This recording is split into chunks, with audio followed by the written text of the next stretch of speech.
Contents. Preface 0 to 1. 1. The challenge of the future. 2. Party like it's 1999. 3. All happy companies are different. 4. The ideology of competition. 5. Last mover advantage. 6. You are not a lottery ticket. 7. Follow the money. 8. Secrets. 9. Foundations. 10. The mechanics of mafia. 11. If you build it, will they come? 12. Man and machine. 13. Seeing green. 14. The founder's paradox. Conclusion: stagnation or singularity. Acknowledgements. Illustration credits. Index. About the authors. Preface. 0 to 1. Every moment in business happens only once. The next Bill Gates will not build an operating system. The next Larry Page or Sergey Brin won't make a search engine. And the next Mark Zuckerberg won't create a social network. If you are copying these guys, you aren't learning from them. Of course, it's easier to copy a model than to make something new. Doing what we already know how to do takes the world from 1 to n, adding more of something familiar. But every time we create something new, we go from 0 to 1. The act of creation is singular, as is the moment of creation, and the result is something fresh and strange. Unless they invest in the difficult task of creating new things, American companies will fail in the future no matter how big their profits remain today. What happens when we've gained everything to be had from fine-tuning the old lines of business that we've inherited? Unlikely as it sounds, the answer threatens to be far worse than the crisis of 2008. Today's best practices lead to dead ends, the best paths are new and untried. In a world of gigantic administrative bureaucracies, both public and private, searching for a new path might seem like hoping for a miracle. Actually, if American business is going to succeed, we are going to need hundreds, or even thousands, of miracles. This would be depressing but for one crucial fact: humans are distinguished from other species by our ability to work miracles. We call these miracles technology. Technology is miraculous because it allows us to do more with less, ratcheting up our fundamental capabilities to a higher level. Other animals are instinctively driven to build things like dams or honeycombs, but we are the only ones that can invent new things and better ways of making them. Humans don't decide what to build by making choices from some cosmic catalog of options given in advance. Instead, by creating new technologies, we rewrite the plan of the world. These are the kind of elementary truths we teach to second graders, but they are easy to forget in a world where so much of what we do is repeat what has been done before. 0 to 1 is about how to build companies that create new things. It draws on everything I've learned directly as a co-founder of PayPal and Palantir and then an investor in hundreds of startups, including Facebook and SpaceX. But while I have noticed many patterns, and I relate them here, this book offers no formula for success. The paradox of teaching entrepreneurship is that such a formula necessarily cannot exist, because every innovation is new and unique. No authority can prescribe in concrete terms how to be innovative. Indeed, the single most powerful pattern I have noticed is that successful people find value in unexpected places, and they do this by thinking about business from first principles instead of formulas. This book stems from a course about startups that I taught at Stanford in 2012. College students can become extremely skilled at a few specialties, but many never learn what to do with those skills in the wider world. My primary goal in teaching the class was to help my students see beyond the tracks laid down by academic specialties to the broader future that is theirs to create. One of those students, Blake Masters, took detailed class notes, which circulated far beyond the campus, and in 0 to 1 I have worked with him to revise the notes for a wider audience. There's no reason why the future should happen only at Stanford, or in college, or in Silicon Valley.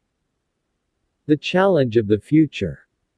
Whenever I interview someone for a job, I like to ask this question: what important truth do very few people agree with you on?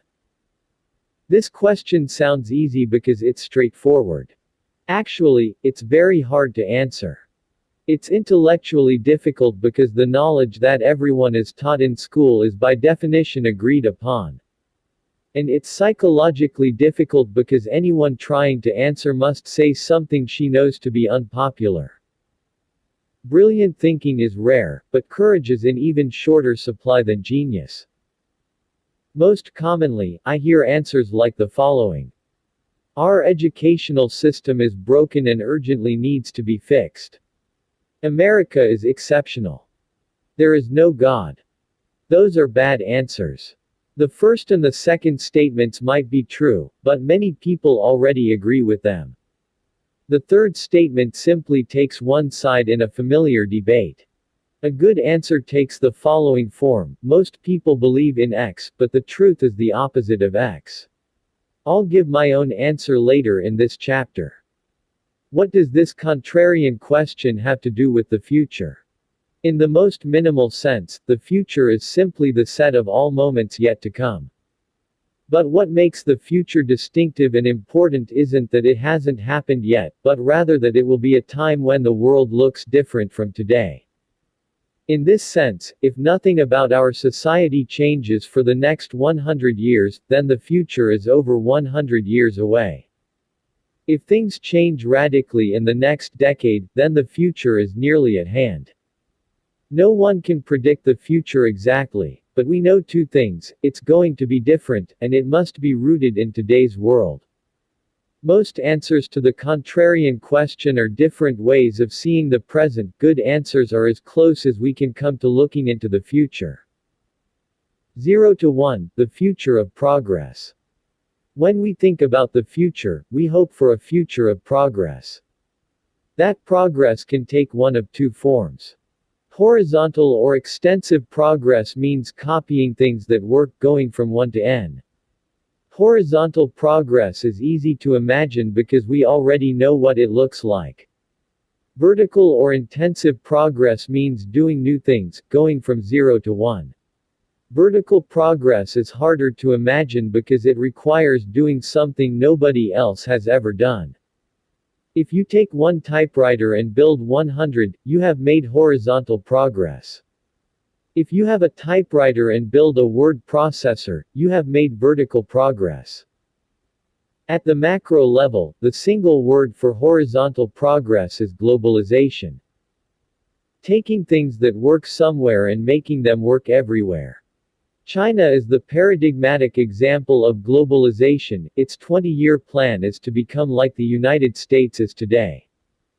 The Chinese have been straightforwardly copying everything that has worked in the developed world: 19th century railroads, 20th century air conditioning, and even entire cities. They might skip a few steps along the way, going straight to wireless without installing landlines, for instance, but they're copying all the same. The single word for vertical, 0 to 1 progress is technology. The rapid progress of information technology in recent decades has made Silicon Valley the capital of technology, in general. But there is no reason why technology should be limited to computers. Properly understood, any new and better way of doing things is technology. Because globalization and technology are different modes of progress, it's possible to have both, either, or neither at the same time. For example, 1815 to 1914 was a period of both rapid technological development and rapid globalization. Between the First World War and Kissinger's trip to reopen relations with China in 1971, there was rapid technological development but not much globalization. Since 1971, we have seen rapid globalization along with limited technological development, mostly confined to IT. This age of globalization has made it easy to imagine that the decades ahead will bring more convergence and more sameness. Even our everyday language suggests we believe in a kind of technological end of history. The division of the world into the so-called developed and developing nations implies that the developed world has already achieved the achievable, and that poorer nations just need to catch up. But I don't think that's true. My own answer to the contrarian question is that most people think the future of the world will be defined by globalization, but the truth is that technology matters more.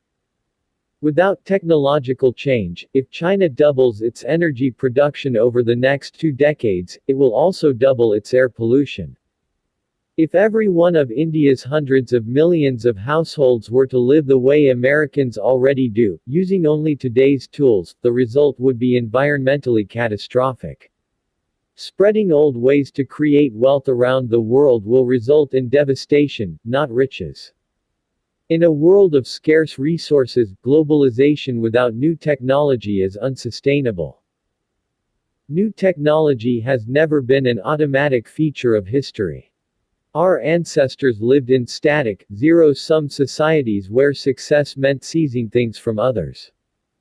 They created new sources of wealth only rarely, and in the long run they could never create enough to save the average person from an extremely hard life. Then, after 10,000 years of fitful advance from primitive agriculture to medieval windmills and 16th-century astrolabes, the modern world suddenly experienced relentless technological progress from the advent of the steam engine in the 1760s all the way up to about 1970. As a result, we have inherited a richer society than any previous generation would have been able to imagine. Any generation excepting our parents and grandparents, that is, in the late 1960s, they expected this progress to continue.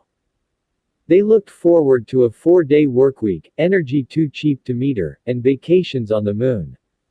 But it didn't happen. The smartphones that distract us from our surroundings also distract us from the fact that our surroundings are strangely old. Only computers and communications have improved dramatically since mid-century. That doesn't mean our parents were wrong to imagine a better future, they were only wrong to expect it as something automatic. Today our challenge is to both imagine and create the new technologies that can make the 21st century more peaceful and prosperous than the 20th. Startup thinking. New technology tends to come from new ventures, startups. From the founding fathers in politics to the Royal Society in science to Fairchild Semiconductors. Traitorous 8. In business, small groups of people bound together by a sense of mission have changed the world for the better. The easiest explanation for this is negative. It's hard to develop new things in big organizations, and it's even harder to do it by yourself. Bureaucratic hierarchies move slowly, and entrenched interests shy away from risk. In the most dysfunctional organizations, signaling that work is being done becomes a better strategy for career advancement than actually doing work. If this describes your company, you should quit now. At the other extreme, a lone genius might create a classic work of art or literature, but he could never create an entire industry. Startups operate on the principle that you need to work with other people to get stuff done, but you also need to stay small enough so that you actually can. Positively defined, a startup is the largest group of people you can convince of a plan to build a different future. A new company's most important strength is new thinking, even more important than nimbleness. Small size affords space to think. This book is about the questions you must ask and answer to succeed in the business of doing new things. What follows is not a manual or a record of knowledge but an exercise in thinking. Because that is what a startup has to do: question received ideas and rethink business from scratch. Party like it's 1999. Our contrarian question, what important truth do very few people agree with you on, is difficult to answer directly. It may be easier to start with a preliminary, what does everybody agree on? Madness is rare in individuals, but in groups, parties, nations, and ages it is the rule, Nietzsche wrote before he went mad. If you can identify a delusional popular belief, you can find what lies hidden behind it, the contrarian truth. Consider an elementary proposition: companies exist to make money, not to lose it. This should be obvious to any thinking person. But it wasn't so obvious to many in the late 1990s, when no loss was too big to be described as an investment in an even bigger, brighter future. The conventional wisdom of the new economy accepted page views as a more authoritative, forward-looking financial metric than something as pedestrian as profit. Conventional beliefs only ever come to appear arbitrary and wrong in retrospect. Whenever one collapses, we call the old belief a bubble. But the distortions caused by bubbles don't disappear when they pop. The internet craze of the 90s was the biggest bubble since the crash of 1929, and the lessons learned afterward define and distort almost all thinking about technology today. The first step to thinking clearly is to question what we think we know about the past. A quick history of the 90s. The 1990s have a good image. We tend to remember them as a prosperous, optimistic decade that happened to end with the internet boom and bust. But many of those years were not as cheerful as our nostalgia holds. We've long since forgotten the global context for the 18 months of dot-com mania at decade's end. The 90s started with a burst of euphoria when the Berlin Wall came down in November '89. It was short-lived. By mid-1990, the United States was in recession. Technically the downturn ended in March '91, but recovery was slow and unemployment continued to rise until July '92. Manufacturing never fully rebounded. The shift to a service economy was protracted and painful. 1992 through the end of 1994 was a time of general malaise. Images of dead American soldiers in Mogadishu looped on cable news. Anxiety about globalization and U.S. competitiveness intensified as jobs flowed to Mexico. This pessimistic undercurrent drove then-President Bush 41 out of office and won Ross Perot nearly 20% of the popular vote in '92, the best showing for a third-party candidate since Theodore Roosevelt in 1912. And whatever the cultural fascination with Nirvana, grunge, and heroin reflected, it wasn't hope or confidence. Silicon Valley felt sluggish, too. Japan seemed to be winning the semiconductor war. The internet had yet to take off, partly because its commercial use was restricted until late 1992 and partly due to the lack of user-friendly web browsers. It's telling that when I arrived at Stanford in 1985, economics, not computer science, was the most popular major. To most people on campus, the tech sector seemed idiosyncratic or even provincial. The internet changed all this. The Mosaic browser was officially released in November 1993, giving regular people a way to get online. Mosaic became Netscape, which released its Navigator browser in late 1994. Navigator's adoption grew so quickly, from about 20% of the browser market in January 1995 to almost 80% less than 12 months later, that Netscape was able to IPO in August '95 even though it wasn't yet profitable. Within 5 months, Netscape stock had shot up from $28 to $174 per share. Other tech companies were booming, too. Yahoo went public in April '96 with an $848 million valuation. Amazon followed suit in May '97 at $438 million. By spring of '98, each company's stock had more than quadrupled. Skeptics questioned earnings and revenue multiples higher than those for any non-internet company. It was easy to conclude that the market had gone crazy. This conclusion was understandable but misplaced. In December '96, more than 3 years before the bubble actually burst, Fed Chairman Alan Greenspan warned that irrational exuberance might have unduly escalated asset values. Tech investors were exuberant, but it's not clear that they were so irrational. It is too easy to forget that things weren't going very well in the rest of the world at the time. The East Asian financial crises hit in July 1997. Crony capitalism and massive foreign debt brought the Thai, Indonesian, and South Korean economies to their knees. The ruble crisis followed in August 98 when Russia, hamstrung by chronic fiscal deficits, devalued its currency and defaulted on its debt. American investors grew nervous about a nation with 10,000 nukes and no money. The Dow Jones Industrial Average plunged more than 10% in a matter of days. People were right to worry. The ruble crisis set off a chain reaction that brought down long-term capital management, a highly leveraged U.S. hedge fund. LTCM managed to lose $4.6 billion in the latter half of 1998, and still had over $100 billion in liabilities when the Fed intervened with a massive bailout and slashed interest rates in order to prevent systemic disaster. Europe wasn't doing that much better. The euro launched in January 1999 to great skepticism and apathy. It rose to $1.19 on its first day of trading but sank to 83 cents within 2 years. In mid-2000, G7 central bankers had to prop it up with a multi-billion-dollar intervention.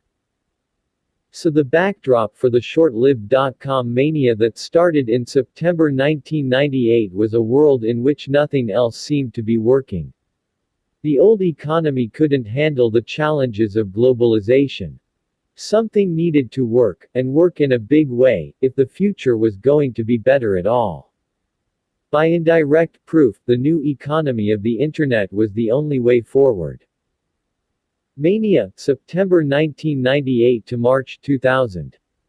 Dot-com mania was intense but short, 18 months of insanity from September 1998 to March 2000. It was a Silicon Valley gold rush, there was money everywhere, and no shortage of exuberant, often sketchy people to chase it. Every week dozens of new startups competed to throw the most lavish launch party. Landing parties were much more rare.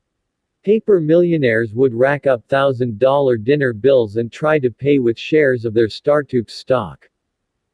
Sometimes it even worked. Legions of people decamped from their well-paying jobs to found or join startups. One 40-something grad student that I knew was running 6 different companies in 1999. Usually, it's considered weird to be a 40-year-old graduate student. Usually, it's considered insane to start a half-dozen companies at once. But in the late 90s, people could believe that was a winning combination.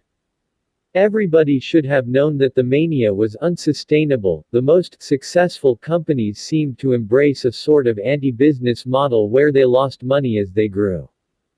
But it's hard to blame people for dancing when the music was playing. Irrationality was rational given that appending .com to your name could double your value overnight.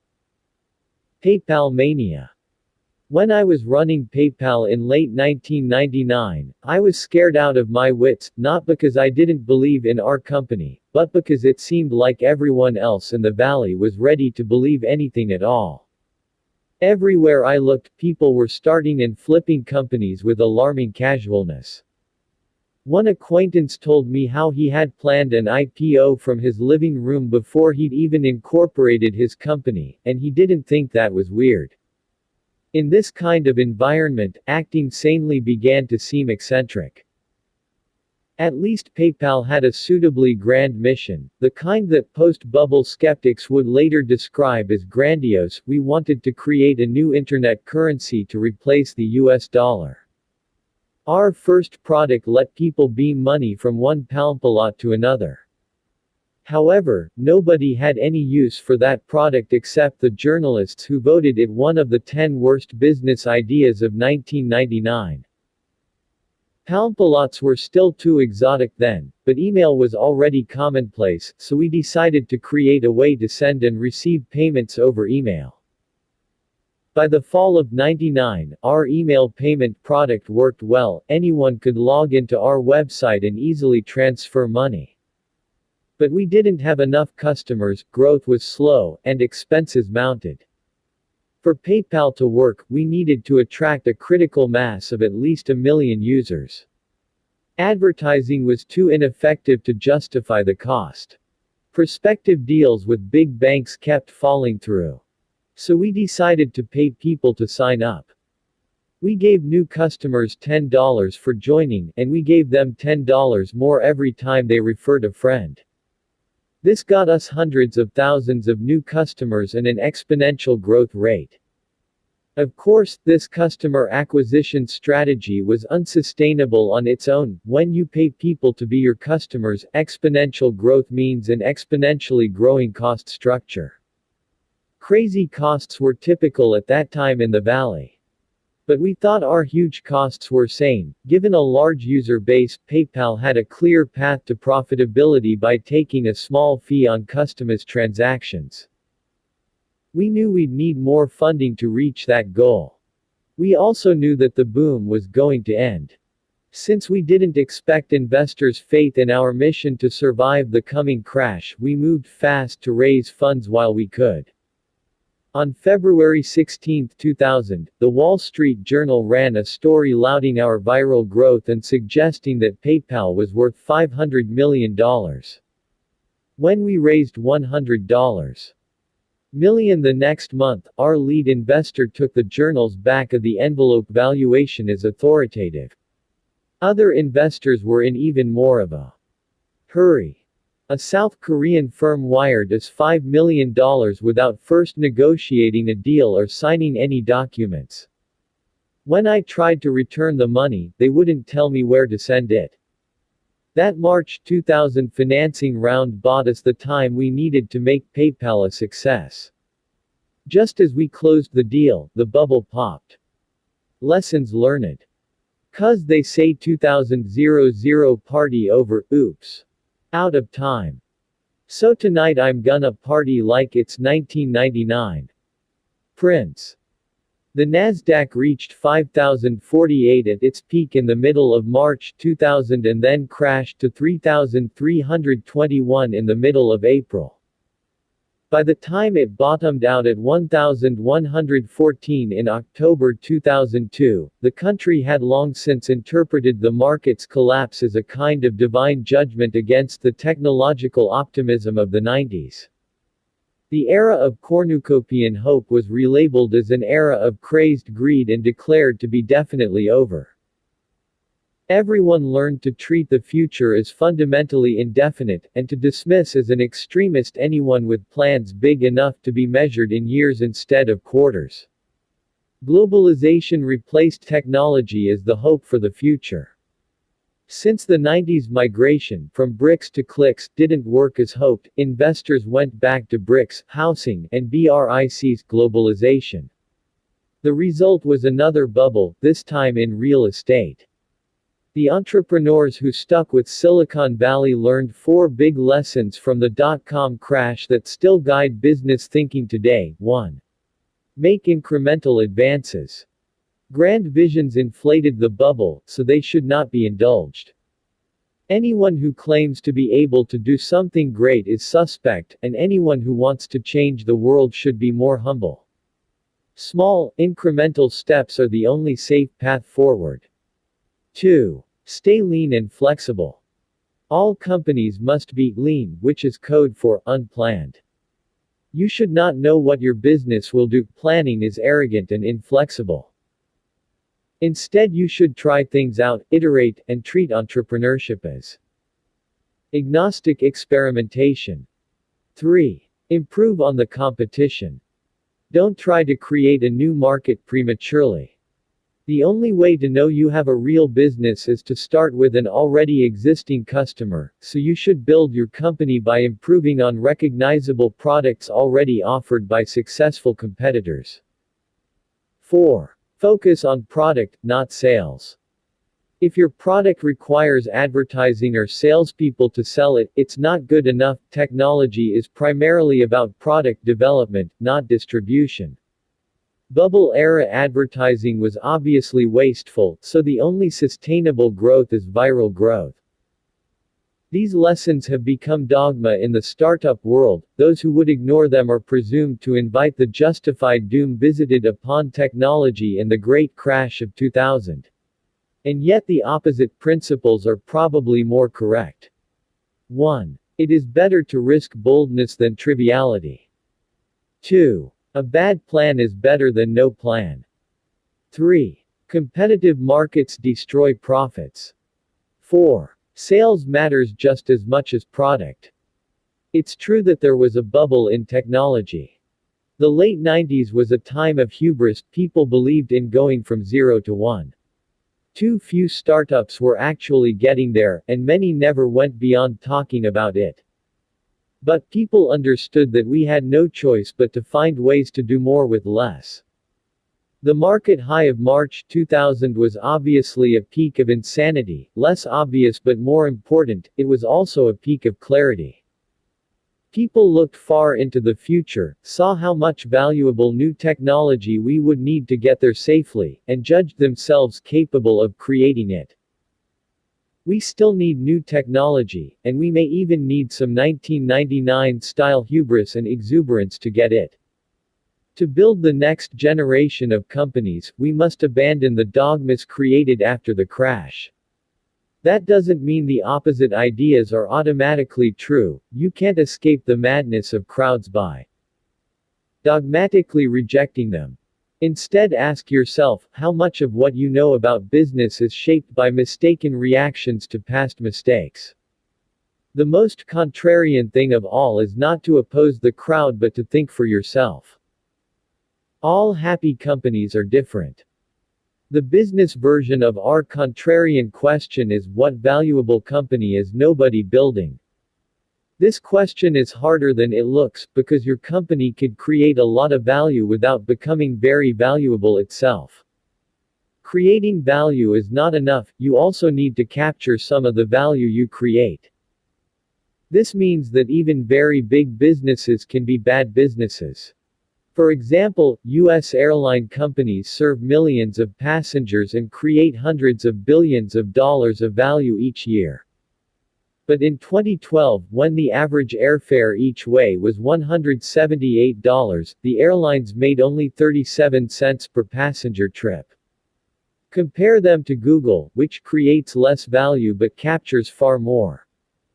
Google brought in $50 billion in 2012 versus $160 billion for the airlines, but it kept 21% of those revenues as profits, more than 100 times the airline industry's profit margin that year. Google makes so much money that it's now worth 3 times more than every U.S. airline combined. The airlines compete with each other, but Google stands alone. Economists use two simplified models to explain the difference: perfect competition and monopoly. Perfect competition is considered both the ideal and the default state in Economics 101. So-called perfectly competitive markets achieve equilibrium when producer supply meets consumer demand. Every firm in a competitive market is undifferentiated and sells the same homogeneous products. Since no firm has any market power, they must all sell at whatever price the market determines.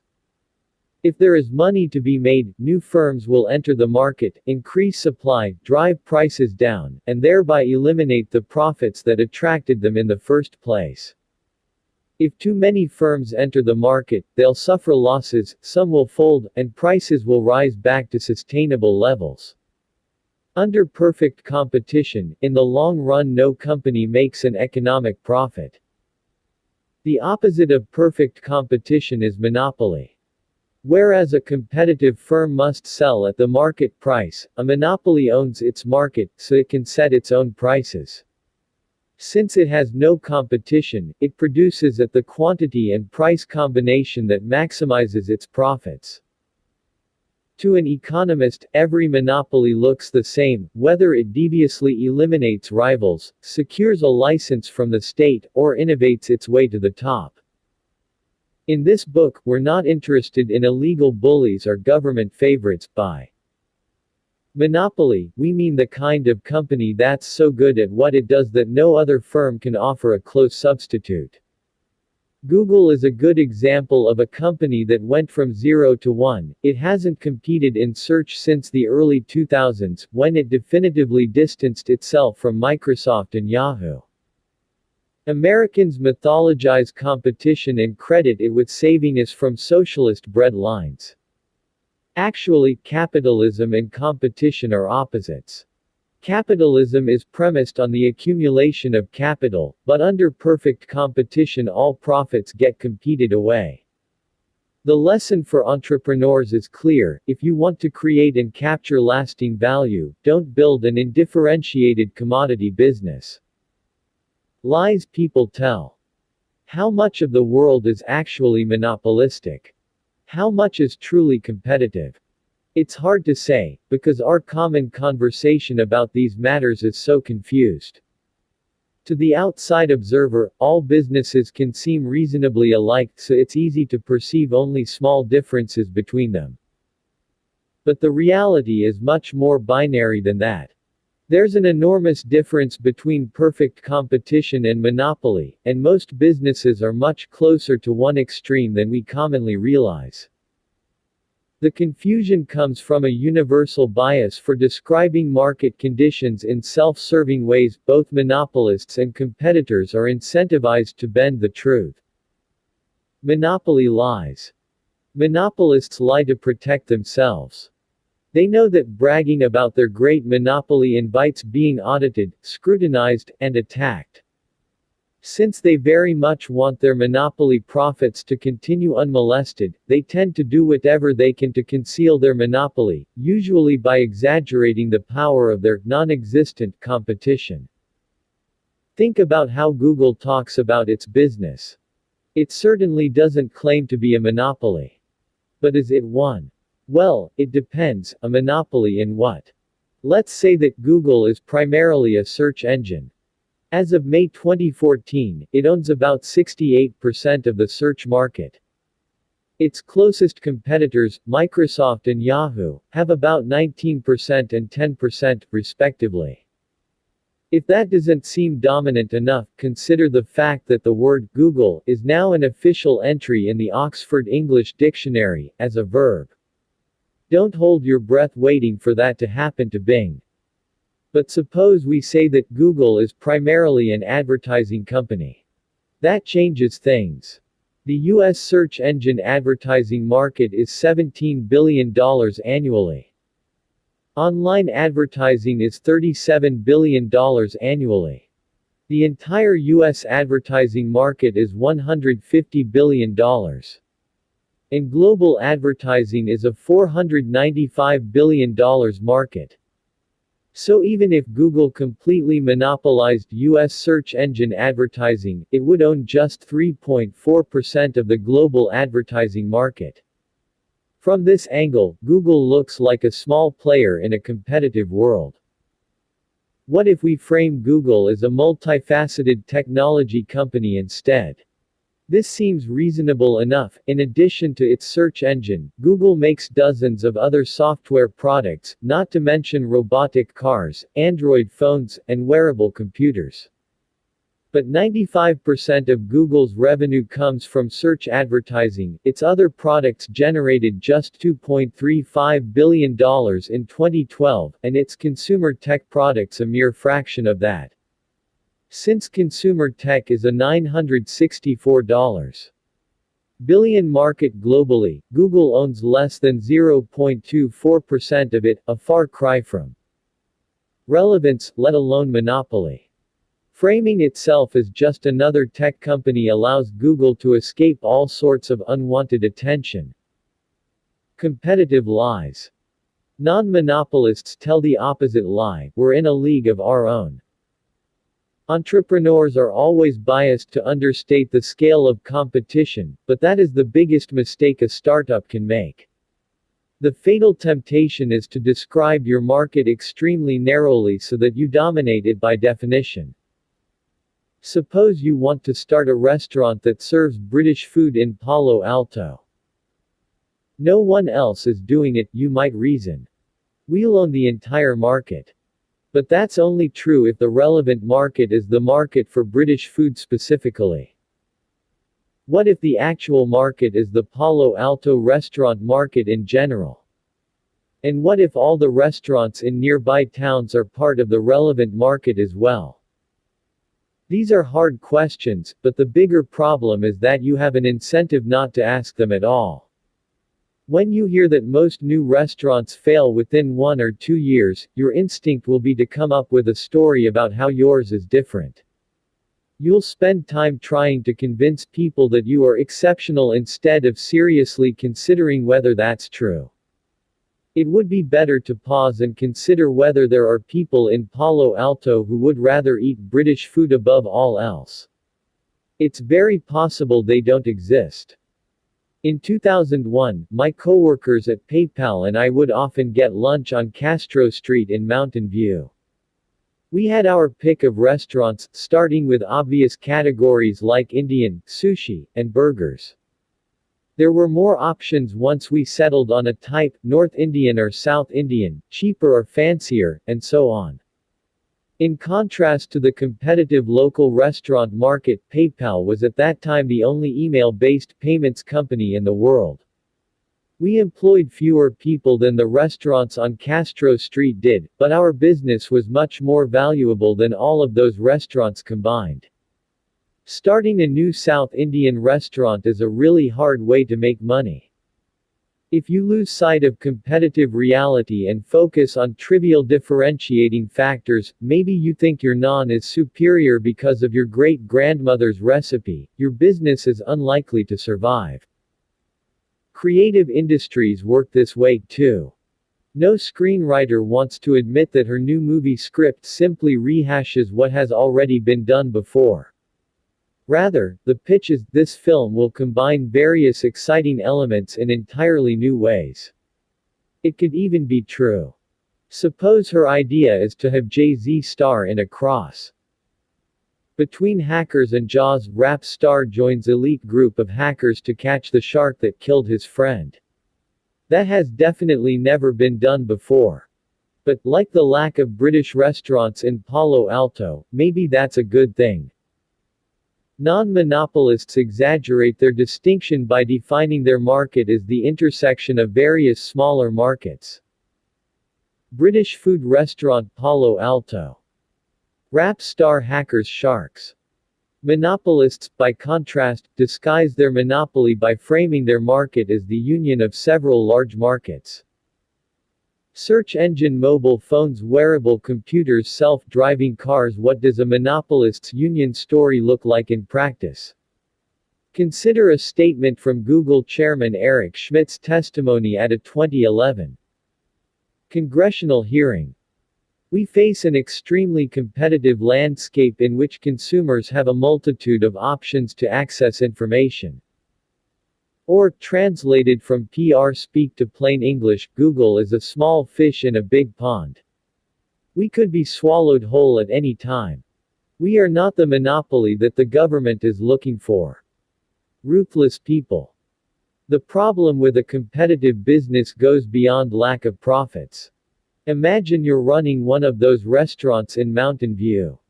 You're not that different from dozens of your competitors, so you've got to fight hard to survive. If you offer affordable food with low margins, you can probably pay employees only minimum wage. And you'll need to squeeze out every efficiency. That's why small restaurants put grandma to work at the register and make the kids wash dishes in the back. Restaurants aren't much better even at the very highest rungs, where reviews and ratings like Michelin's star system enforce a culture of intense competition that can drive chefs crazy. French chef and winner of 3 Michelin stars Bernard Louisseau was quoted as saying, "If I lose a star, I will commit suicide." Michelin maintained his rating, but Louisseau killed himself anyway in 2003 when a competing French dining guide downgraded his restaurant. The competitive ecosystem pushes people toward ruthlessness or death. A monopoly like Google is different. Since it doesn't have to worry about competing with anyone, it has wider latitude to care about its workers, its products, and its impact on the wider world. Google's motto, "Don't be evil," is in part a branding ploy, but it's also characteristic of a kind of business that's successful enough to take ethics seriously without jeopardizing its own existence. In business, money is either an important thing or it is everything. Monopolists can afford to think about things other than making money, non-monopolists can't. In perfect competition, a business is so focused on today's margins that it can't possibly plan for a long-term future. Only one thing can allow a business to transcend the daily brute struggle for survival: monopoly profits. Monopoly capitalism. So, a monopoly is good for everyone on the inside, but what about everyone on the outside? Do outsized profits come at the expense of the rest of society? Actually, yes, profits come out of customers' wallets, and monopolies deserve their bad reputation, but only in a world where nothing changes. In a static world, a monopolist is just a rent collector. If you corner the market for something, you can jack up the price, others will have no choice but to buy from you. Think of the famous board game. Deeds are shuffled around from player to player, but the board never changes. There's no way to win by inventing a better kind of real estate development. The relative values of the properties are fixed for all time, so all you can do is try to buy them up. But the world we live in is dynamic, it's possible to invent new and better things. Creative monopolists give customers more choices by adding entirely new categories of abundance to the world. Creative monopolies aren't just good for the rest of society, they're powerful engines for making it better. Even the government knows this, that's why one of its departments works hard to create monopolies, by granting patents to new inventions, even though another part hunts them down, by prosecuting antitrust cases. It's possible to question whether anyone should really be awarded a legally enforceable monopoly simply for having been the first to think of something like a mobile software design. But it's clear that something like Apple's monopoly profits from designing, producing, and marketing the iPhone were the reward for creating greater abundance, not artificial scarcity. Customers were happy to finally have the choice of paying high prices to get a smartphone that actually works. The dynamism of new monopolies itself explains why old monopolies don't strangle innovation. With Apple's iOS at the forefront, the rise of mobile computing has dramatically reduced Microsoft's decades-long operating system dominance. Before that, IBM's hardware monopoly of the 60s and 70s was overtaken by Microsoft's software monopoly. AT&T had a monopoly on telephone service for most of the 20th century, but now anyone can get a cheap cell phone plan from any number of providers. If the tendency of monopoly businesses were to hold back progress, they would be dangerous and we'd be right to oppose them. But the history of progress is a history of better monopoly businesses replacing incumbents. Monopolies drive progress because the promise of years or even decades of monopoly profits provides a powerful incentive to innovate. Then monopolies can keep innovating because profits enable them to make the long-term plans and to finance the ambitious research projects that firms locked in competition can't dream of. So why are economists obsessed with competition as an ideal state? It's a relic of history. Economists copied their mathematics from the work of 19th-century physicists. They see individuals and businesses as interchangeable atoms, not as unique creators. Their theories describe an equilibrium state of perfect competition because that's what's easy to model, not because it represents the best of business. But it's worth recalling that the long-run equilibrium predicted by 19th-century physics was a state in which all energy is evenly distributed and everything comes to rest, also known as the heat death of the universe. Whatever your views on thermodynamics, it's a powerful metaphor. In business, equilibrium means stasis, and stasis means death. If your industry is in a competitive equilibrium, the death of your business won't matter to the world. Some other undifferentiated competitor will always be ready to take your place. Perfect equilibrium may describe the void that is most of the universe. It may even characterize many businesses. But every new creation takes place far from equilibrium. In the real world outside economic theory, every business is successful exactly to the extent that it does something others cannot. Monopoly is therefore not a pathology or an exception. Monopoly is the condition of every successful business. Tolstoy opens Anna Karenina by observing, "All happy families are alike, each unhappy family is unhappy in its own way." Business is the opposite. All happy companies are different, each one earns a monopoly by solving a unique problem. All failed companies are the same, they failed to escape competition. The ideology of competition. Creative monopoly means new products that benefit everybody and sustainable profits for the creator. Competition means no profits for anybody, no meaningful differentiation, and a struggle for survival. So why do people believe that competition is healthy? The answer is that competition is not just an economic concept or a simple inconvenience that individuals and companies must deal with in the marketplace. More than anything else, competition is an ideology. The ideology that pervades our society and distorts our thinking. We preach competition, internalize its necessity, and enact its commandments, and as a result, we trap ourselves within it, even though the more we compete, the less we gain. This is a simple truth, but we've all been trained to ignore it. Our educational system both drives and reflects our obsession with competition. Grades themselves allow precise measurement of each student's competitiveness. Pupils with the highest marks receive status and credentials. We teach every young person the same subjects in mostly the same ways, irrespective of individual talents and preferences. Students who don't learn best by sitting still at a desk are made to feel somehow inferior, while children who excel on conventional measures like tests and assignments end up defining their identities in terms of this weirdly contrived academic parallel reality. And it gets worse as students ascend to higher levels of the tournament.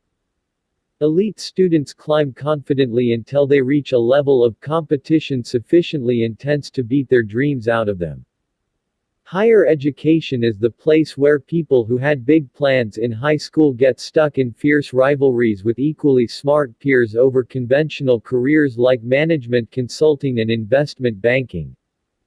For the privilege of being turned into conformists, students or their families pay hundreds of thousands of dollars in skyrocketing tuition that continues to outpace inflation. Why are we doing this to ourselves? I wish I had asked myself when I was younger. My path was so tracked that in my 8th grade yearbook, one of my friends predicted, accurately, that 4 years later I would enter Stanford as a sophomore. And after a conventionally successful undergraduate career, I enrolled at Stanford Law School, where I competed even harder for the standard badges of success. The highest prize in a law student's world is unambiguous. Out of tens of thousands of graduates each year, only a few dozen get a Supreme Court clerkship. After clerking on a federal appeals court for a year, I was invited to interview for clerkships with Justices Kennedy and Scalia. My meetings with the justices went well. I was so close to winning this last competition. If only I got the clerkship, I thought, I would be set for life. But I didn't. At the time, I was devastated. In 2004, after I had built and sold PayPal, I ran into an old friend from law school who had helped me prepare my failed clerkship applications. We hadn't spoken in nearly a decade. His first question wasn't, "How are you doing?" or, "Can you believe it's been so long?" Instead, he grinned and asked, "So, Peter, aren't you glad you didn't get that clerkship?" With the benefit of hindsight, we both knew that winning that ultimate competition would have changed my life for the worse. Had I actually clerked on the Supreme Court, I probably would have spent my entire career taking depositions or drafting other people's business deals instead of creating anything new. It's hard to say how much would be different, but the opportunity costs were enormous. All Rhodes scholars had a great future in their past. War and Peace. Professors downplay the cutthroat culture of academia, but managers never tire of comparing business to war. MBA students carry around copies of Clausewitz and Sun Tzu. War metaphors invade our everyday business language. We use headhunters to build up a sales force that will enable us to take a captive market and make a killing. But really it's competition, not business, that is like war, allegedly necessary, supposedly valiant, but ultimately destructive. Why do people compete with each other? Marx and Shakespeare provide two models for understanding almost every kind of conflict. According to Marx, people fight because they are different. The proletariat fights the bourgeoisie because they have completely different ideas and goals, generated, for Marx, by their very different material circumstances. The greater the differences, the greater the conflict. To Shakespeare, by contrast, all combatants look more or less alike. It's not at all clear why they should be fighting, since they have nothing to fight about. Consider the opening line from Romeo and Juliet, two households, both alike in dignity. The two houses are alike, yet they hate each other. They grow even more similar as the feud escalates.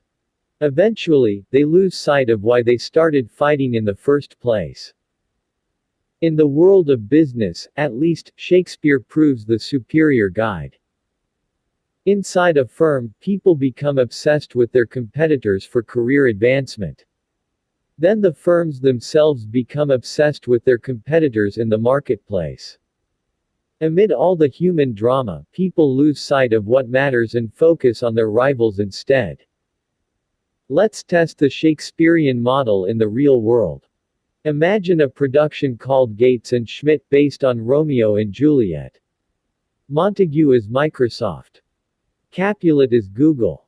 Two great families, run by alpha nerds, sure to clash on account of their sameness. As with all good tragedy, the conflict seems inevitable only in retrospect. In fact, it was entirely avoidable. These families came from very different places. The House of Montague built operating systems and office applications. The House of Capulet wrote a search engine. What was there to fight about? Lots, apparently. As a startup, each clan had been content to leave the other alone and prosper independently. But as they grew, they began to focus on each other. Montagues obsessed about Capulets obsessed about Montagues. The result? Windows versus Chrome OS, Bing versus Google Search Explorer versus Chrome. Office versus Docs, and Surface versus Nexus. Just as war cost the Montagues and Capulets their children, it cost Microsoft and Google their dominance. Apple came along and overtook them all. In January 2013, Apple's market capitalization was $500 billion, while Google and Microsoft combined were worth $467 billion. Just 3 years before, Microsoft and Google were each more valuable than Apple. War is costly business. Rivalry causes us to overemphasize old opportunities and slavishly copy what has worked in the past. Consider the recent proliferation of mobile credit card readers. In October 2010, a startup called Square released a small, white, square-shaped product that let anyone with an iPhone swipe and accept credit cards. It was the first good payment processing solution for mobile handsets. Imitators promptly sprang into action. A Canadian company called NetSecure launched its own card reader in a half-moon shape. Intuit brought a cylindrical reader to the geometric battle. In March 2012, eBay's PayPal unit launched its own copycat card reader. It was shaped like a triangle, a clear jab at square, as 3 sides are simpler than 4. One gets the sense that this Shakespearean saga won't end until the apes run out of shapes. The hazards of imitative competition may partially explain why individuals with an Asperger's-like social ineptitude seem to be at an advantage in Silicon Valley today. If you're less sensitive to social cues, you're less likely to do the same things as everyone else around you. If you're interested in making things or programming computers, you'll be less afraid to pursue those activities single-mindedly and thereby become incredibly good at them. Then when you apply your skills, you're a little less likely than others to give up your own convictions. This can save you from getting caught up in crowds competing for obvious prizes. Competition can make people hallucinate opportunities where none exist. The crazy 90s version of this was the fierce battle for the online pet store market. It was Pets.com versus Petstore.com versus Petopia.com versus what seemed like dozens of others. Each company was obsessed with defeating its rivals, precisely because there were no substantive differences to focus on. Amid all the tactical questions, who could price chewy dog toys most aggressively? Who could create the best Super Bowl ads? These companies totally lost sight of the wider question of whether the online pet supply market was the right space to be in. Winning is better than losing, but everybody loses when the war isn't one worth fighting. When Pets.com folded after the dot-com crash, $300 million of investment capital disappeared with it. Other times, rivalry is just weird and distracting. Consider the Shakespearean conflict between Larry Ellison, co-founder and CEO of Oracle, and Tom Siebel, a top salesman at Oracle and Ellison's protege before he went on to found Siebel Systems in 1993. Ellison was livid at what he thought was Siebel's betrayal. Siebel hated being in the shadow of his former boss. The two men were basically identical, hard-charging Chicagoans who loved to sell and hated to lose, so their hatred ran deep. Ellison and Siebel spent the second half of the 90s trying to sabotage each other. At one point, Ellison sent truckloads of ice cream sandwiches to Siebel's headquarters to try to convince Siebel employees to jump ship. The copy on the wrappers: "Summer is near. Oracle is here. To brighten your day and your career." Strangely, Oracle intentionally accumulated enemies.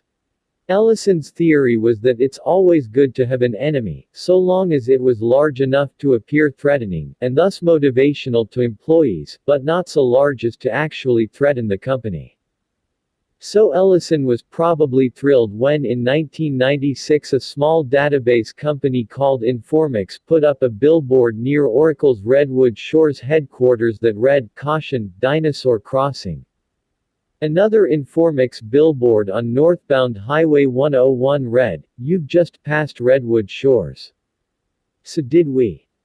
Oracle shot back with a billboard that implied that Informix's software was slower than snails. Then Informix CEO Phil White decided to make things personal. When White learned that Larry Ellison enjoyed Japanese samurai culture, he commissioned a new billboard depicting the Oracle logo along with a broken samurai sword. The ad wasn't even really aimed at Oracle as an entity, let alone the consuming public. It was a personal attack on Ellison. But perhaps White spent a little too much time worrying about the competition. While he was busy creating billboards, Informix imploded in a massive accounting scandal and White soon found himself in federal prison for securities fraud. If you can't beat a rival, it may be better to merge. I started Confinity with my co-founder Max Levchin in 1998. When we released the PayPal product in late 1999, Elon Musk's X.com was right on our heels. Our company's offices were 4 blocks apart on University Avenue in Palo Alto, and X's product mirrored ours feature for feature. By late 1999, we were in all-out war. Many of us at PayPal logged 100-hour workweeks. No doubt that was counterproductive, but the focus wasn't on objective productivity, the focus was defeating X.com. One of our engineers actually designed a bomb for this purpose. When he presented the schematic at a team meeting, calmer heads prevailed and the proposal was attributed to extreme sleep deprivation. But in February 2000, Elon and I were more scared about the rapidly inflating tech bubble than we were about each other. A financial crash would ruin us both before we could finish our fight. So in early March we met on neutral ground, a cafe almost exactly equidistant to our offices, and negotiated a 50-50 merger. De-escalating the rivalry post-merger wasn't easy. But as far as problems go, it was a good one to have. As a unified team, we were able to ride out the dot-com crash and then build a successful business. Sometimes you do have to fight. Where that's true, you should fight and win. There is no middle ground, either don't throw any punches, or strike hard and end it quickly. This advice can be hard to follow because pride and honor can get in the way. Hence Hamlet. Exposing what is mortal and unsure. To all that fortune, death, and danger dare. Even for an eggshell. Rightly to be great. Is not to stir without great argument. But greatly to find quarrel in a straw. When honor's at the stake. For Hamlet, greatness means willingness to fight for reasons as thin as an eggshell. Anyone would fight for things that matter. True heroes take their personal honor so seriously they will fight for things that don't matter. This twisted logic is part of human nature, but it's disastrous in business. If you can recognize competition as a destructive force instead of a sign of value, you're already more sane than most. The next chapter is about how to use a clear head to build a monopoly business. Last mover advantage. Escaping competition will give you a monopoly, but even a monopoly is only a great business if it can endure in the future. Compare the value of the New York Times Company with Twitter. Each employs a few thousand people, and each gives millions of people a way to get news. But when Twitter went public in 2013, it was valued at $24 billion, more than 12 times the Times' market capitalization. Even though the Times earned $133 million in 2012 while Twitter lost money. What explains the huge premium for Twitter? The answer is cash flow. This sounds bizarre at first, since the Times was profitable while Twitter wasn't. But a great business is defined by its ability to generate cash flows in the future. Investors expect Twitter will be able to capture monopoly profits over the next decade, while newspapers' monopoly days are over. Simply stated, the value of a business today is the sum of all the money it will make in the future. To properly value a business, you also have to discount those future cash flows to their present worth, since a given amount of money today is worth more than the same amount in the future. Comparing discounted cash flows shows the difference between low-growth businesses and high-growth startups at its starkest. Most of the value of low-growth businesses is in the near term. An old economy business, like a newspaper, might hold its value if it can maintain its current cash flows for 5 or 6 years. However, any firm with close substitutes will see its profits competed away. Nightclubs or restaurants are extreme examples. Successful ones might collect healthy amounts today, but their cash flows will probably dwindle over the next few years when customers move on to newer and trendier alternatives. Technology companies follow the opposite trajectory. They often lose money for the first few years. It takes time to build valuable things, and that means delayed revenue. Most of a tech company's value will come at least 10 to 15 years in the future. In March 2001, PayPal had yet to make a profit, but our revenues were growing 100% year over year. When I projected our future cash flows, I found that 75% of the company's present value would come from profits generated in 2011 and beyond. Hard to believe for a company that had been in business for only 27 months. But even that turned out to be an underestimation. Today, PayPal continues to grow at about 15% annually, and the discount rate is lower than a decade ago. It now appears that most of the company's value will come from 2020 and beyond. LinkedIn is another good example of a company whose value exists in the far future. As of early 2014, its market capitalization was $24.5 billion, very high for a company with less than $1 billion in revenue and only $21.6 million in net income for 2012. You might look at these numbers and conclude that investors have gone insane. But this valuation makes sense when you consider LinkedIn's projected future cash flows. The overwhelming importance of future profits is counterintuitive even in Silicon Valley. For a company to be valuable, it must grow and endure, but many entrepreneurs focus only on short-term growth.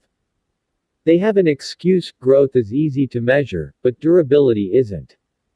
Those who succumb to measurement mania obsess about weekly active user statistics, monthly revenue targets, and quarterly earnings reports. However, you can hit those numbers and still overlook deeper, harder to measure problems that threaten the durability of your business. For example, rapid short-term growth at both Zynga and Groupon distracted managers and investors from long-term challenges. Zynga scored early wins with games like Farmville and claimed to have a psychometric engine to rigorously gauge the appeal of new releases. But they ended up with the same problem as every Hollywood studio: how can you reliably produce a constant stream of popular entertainment for a fickle audience? Nobody knows. Groupon posted fast growth as hundreds of thousands of local businesses tried their product. But persuading those businesses to become repeat customers was harder than they thought. If you focus on near-term growth above all else, you miss the most important question you should be asking: will this business still be around a decade from now? Numbers alone won't tell you the answer. Instead, you must think critically about the qualitative characteristics of your business. Characteristics of monopoly. What does a company with large cash flows far into the future look like? Every monopoly is unique, but they usually share some combination of the following characteristics: proprietary technology, network effects, economies of scale, and branding. This isn't a list of boxes to check as you build your business. There's no shortcut to monopoly. However, analyzing your business according to these characteristics can help you think about how to make it durable. 1. Proprietary technology. Proprietary technology is the most substantive advantage a company can have because it makes your product difficult or impossible to replicate. Google's search algorithms, for example, return results better than anyone else's. Proprietary technologies for extremely short page load times and highly accurate query autocompletion add to the core search product's robustness and defensibility. It would be very hard for anyone to do to Google what Google did to all the other search engine companies in the early 2000s. As a good rule of thumb, proprietary technology must be at least 10 times better than its closest substitute in some important dimension to lead to a real monopolistic advantage. Anything less than an order of magnitude better will probably be perceived as a marginal improvement and will be hard to sell, especially in an already crowded market. The clearest way to make a 10x improvement is to invent something completely new. If you build something valuable where there was nothing before, the increase in value is theoretically infinite. A drug to safely eliminate the need for sleep, or a cure for baldness, for example, would certainly support a monopoly business. Or you can radically improve an existing solution. Once you're 10x better, you escape competition. PayPal, for instance, made buying and selling on eBay at least 10 times better. Instead of mailing a check that would take 7 to 10 days to arrive, PayPal let buyers pay as soon as an auction ended. Sellers received their proceeds right away, and unlike with a check, they knew the funds were good. Amazon made its first 10x improvement in a particularly visible way. They offered at least 10 times as many books as any other bookstore. When it launched in 1995, Amazon could claim to be Earth's largest bookstore.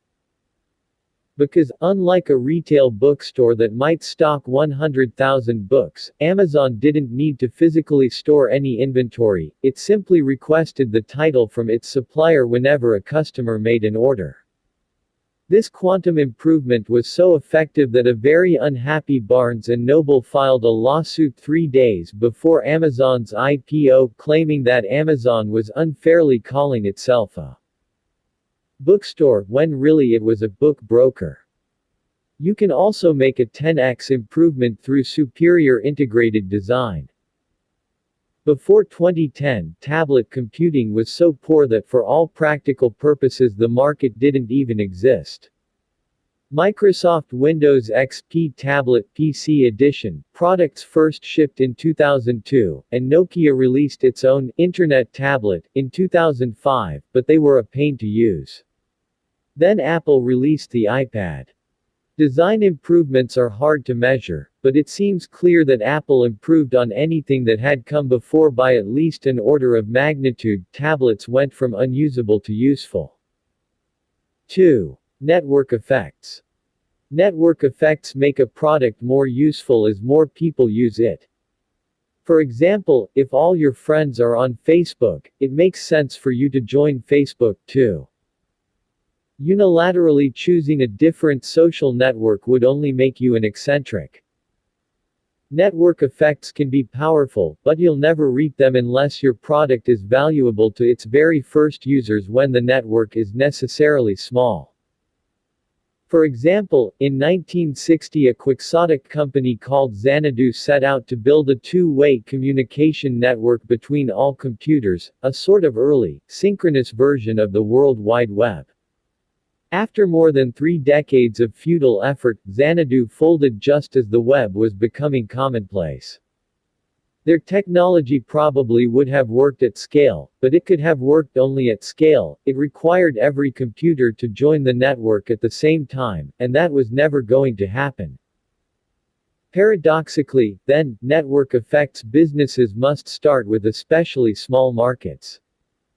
Facebook started with just Harvard students. Mark Zuckerberg's first product was designed to get all his classmates signed up, not to attract all people of Earth. This is why successful network businesses rarely get started by MBA types. The initial markets are so small that they often don't even appear to be business opportunities at all.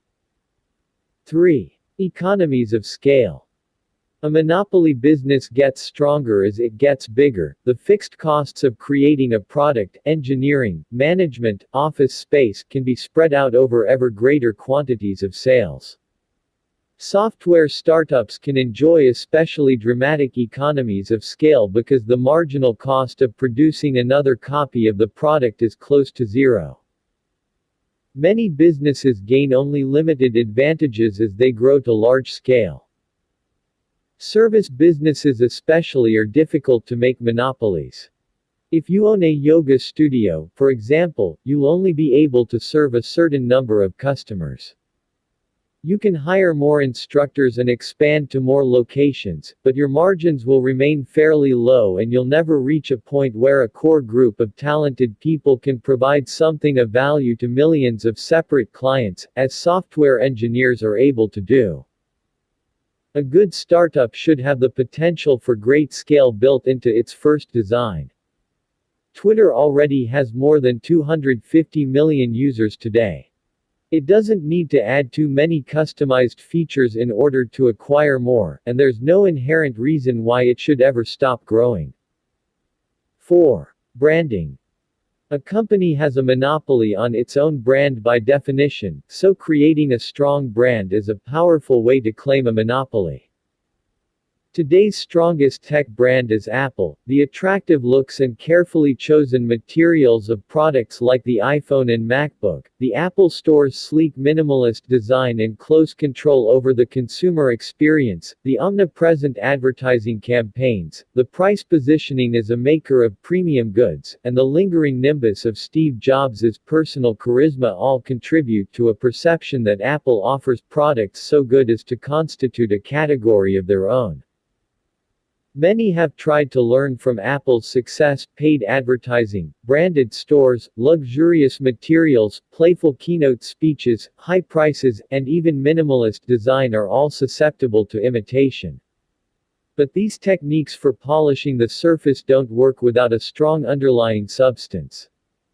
Apple has a complex suite of proprietary technologies, both in hardware, like superior touchscreen materials, and software, like touchscreen interfaces purpose-designed for specific materials. It manufactures products at a scale large enough to dominate pricing for the materials it buys. And it enjoys strong network effects from its content ecosystem thousands of developers write software for Apple devices because that's where hundreds of millions of users are, and those users stay on the platform because it's where the apps are. These other monopolistic advantages are less obvious than Apple's sparkling brand, but they are the fundamentals that let the branding effectively reinforce Apple's monopoly. Beginning with brand rather than substance is dangerous. Ever since Marissa Mayer became CEO of Yahoo! In mid-2012, she has worked to revive the once popular internet giant by making it cool again. In a single tweet, Yahoo! Summarized Mayer's plan as a chain reaction of people then products then traffic then revenue. The people are supposed to come for the coolness. Yahoo! Demonstrated design awareness by overhauling its logo, it asserted youthful relevance by acquiring hot startups like Tumblr, and it has gained media attention for Mayer's own star power. But the big question is what products Yahoo! Will actually create. When Steve Jobs returned to Apple, he didn't just make Apple a cool place to work, he slashed product lines to focus on the handful of opportunities for 10x improvements. No technology company can be built on branding alone. Building a monopoly. Brand, scale, network effects, and technology in some combination define a monopoly, but to get them to work, you need to choose your market carefully and expand deliberately. Start small and monopolize. Every startup is small at the start. Every monopoly dominates a large share of its market. Therefore, every startup should start with a very small market. Always err on the side of starting too small. The reason is simple, it's easier to dominate a small market than a large one. If you think your initial market might be too big, it almost certainly is. Small doesn't mean non-existent. We made this mistake early on at PayPal.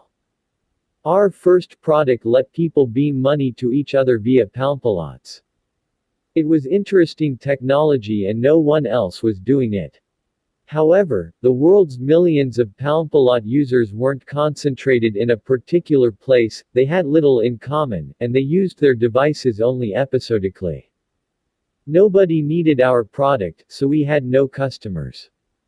With that lesson learned, we set our sights on eBay auctions, where we found our first success. In late 1999, eBay had a few thousand high-volume power sellers, and after only 3 months of dedicated effort, we were serving 25% of them.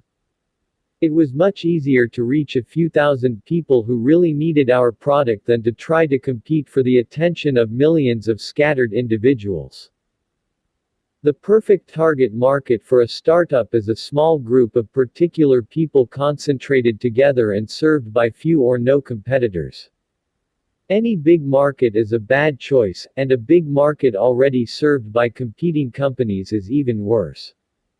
This is why it's always a red flag when entrepreneurs talk about getting 1% of a $100 billion market.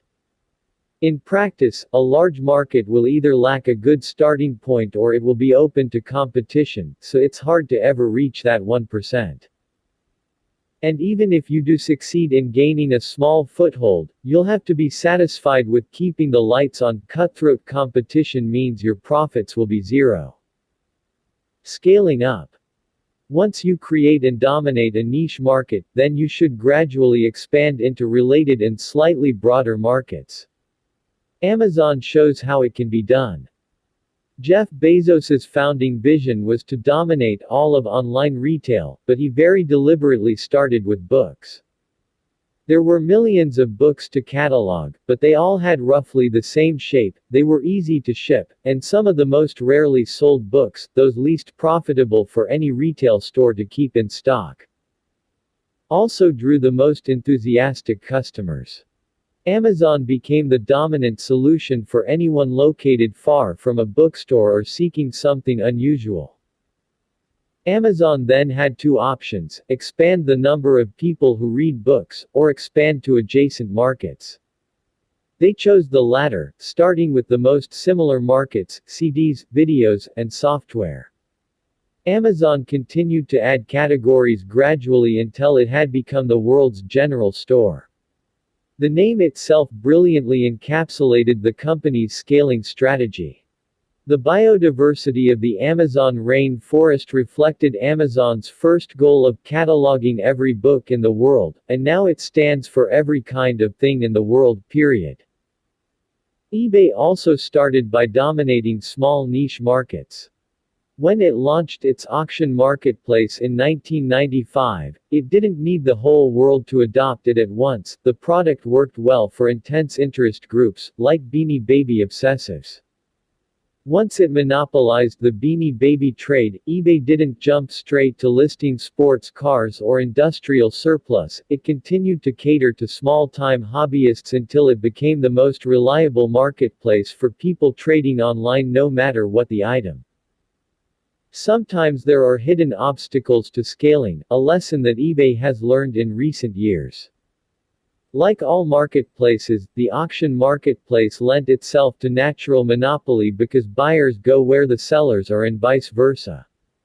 But eBay found that the auction model works best for individually distinctive products like coins and stamps. It works less well for commodity products. People don't want to bid on pencils or Kleenex, so it's more convenient just to buy them from Amazon. eBay is still a valuable monopoly, it's just smaller than people in 2004 expected it to be. Sequencing markets correctly is underrated, and it takes discipline to expand gradually. The most successful companies make the core progression, to first dominate a specific niche and then scale to adjacent markets, a part of their founding narrative. Don't disrupt. Silicon Valley has become obsessed with disruption. Originally, disruption was a term of art to describe how a firm can use new technology to introduce a low-end product at low prices, improve the product over time, and eventually overtake even the premium products offered by incumbent companies using older technology. This is roughly what happened when the advent of PCs disrupted the market for mainframe computers. At first PCs seemed irrelevant, then they became dominant. Today mobile devices may be doing the same thing to PCs. However, disruption has recently transmogrified into a self-congratulatory buzzword for anything posing as trendy and new. This seemingly trivial fad matters because it distorts an entrepreneur's self-understanding in an inherently competitive way. The concept was coined to describe threats to incumbent companies, so startups' obsession with disruption means they see themselves through older firms' eyes. If you think of yourself as an insurgent battling dark forces, it's easy to become unduly fixated on the obstacles in your path. But if you truly want to make something new, the act of creation is far more important than the old industries that might not like what you create. Indeed, if your company can be summed up by its opposition to already existing firms, it can't be completely new and it's probably not going to become a monopoly. Disruption also attracts attention. Disruptors are people who look for trouble and find it. Disruptive kids get sent to the principal's office. Disruptive companies often pick fights they can't win. Think of Napster, the name itself meant trouble. What kinds of things can one nap? Music, kids, and perhaps not much else. Sean Fanning and Sean Parker, Napster's then teenage founders, credibly threatened to disrupt the powerful music recording industry in 1999. The next year, they made the cover of Time magazine. A year and a half after that, they ended up in bankruptcy court. PayPal could be seen as disruptive, but we didn't try to directly challenge any large competitor. It's true that we took some business away from Visa when we popularized internet payments. You might use PayPal to buy something online instead of using your Visa card to buy it in a store. But since we expanded the market for payments overall, we gave Visa far more business than we took. The overall dynamic was net positive, unlike Napster's negative-sum struggle with the US recording industry. As you craft a plan to expand to adjacent markets, don't disrupt, avoid competition as much as possible. The last will be first. You've probably heard about first mover advantage. If you're the first entrant into a market, you can capture significant market share while competitors scramble to get started. But moving first is a tactic, not a goal. What really matters is generating cash flows in the future, so being the first mover doesn't do you any good if someone else comes along and unseats you. It's much better to be the last mover, that is, to make the last great development in a specific market and enjoy years or even decades of monopoly profits. The way to do that is to dominate a small niche and scale up from there, toward your ambitious long-term vision. In this one particular at least, business is like chess. Grandmaster José Raúl Capablanca put it well, to succeed, you must study the endgame before everything else. You are not a lottery ticket. The most contentious question in business is whether success comes from luck or skill. What do successful people say?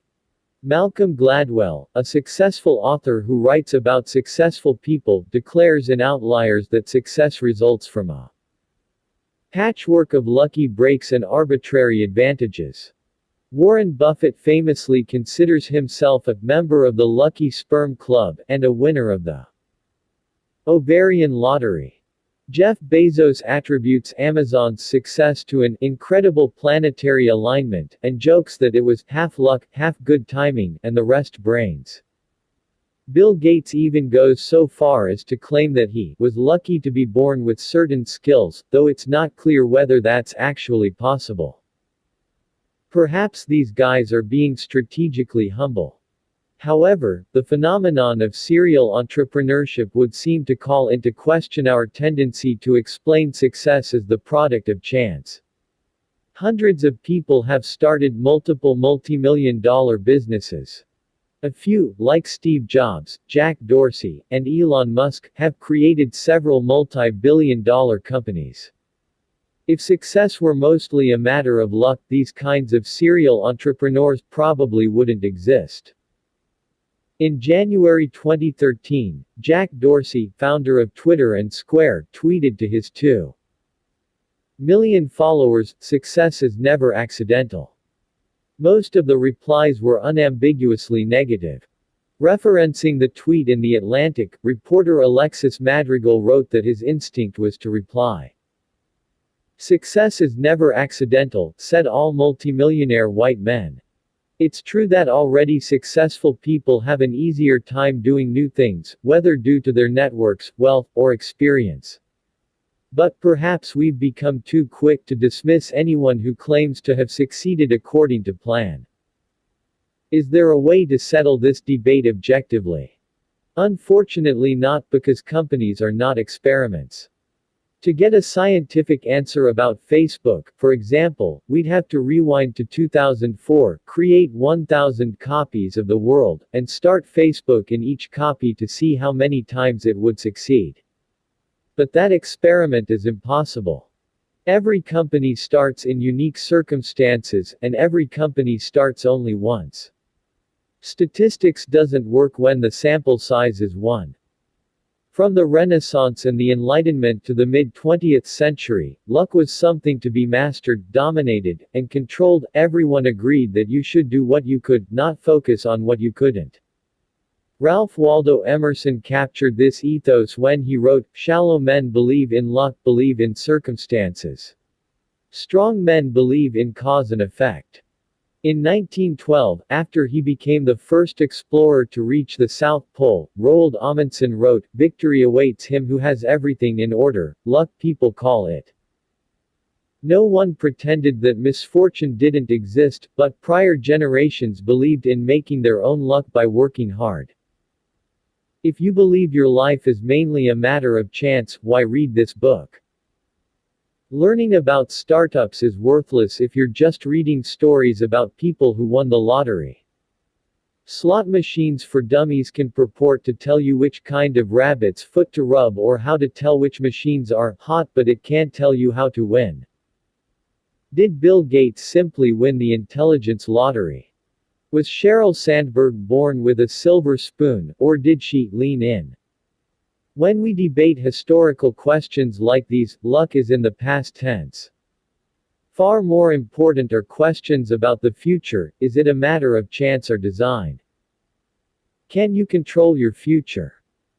You can expect the future to take a definite form, or you can treat it as hazily uncertain. If you treat the future as something definite, it makes sense to understand it in advance and to work to shape it.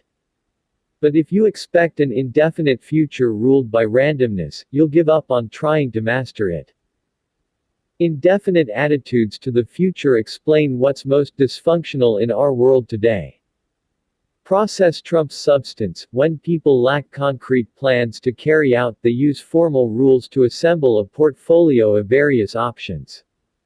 This describes Americans today. In middle school, we're encouraged to start hoarding extracurricular activities. In high school, ambitious students compete even harder to appear omnicompetent. By the time a student gets to college, he's spent a decade curating a bewilderingly diverse resume to prepare for a completely unknowable future. Come what may, he's ready for nothing in particular. A definite view, by contrast, favors firm convictions. Instead of pursuing many-sided mediocrity and calling it well-roundedness, a definite person determines the one best thing to do and then does it. Instead of working tirelessly to make herself indistinguishable, she strives to be great at something substantive, to be a monopoly of one. This is not what young people do today, because everyone around them has long since lost faith in a definite world. No one gets into Stanford by excelling at just one thing, unless that thing happens to involve throwing or catching a leather ball. You can also expect the future to be either better or worse than the present. Optimists welcome the future, pessimists fear it. Combining these possibilities yields 4 views. Indefinite pessimism. Every culture has a myth of decline from some golden age, and almost all peoples throughout history have been pessimists. Even today, pessimism still dominates huge parts of the world. An indefinite pessimist looks out onto a bleak future, but he has no idea what to do about it. This describes Europe since the early 1970s, when the continent succumbed to undirected bureaucratic drift. Today the whole Eurozone is in slow-motion crisis, and nobody is in charge. The European Central Bank doesn't stand for anything but improvisation. The U.S. Treasury prints, "In God We Trust," on the dollar. The ECB might as well print "Kick the can down the road," on the euro. Europeans just react to events as they happen and hope things don't get worse. The indefinite pessimist can't know whether the inevitable decline will be fast or slow, catastrophic or gradual. All he can do is wait for it to happen, so he might as well eat, drink, and be merry in the meantime, hence Europe's famous vacation mania. Definite pessimism. A definite pessimist believes the future can be known, but since it will be bleak, he must prepare for it. Perhaps surprisingly, China is probably the most definitely pessimistic place in the world today. When Americans see the Chinese economy grow ferociously fast, 10% per year since 2000, we imagine a confident country mastering its future. But that's because Americans are still optimists, and we project our optimism onto China. From China's viewpoint, economic growth cannot come fast enough.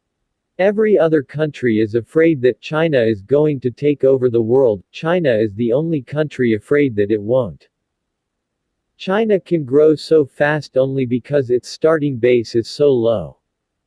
The easiest way for China to grow is to relentlessly copy what has already worked in the West. And that's exactly what it's doing, executing definite plans by burning ever more coal to build ever more factories and skyscrapers. But with a huge population pushing resource prices higher, there's no way Chinese living standards can ever actually catch up to those of the richest countries, and the Chinese know it. This is why the Chinese leadership is obsessed with the way in which things threaten to get worse. Every senior Chinese leader experienced famine as a child, so when the Politburo looks to the future, disaster is not an abstraction. The Chinese public, too, knows that winter is coming. Outsiders are fascinated by the great fortunes being made inside China, but they pay less attention to the wealthy Chinese trying hard to get their money out of the country. Poorer Chinese just save everything they can and hope it will be enough. Every class of people in China takes the future deadly seriously. Definite optimism. To a definite optimist, the future will be better than the present if he plans and works to make it better. From the 17th century through the 1950s and 60s, definite optimists led the Western world. Scientists, engineers, doctors, and businessmen made the world richer, healthier, and more long-lived than previously imaginable. As Karl Marx and Friedrich Engels saw clearly, the 19th century business class created more massive and more colossal productive forces than all preceding generations together. Subjection of nature's forces to man, machinery, application of chemistry to industry and agriculture, steam navigation, railways, electric telegraphs, clearing of whole continents for cultivation, canalization of rivers, whole populations conjured out of the ground. What earlier century had even a presentiment that such productive forces slumbered in the lap of social labor? Each generation's inventors and visionaries surpassed their predecessors. In 1843, the London public was invited to make its first crossing underneath the River Thames by a newly dug tunnel. In 1869, the Suez Canal saved Eurasian shipping traffic from rounding the Cape of Good Hope. In 1914, the Panama Canal cut short the route from Atlantic to Pacific. Even the Great Depression failed to impede relentless progress in the United States, which has always been home to the world's most far-seeing definite optimists. The Empire State Building was started in 1929 and finished in 1931. The Golden Gate Bridge was started in 1933 and completed in 1937. The Manhattan Project was started in 1941 and had already produced the world's first nuclear bomb by 1945. Americans continued to remake the face of the world in peacetime. The interstate highway system began construction in 1956, and the first 20,000 miles of road were opened for driving by 1965. Definite planning even went beyond the surface of this planet. NASA's Apollo program began in 1961 and put 12 men on the moon before it finished in 1972. Bold plans were not reserved just for political leaders or government scientists. In the late 1940s, a Californian named John Reber set out to reinvent the physical geography of the whole San Francisco Bay Area. Reber was a schoolteacher, an amateur theater producer, and a self-taught engineer. Undaunted by his lack of credentials, he publicly proposed to build 2 huge dams in the bay, construct massive freshwater lakes for drinking water and irrigation, and reclaim 20,000 acres of land for development. Even though he had no personal authority, people took the Reber plan seriously. It was endorsed by newspaper editorial boards across California. The U.S. Congress held hearings on its feasibility. The Army Corps of Engineers even constructed a 1.5-acre scale model of the bay in a cavernous Sausalito warehouse to simulate it. These tests revealed technical shortcomings, so the plan wasn't executed. But would anybody today take such a vision seriously in the first place? In the 1950s, people welcomed big plans and asked whether they would work. Today a grand plan coming from a schoolteacher would be dismissed as crankery, and a long-range vision coming from anyone more powerful would be derided as hubris. You can still visit the Bay model in that Sausalito warehouse, but today it's just a tourist attraction. Big plans for the future have become archaic curiosities. In the 1950s, Americans thought big plans for the future were too important to be left to experts. Indefinite optimism. After a brief pessimistic phase in the 1970s, indefinite optimism has dominated American thinking ever since 1982, when a long bull market began and finance eclipsed engineering as the way to approach the future. To an indefinite optimist, the future will be better, but he doesn't know how exactly, so he won't make any specific plans. He expects to profit from the future but sees no reason to design it concretely. Instead of working for years to build a new product, indefinite optimists rearrange already invented ones. Bankers make money by rearranging the capital structures of already existing companies. Lawyers resolve disputes over old things or help other people structure their affairs. And private equity investors and management consultants don't start new businesses, they squeeze extra efficiency from old ones with incessant procedural optimizations. It's no surprise that these fields all attract disproportionate numbers of high-achieving Ivy League optionality chasers. What could be a more appropriate reward for 2 decades of resume building than a seemingly elite, process-oriented career that promises to keep options open? Recent graduates' parents often cheer them on the established path. The strange history of the baby boom produced a generation of indefinite optimists so used to effortless progress that they feel entitled to it. Whether you were born in 1945 or 1950 or 1955, things got better every year for the first 18 years of your life, and it had nothing to do with you. Technological advance seemed to accelerate automatically, so the boomers grew up with great expectations but few specific plans for how to fulfill them. Then, when technological progress stalled in the 1970s, increasing income inequality came to the rescue of the most elite boomers. Every year of adulthood continued to get automatically better and better for the rich and successful. The rest of their generation was left behind, but the wealthy boomers who shape public opinion today see little reason to question their naive optimism. Since track careers worked for them, they can't imagine that they won't work for their kids, too. Malcolm Gladwell says you can't understand Bill Gates's success without understanding his fortunate personal context. He grew up in a good family, went to a private school equipped with a computer lab, and counted Paul Allen as a childhood friend. But perhaps you can't understand Malcolm Gladwell without understanding his historical context as a boomer, born in 1963. When baby boomers grow up and write books to explain why one or another individual is successful, they point to the power of a particular individual's context as determined by chance. But they miss the even bigger social context for their own preferred explanations. A whole generation learned from childhood to overrate the power of chance and underrate the importance of planning. Gladwell at first appears to be making a contrarian critique of the myth of the self-made businessman, but actually his own account encapsulates the conventional view of a generation. Our indefinitely optimistic world. Indefinite finance. While a definitely optimistic future would need engineers to design underwater cities and settlements in space, an indefinitely optimistic future calls for more bankers and lawyers.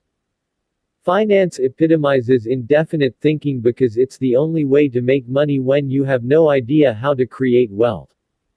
If they don't go to law school, bright college graduates head to Wall Street precisely because they have no real plan for their careers. And once they arrive at Goldman, they find that even inside finance, everything is indefinite. It's still optimistic. You wouldn't play in the markets if you expected to lose, but the fundamental tenet is that the market is random. You can't know anything specific or substantive. Diversification becomes supremely important. The indefiniteness of finance can be bizarre. Think about what happens when successful entrepreneurs sell their company. What do they do with the money? In a financialized world, it unfolds like this. The founders don't know what to do with it, so they give it to a large bank. The bankers don't know what to do with it, so they diversify by spreading it across a portfolio of institutional investors. Institutional investors don't know what to do with their managed capital, so they diversify by amassing a portfolio of stocks. Companies try to increase their share price by generating free cash flows. If they do, they issue dividends or buy back shares and the cycle repeats. At no point does anyone in the chain know what to do with money in the real economy. But in an indefinite world, people actually prefer unlimited optionality. Money is more valuable than anything you could possibly do with it. Only in a definite future is money a means to an end, not the end itself. Indefinite politics. Politicians have always been officially accountable to the public at election time, but today they are attuned to what the public thinks at every moment.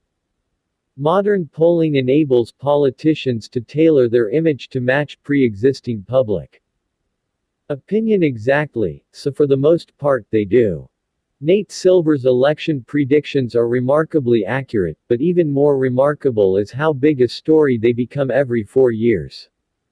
We are more fascinated today by statistical predictions of what the country will be thinking in a few weeks' time than by visionary predictions of what the country will look like 10 or 20 years from now. And it's not just the electoral process, the very character of government has become indefinite too. The government used to be able to coordinate complex solutions to problems like atomic weaponry and lunar exploration. But today, after 40 years of indefinite creep, the government mainly just provides insurance. Our solutions to big problems are Medicare, Social Security, and a dizzying array of other transfer payment programs. It's no surprise that entitlement spending has eclipsed discretionary spending every year since 1975. To increase discretionary spending, we'd need definite plans to solve specific problems. But according to the indefinite logic of entitlement spending, we can make things better just by sending out more checks. Indefinite philosophy.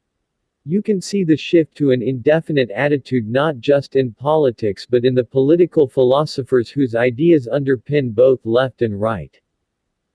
The philosophy of the ancient world was pessimistic. Plato, Aristotle, Epicurus, and Lucretius all accepted strict limits on human potential. The only question was how best to cope with our tragic fate. Modern philosophers have been mostly optimistic. From Herbert Spencer on the right and Hegel in the center to Marx on the left, the 19th century shared a belief in progress. Remember Marx and Engels's encomium to the technological triumphs of capitalism from this page. These thinkers expected material advances to fundamentally change human life for the better. They were definite optimists.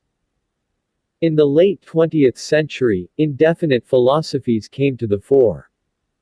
The two dominant political thinkers, John Rawls and Robert Nozick, are usually seen as stark opposites. On the egalitarian left, Rawls was concerned with questions of fairness and distribution. On the libertarian right, Nozick focused on maximizing individual freedom. They both believed that people could get along with each other peacefully, so unlike the ancients, they were optimistic. But unlike Spencer or Marx, Rawls and Nozick were indefinite optimists. They didn't have any specific vision of the future. Their indefiniteness took different forms. Rawls begins a theory of justice with the famous veil of ignorance. Fair political reasoning is supposed to be impossible for anyone with knowledge of the world as it concretely exists. Instead of trying to change our actual world of unique people and real technologies, Rawls fantasized about an inherently stable society with lots of fairness but little dynamism. Nozick opposed Rawls's patterned concept of justice. To Nozick, any voluntary exchange must be allowed, and no social pattern could be noble enough to justify maintenance by coercion. He didn't have any more concrete ideas about the good society than Rawls, both of them focused on process. Today, we exaggerate the differences between left liberal egalitarianism and libertarian individualism because almost everyone shares their common indefinite attitude. In philosophy, politics, and business, too, arguing over process has become a way to endlessly defer making concrete plans for a better future. Indefinite life. Our ancestors sought to understand and extend the human lifespan. In the 16th century, conquistadors searched the jungles of Florida for a fountain of youth. Francis Bacon wrote that the prolongation of life should be considered its own branch of medicine, and the noblest. In the 1660s, Robert Boyle placed life extension, along with the recovery of youth, atop his famous wish list for the future of science. Whether through geographic exploration or laboratory research, the best minds of the Renaissance thought of death as something to defeat. Some resistors were killed in action. Bacon caught pneumonia and died in 1626 while experimenting to see if he could extend a chicken's life by freezing it in the snow. We haven't yet uncovered the secrets of life, but insurers and statisticians in the 19th century successfully revealed a secret about death that still governs our thinking today. They discovered how to reduce it to a mathematical probability. Life tables tell us our chances of dying in any given year, something previous generations didn't know. However, in exchange for better insurance contracts, we seem to have given up the search for secrets about longevity.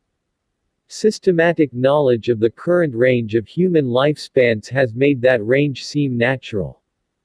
Today our society is permeated by the twin ideas that death is both inevitable and random. Meanwhile, probabilistic attitudes have come to shape the agenda of biology itself. In 1928, Scottish scientist Alexander Fleming found that a mysterious antibacterial fungus had grown on a petri dish he'd forgotten to cover in his laboratory. He discovered penicillin by accident. Scientists have sought to harness the power of chance ever since. Modern drug discovery aims to amplify Fleming's serendipitous circumstances a millionfold. Pharmaceutical companies search through combinations of molecular compounds at random, hoping to find a hit. But it's not working as well as it used to. Despite dramatic advances over the past 2 centuries, in recent decades biotechnology hasn't met the expectations of investors or patients. Arun's law, that's Moore's law backward.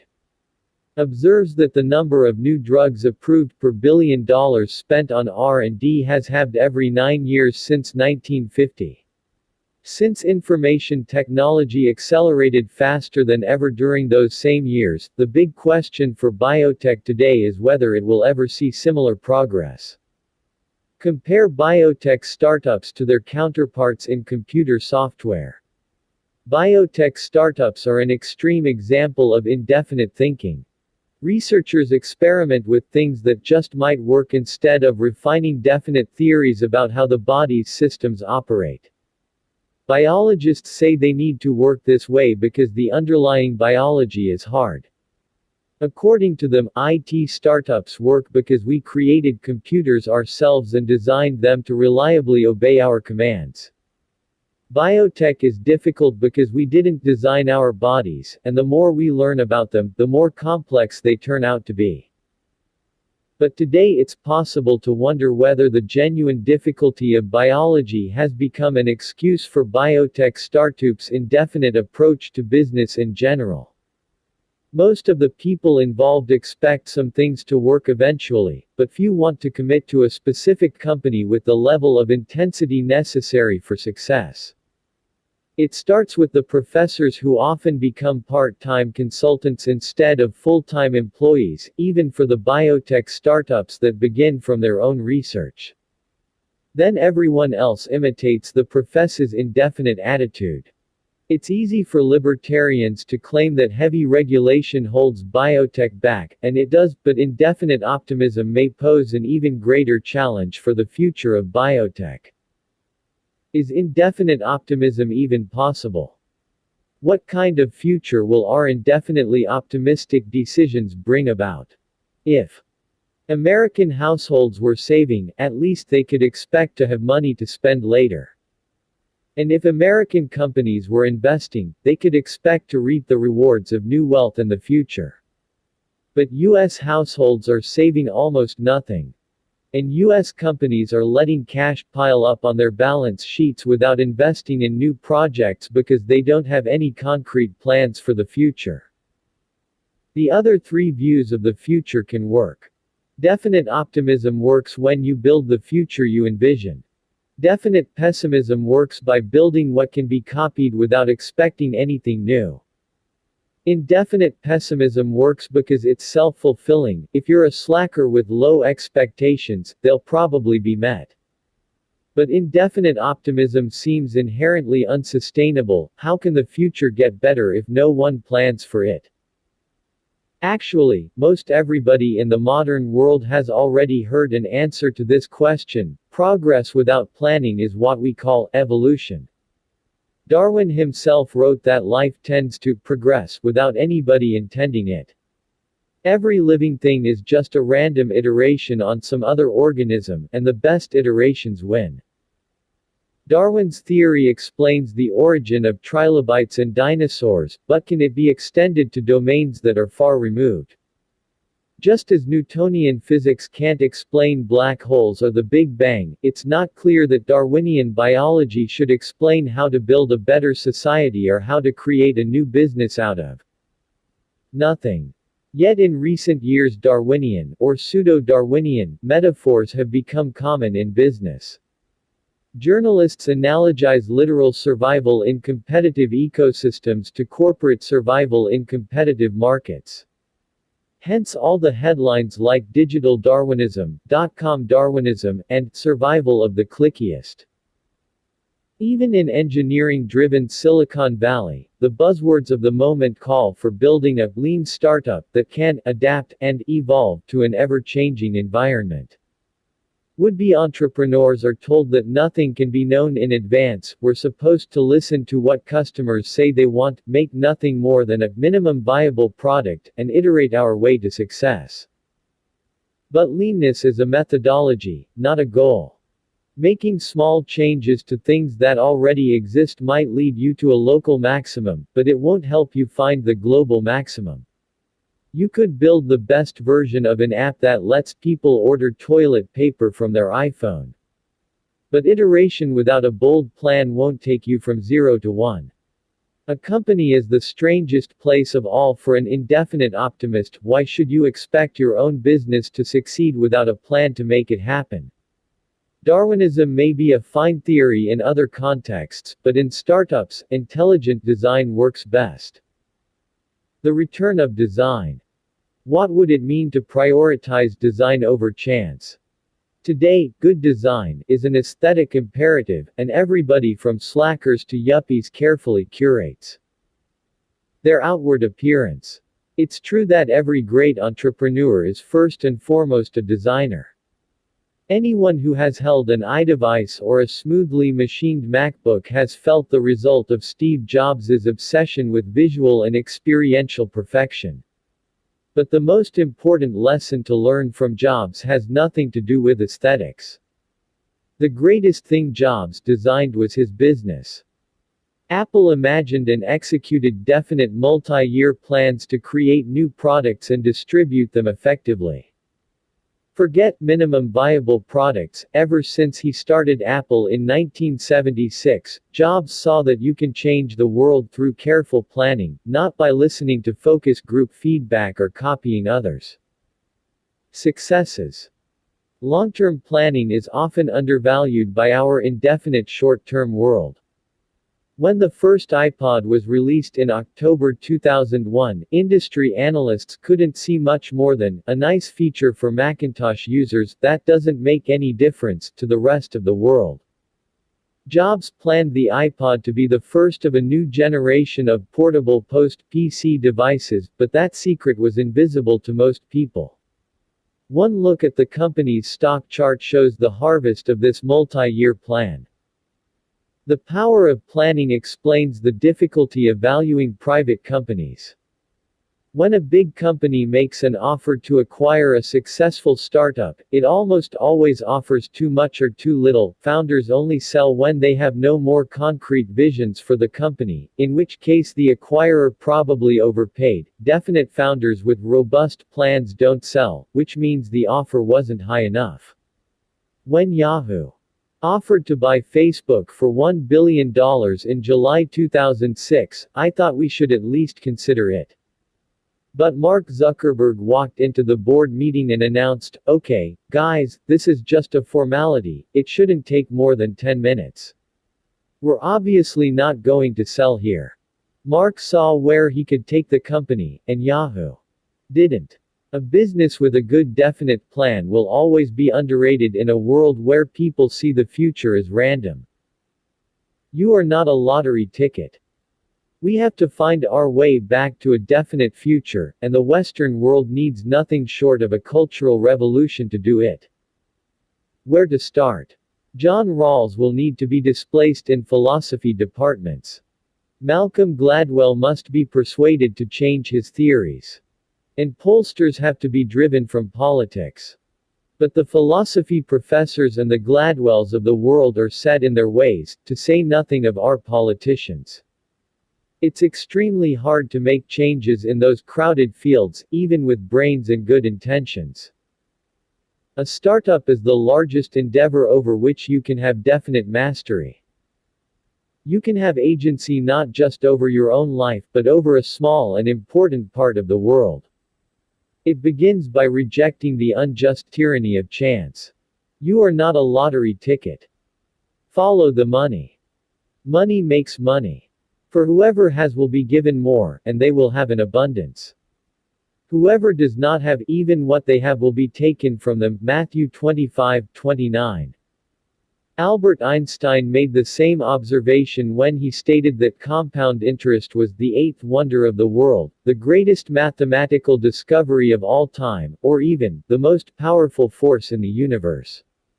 Whichever version you prefer, you can't miss his message: never underestimate exponential growth. Actually, there's no evidence that Einstein ever said any of those things, the quotations are all apocryphal.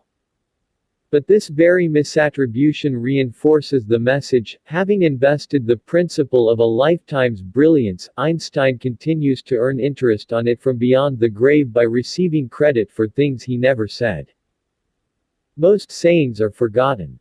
At the other extreme, a select few people like Einstein and Shakespeare are constantly quoted and ventriloquized. We shouldn't be surprised, since small minorities often achieve disproportionate results. In 1906, economist Vilfredo Pareto discovered what became the Pareto principle, or the 80-20 rule, when he noticed that 20% of the people owned 80% of the land in Italy, a phenomenon that he found just as natural as the fact that 20% of the pea pods in his garden produced 80% of the peas. This extraordinarily stark pattern, in which a small few radically outstrip all rivals, surrounds us everywhere in the natural and social world. The most destructive earthquakes are many times more powerful than all smaller earthquakes combined. The biggest cities dwarf all mere towns put together. And monopoly businesses capture more value than millions of undifferentiated competitors. Whatever Einstein did or didn't say, the power law, so named because exponential equations describe severely unequal distributions, is the law of the universe. It defines our surroundings so completely that we usually don't even see it. This chapter shows how the power law becomes visible when you follow the money. In venture capital, where investors try to profit from exponential growth in early-stage companies, a few companies attain exponentially greater value than all others. Most businesses never need to deal with venture capital, but everyone needs to know exactly one thing that even venture capitalists struggle. To understand, we don't live in a normal world, we live under a power law. The power law of venture capital. Venture capitalists aim to identify, fund, and profit from promising early-stage companies. They raise money from institutions and wealthy people, pool it into a fund, and invest in technology companies that they believe will become more valuable. If they turn out to be right, they take a cut of the returns, usually 20%. A venture fund makes money when the companies in its portfolio become more valuable and either go public or get bought by larger companies. Venture funds usually have a 10-year lifespan since it takes time for successful companies to grow and exit. But most venture-backed companies don't IPO or get acquired, most fail, usually soon after they start. Due to these early failures, a venture fund typically loses money at first. VCs hope the value of the fund will increase dramatically in a few years' time, to break even and beyond, when the successful portfolio companies hit their exponential growth spurts and start to scale. The big question is when this takeoff will happen. For most funds, the answer is never. Most startups fail, and most funds fail with them. Every VC knows that his task is to find the companies that will succeed. However, even seasoned investors understand this phenomenon only superficially. They know companies are different, but they underestimate the degree of difference. The error lies in expecting that venture returns will be normally distributed, that is, bad companies will fail, mediocre ones will stay flat, and good ones will return 2x or even 4x. Assuming this bland pattern, investors assemble a diversified portfolio and hope that winners counterbalance losers. But this spray and pray approach usually produces an entire portfolio of flops, with no hits at all. This is because venture returns don't follow a normal distribution overall. Rather, they follow a power law. A small handful of companies radically outperform all others.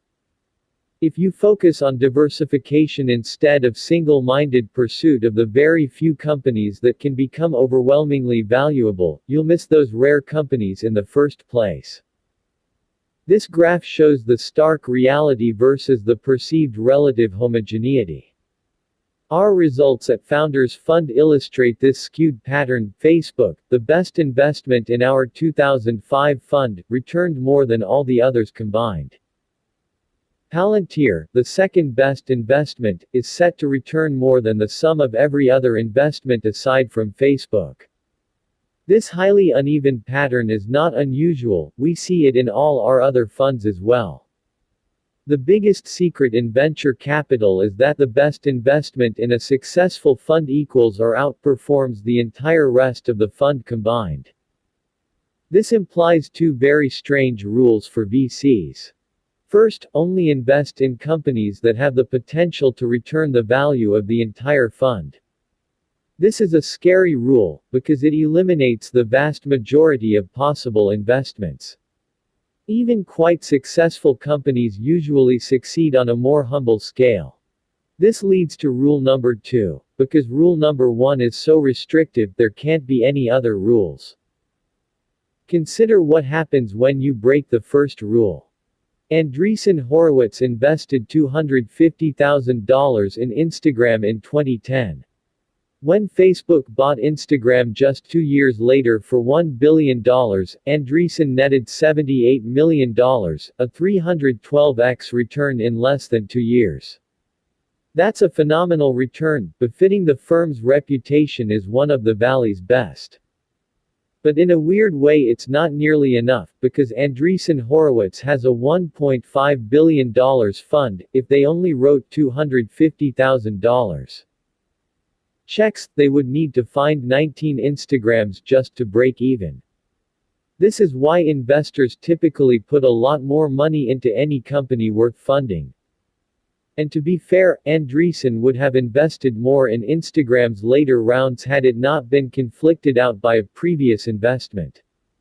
VCs must find the handful of companies that will successfully go from 0 to 1 and then back them with every resource. Of course, no one can know with certainty ex ante which companies will succeed, so even the best VC firms have a portfolio. However, every single company in a good venture portfolio must have the potential to succeed at vast scale. At Founders Fund, we focus on 5 to 7 companies in a fund, each of which we think could become a multi-billion-dollar business based on its unique fundamentals. Whenever you shift from the substance of a business to the financial question of whether or not it fits into a diversified hedging strategy, venture investing starts to look a lot like buying lottery tickets. And once you think that you're playing the lottery, you've already psychologically prepared yourself to lose. Why people don't see the power law? Why would professional VCs, of all people, fail to see the power law? For one thing, it only becomes clear over time, and even technology investors too often live in the present. Imagine a firm invests in 10 companies with the potential to become monopolies, already an unusually disciplined portfolio. Those companies will look very similar in the early stages before exponential growth. Over the next few years, some companies will fail while others begin to succeed, valuations will diverge, but the difference between exponential growth and linear growth will be unclear. After 10 years, however, the portfolio won't be divided between winners and losers, it will be split between one dominant investment and everything else. But no matter how unambiguous the end result of the power law, it doesn't reflect daily experience. Since investors spend most of their time making new investments and attending to companies in their early stages, most of the companies they work with are by definition average. Most of the differences that investors and entrepreneurs perceive every day are between relative levels of success, not between exponential dominance and failure. And since nobody wants to give up on an investment, VCs usually spend even more time on the most problematic companies than they do on the most obviously successful. If even investors specializing in exponentially growing startups miss the power law, it's not surprising that most everyone else misses it too. Power law distributions are so big that they hide in plain sight. For example, when most people outside Silicon Valley think of venture capital, they might picture a small and quirky coterie, like ABC's Shark Tank, only without commercials. After all, less than 1% of new businesses started each year in the US receive venture funding, and total VC investment accounts for less than 0.2% of GDP. But the results of those investments disproportionately propel the entire economy. Venture-backed companies create 11% of all private sector jobs. They generate annual revenues equivalent to an astounding 21% of GDP. Indeed, the dozen largest tech companies were all venture-backed. Together those 12 companies are worth more than $2 trillion, more than all other tech companies combined. What to do with the power law? The power law is not just important to investors, rather, it's important to everybody because everybody is an investor. An entrepreneur makes a major investment just by spending her time working on a startup. Therefore, every entrepreneur must think about whether her company is going to succeed and become valuable. Every individual is unavoidably an investor, too. When you choose a career, you act on your belief that the kind of work you do will be valuable decades from now. The most common answer to the question of future value is a diversified portfolio. Don't put all your eggs in one basket, everyone has been told. As we said, even the best venture investors have a portfolio, but investors who understand the power law make as few investments as possible. The kind of portfolio thinking embraced by both folk wisdom and financial convention, by contrast, regards diversified betting as a source of strength. The more you dabble, the more you are supposed to have hedged against the uncertainty of the future. But life is not a portfolio, not for a startup founder, and not for any individual. An entrepreneur cannot diversify herself. You cannot run dozens of companies at the same time and then hope that one of them works out well. Less obvious but just as important, an individual cannot diversify his own life by keeping dozens of equally possible careers in ready reserve. Our schools teach the opposite. Institutionalized education traffics in a kind of homogenized, generic knowledge. Everybody who passes through the American school system learns not to think in power law terms. Every high school course period lasts 45 minutes, whatever the subject. Every student proceeds at a similar pace. At college, model students obsessively hedge their futures by assembling a suite of exotic and minor skills. Every university believes in excellence, and 100-page course catalogs arranged alphabetically according to arbitrary departments of knowledge seem designed to reassure you that it doesn't matter what you do, as long as you do it well. That is completely false. It does matter what you do. You should focus relentlessly on something you're good at doing, but before that you must think hard about whether it will be valuable in the future. For the startup world, this means you should not necessarily start your own company, even if you are extraordinarily talented. If anything, too many people are starting their own companies today. People who understand the power law will hesitate more than others when it comes to founding a new venture. They know how tremendously successful they could become by joining the very best company while it's growing fast. The power law means that differences between companies will dwarf the differences in roles inside companies. You could have 100% of the equity if you fully fund your own venture, but if it fails, you'll have 100% of nothing. Owning just 0.01% of Google, by contrast, is incredibly valuable, more than $35 million as of this writing. If you do start your own company, you must remember the power law to operate it well. The most important things are singular. One market will probably be better than all others, as we discussed in Chapter 5. One distribution strategy usually dominates all others, too, for that see Chapter 11. Time and decision-making themselves follow a power law, and some moments matter far more than others, see Chapter 9. However, you can't trust a world that denies the power law to accurately frame your decisions for you, so what's most important is rarely obvious.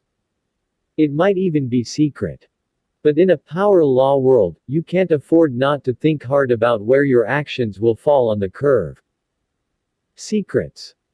Every one of today's most famous and familiar ideas was once unknown and unsuspected. The mathematical relationship between a triangle's sides, for example, was secret for millennia. Pythagoras had to think hard to discover it. If you wanted in on Pythagoras's new discovery, joining his strange vegetarian cult was the best way to learn about it. Today, his geometry has become a convention. A simple truth we teach to grade schoolers. A conventional truth can be important, it's essential to learn elementary mathematics, for example, but it won't give you an edge. It's not a secret. Remember our contrarian question, what important truth do very few people agree with you on? If we already understand as much of the natural world as we ever will, if all of today's conventional ideas are already enlightened, and if everything has already been done, then there are no good answers.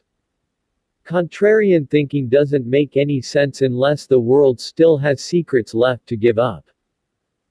Of course, there are many things we don't yet understand, but some of those things may be impossible to figure out, mysteries rather than secrets. For example, string theory describes the physics of the universe in terms of vibrating one-dimensional objects called strings. Is string theory true? You can't really design experiments to test it. Very few people, if any, could ever understand all its implications. But is that just because it's difficult? Or is it an impossible mystery? The difference matters. You can achieve difficult things, but you can't achieve the impossible. Recall the business version of our contrarian question, what valuable company is nobody building? Every correct answer is necessarily a secret, something important and unknown, something hard to do but doable. If there are many secrets left in the world, there are probably many world-changing companies yet to be started. This chapter will help you think about secrets and how to find them. Why aren't people looking for secrets? Most people act as if there were no secrets left to find. An extreme representative of this view is Ted Kaczynski, infamously known as the Unabomber. Kaczynski was a child prodigy who enrolled at Harvard at 16. He went on to get a PhD in math and become a professor at UC Berkeley. But you've only ever heard of him because of the 17-year terror campaign he waged with pipe bombs against professors, technologists, and businesspeople. In late 1995, the authorities didn't know who or where the Unabomber was. The biggest clue was a 35,000-word manifesto that Kaczynski had written and anonymously mailed to the press. The FBI asked some prominent newspapers to publish it, hoping for a break in the case. It worked. Kaczynski's brother recognized his writing style and turned him in. You might expect that writing style to have shown obvious signs of insanity, but the manifesto is eerily cogent. Kaczynski claimed that in order to be happy, every individual needs to have goals whose attainment requires effort, and needs to succeed in attaining at least some of his goals. He divided human goals into 3 groups. 1. Goals that can be satisfied with minimal effort. 2. Goals that can be satisfied with serious effort, and 3. Goals that cannot be satisfied, no matter how much effort one makes. This is the classic trichotomy of the easy, the hard, and the impossible. Kaczynski argued that modern people are depressed because all the world's hard problems have already been solved. What's left to do is either easy or impossible, and pursuing those tasks is deeply unsatisfying. What you can do, even a child can do. What you can't do, even Einstein couldn't have done. So Kaczynski's idea was to destroy existing institutions, get rid of all technology, and let people start over and work on hard problems anew. Kaczynski's methods were crazy, but his loss of faith in the technological frontier is all around us. Consider the trivial but revealing hallmarks of urban hipsterdom: faux vintage photography, the handlebar mustache, and vinyl record Players all hark back to an earlier time when people were still optimistic about the future. If everything worth doing has already been done, you may as well feign an allergy to achievement and become a barista. Hipster or Unabomber. All fundamentalists think this way, not just terrorists and hipsters.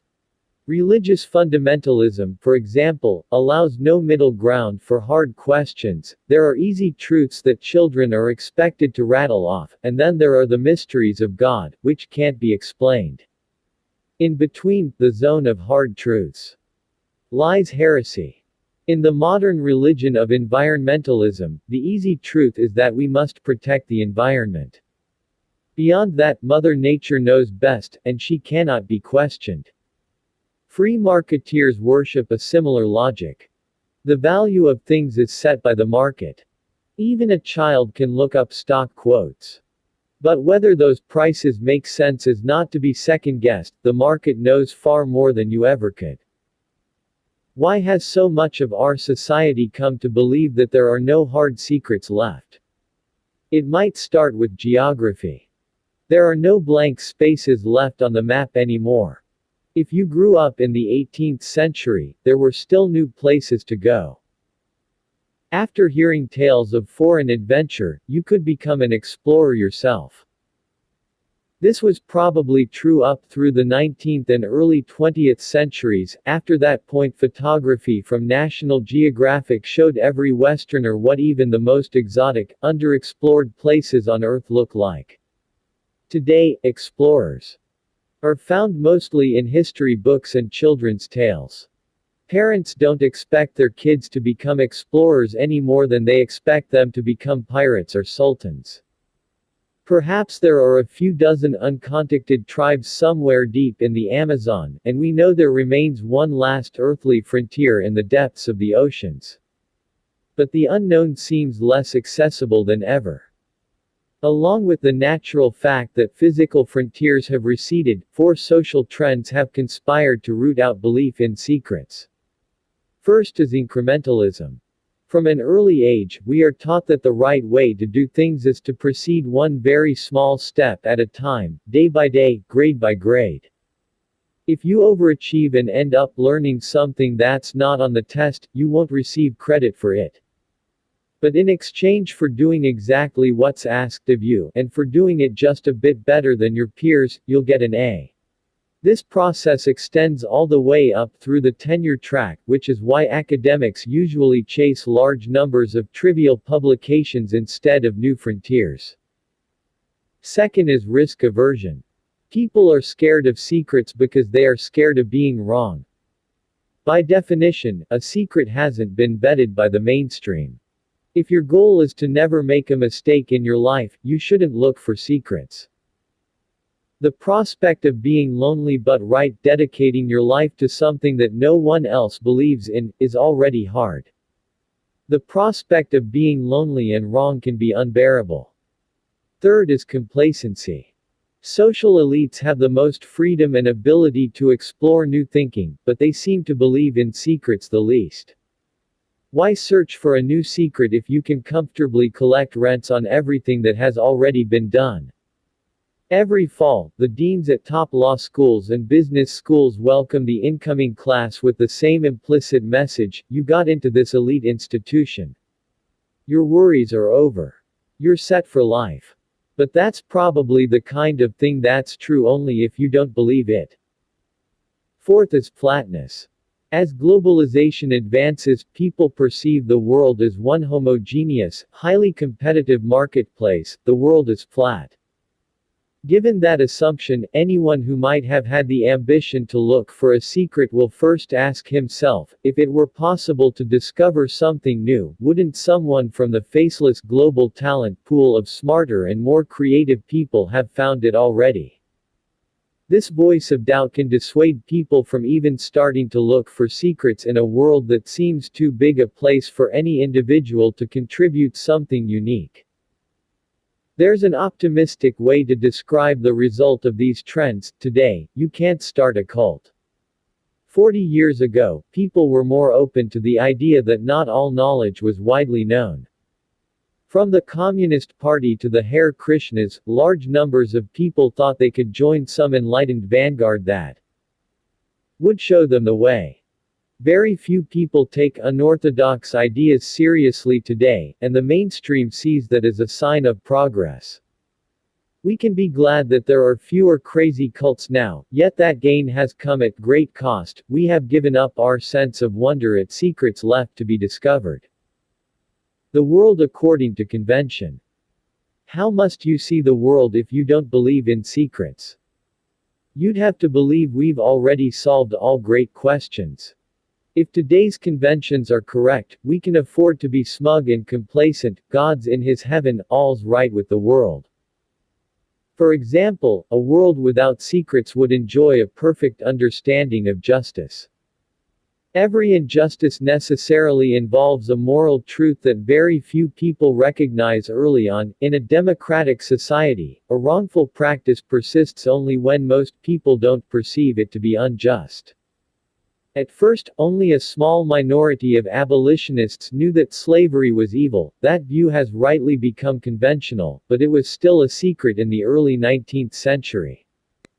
To say that there are no secrets left today would mean that we live in a society with no hidden injustices. In economics, disbelief in secrets leads to faith in efficient markets. But the existence of financial bubbles shows that markets can have extraordinary inefficiencies. And the more people believe in efficiency, the bigger the bubbles get. In 1999, nobody wanted to believe that the internet was irrationally overvalued.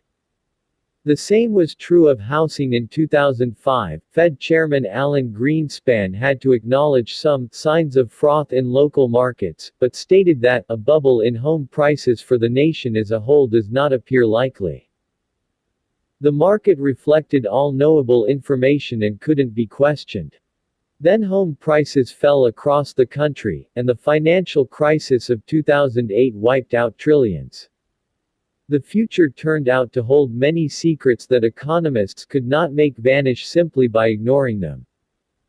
What happens when a company stops believing in secrets? The sad decline of Hewlett-Packard provides a cautionary tale. In 1990, the company was worth $9 billion. Then came a decade of invention. In 1991, HP released the DeskJet 500C, the world's first affordable color printer. In 1993, it launched the Omnibook, one of the first superportable laptops. The next year, HP released the OfficeJet, the world's first all-in-one printer, fax, copier. This relentless product expansion paid off. By mid-2000, HP was worth $135 billion. But starting in late 1999, when HP introduced a new branding campaign around the imperative to invent, it stopped inventing things. In 2001, the company launched HP Services, a glorified consulting and support shop. In 2002, HP merged with Compaq, presumably because it didn't know what else to do. By 2005, the company's market cap had plunged to $70 billion, roughly half of what it had been just 5 years earlier. HP's board was a microcosm of the dysfunction. It split into two factions, only one of which cared about new technology. That faction was led by Tom Perkins, an engineer who first came to HP in 1963 to run the company's research division at the personal request of Bill Hewlett and Dave Packard. At 73 years old in 2005, Perkins may as well have been a time-traveling visitor from a bygone age of optimism. He thought the board should identify the most promising new technologies and then have HP build them. But Perkins's faction lost out to its rival, led by chairwoman Patricia Dunn.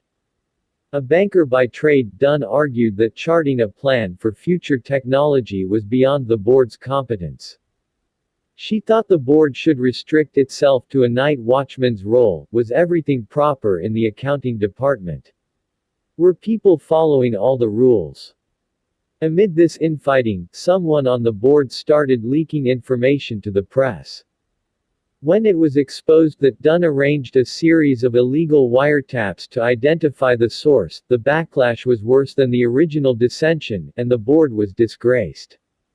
Having abandoned the search for technological secrets, H.P. obsessed over gossip. As a result, by late 2012 HP was worth just $23 billion. Not much more than it was worth in 1990, adjusting for inflation. The case for secrets. You can't find secrets without looking for them.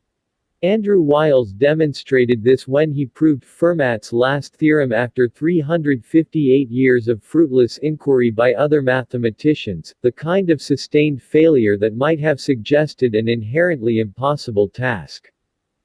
Pierre de Fermat had conjectured in 1637 that no integers a, b, and c could satisfy the equation n plus bn equals cn for any integer n greater than 2.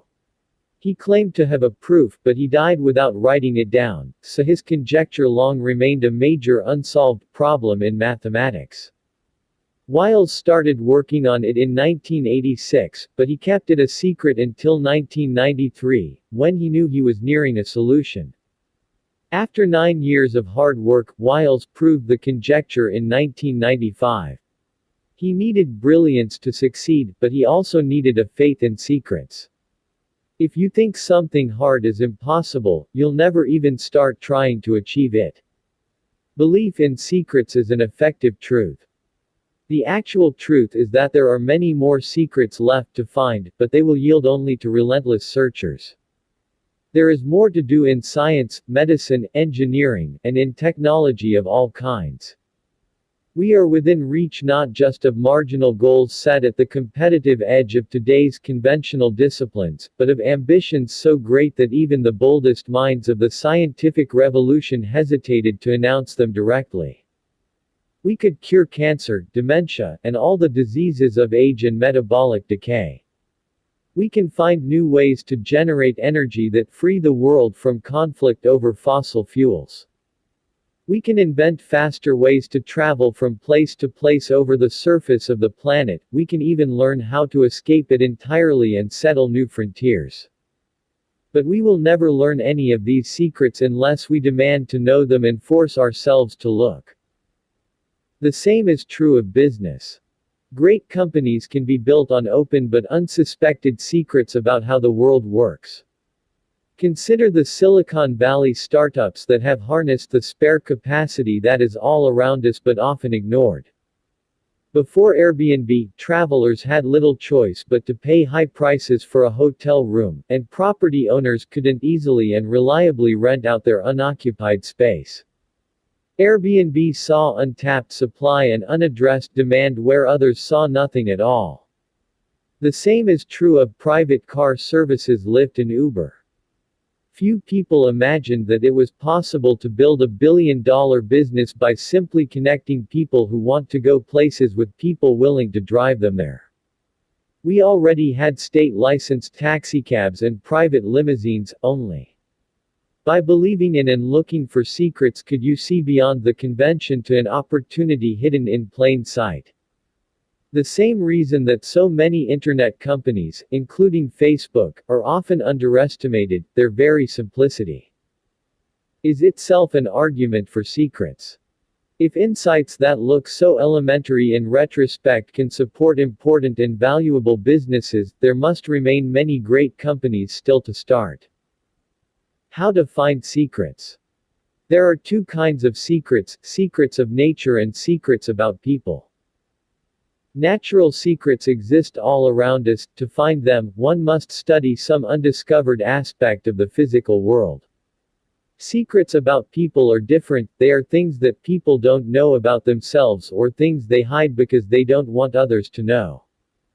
So when thinking about what kind of company to build, there are two distinct questions to ask: what secrets is nature not telling you?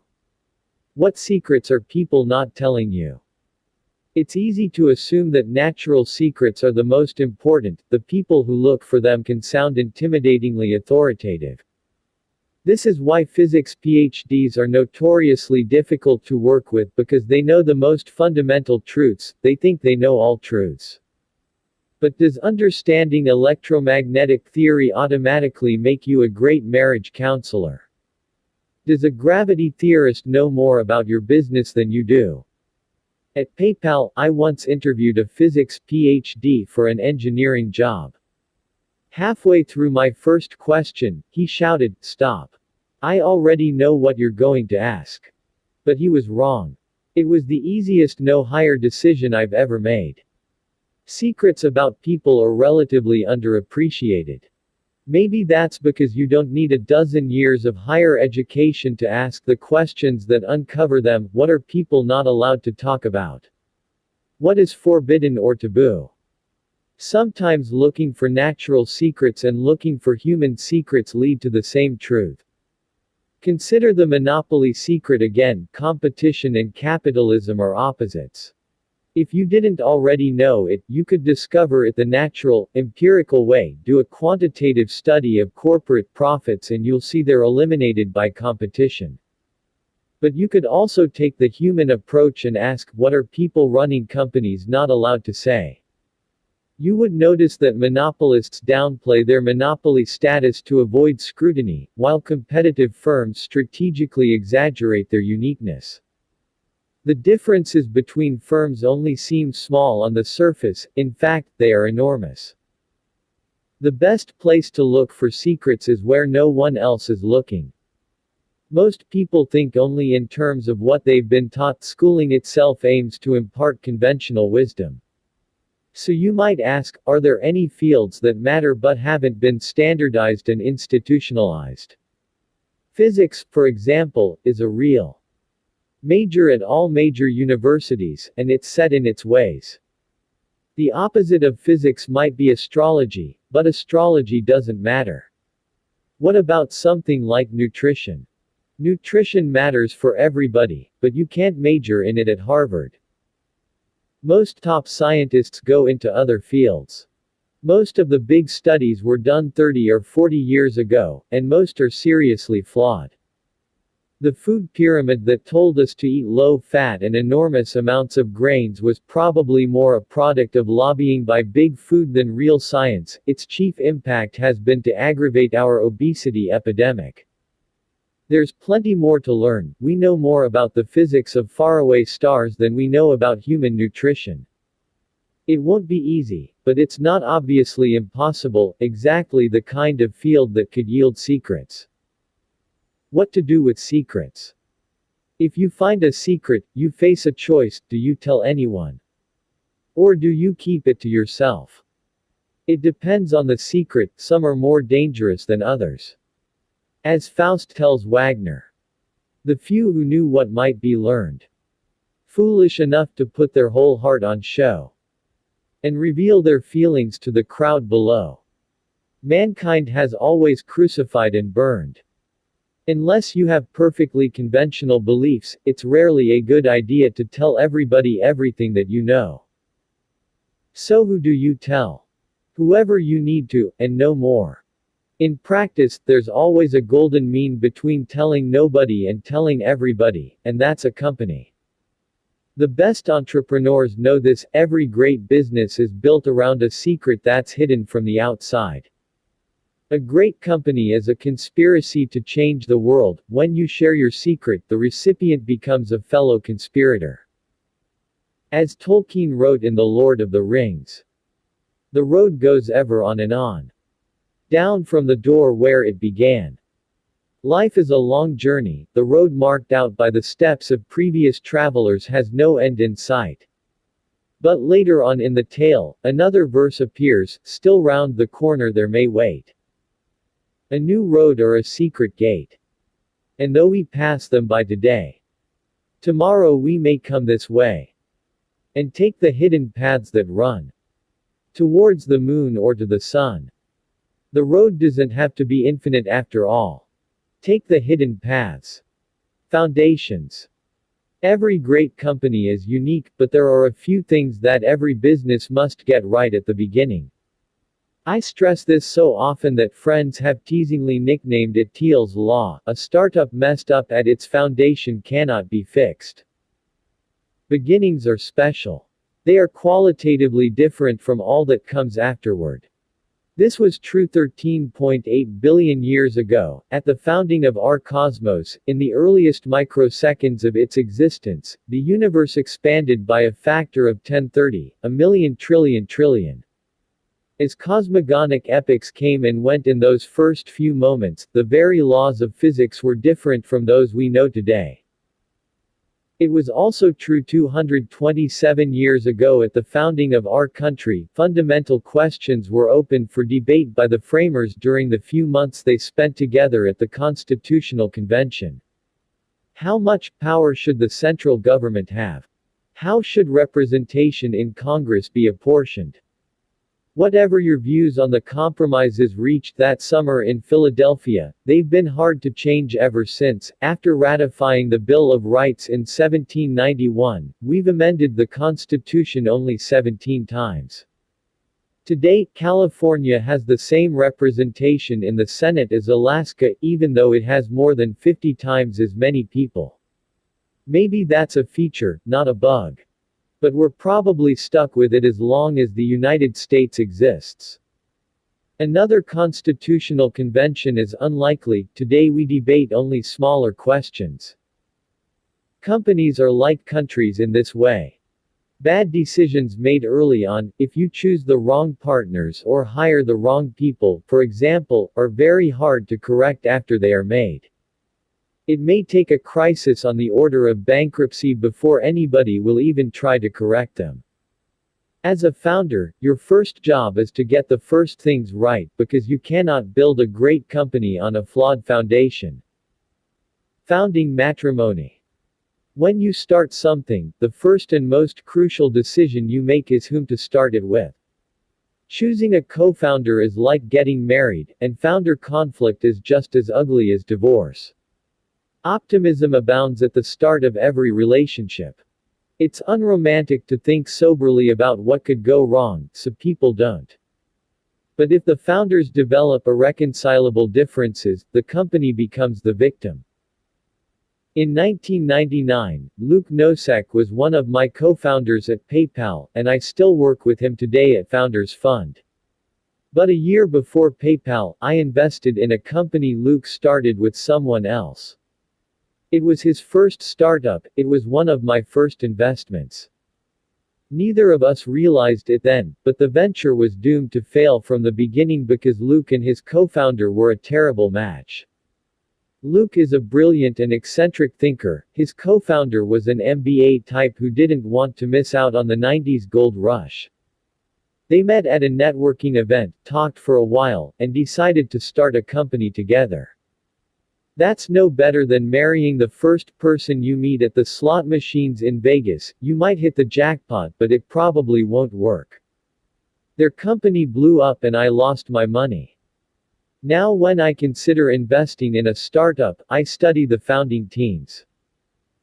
Technical abilities and complementary skill sets matter, but how well the founders know each other and how well they work together matter just as much.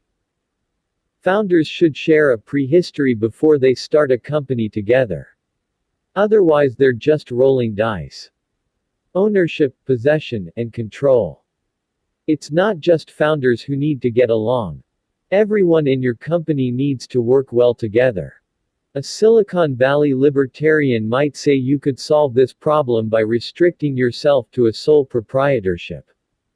Freud, Jung, and every other psychologist has a theory about how every individual mind is divided against itself, but in business at least, working for yourself guarantees alignment. Unfortunately, it also limits what kind of company you can build.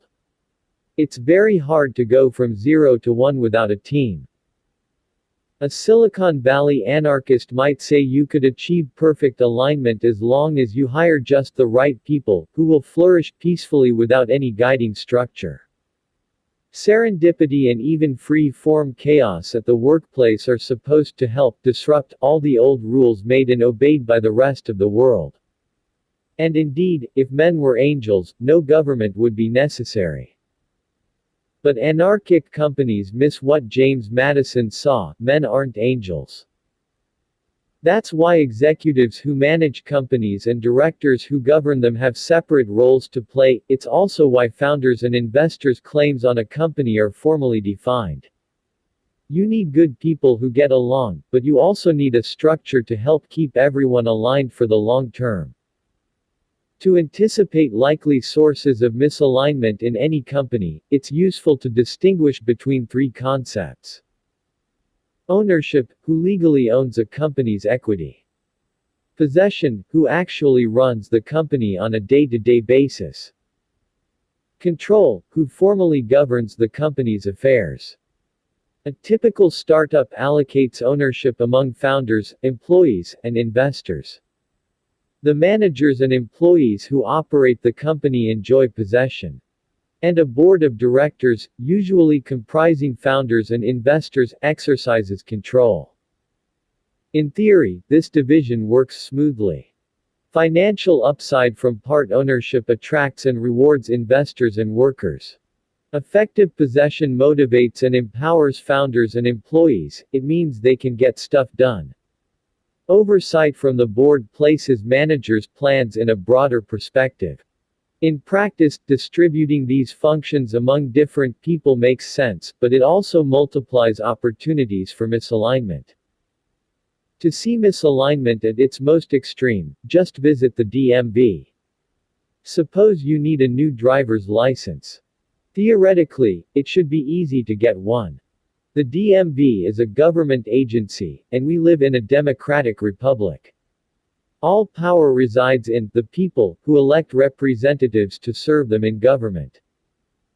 If you're a citizen, you're a part owner of the DMV and your representatives control it, so you should be able to walk in and get what you need. Of course, it doesn't work like that. We the people may own the DMV's resources, but that ownership is merely fictional. The clerks and petty tyrants who operate the DMV, however, enjoy very real possession of their small-time powers. Even the governor and the legislature charged with nominal control over the DMV can't change anything. The bureaucracy lurches ever sideways of its own inertia no matter what actions elected officials take. Accountable to nobody, the DMV is misaligned with everybody. Bureaucrats can make your licensing experience pleasurable or nightmarish at their sole discretion. You can try to bring up political theory and remind them that you are the boss, but that's unlikely to get you better service.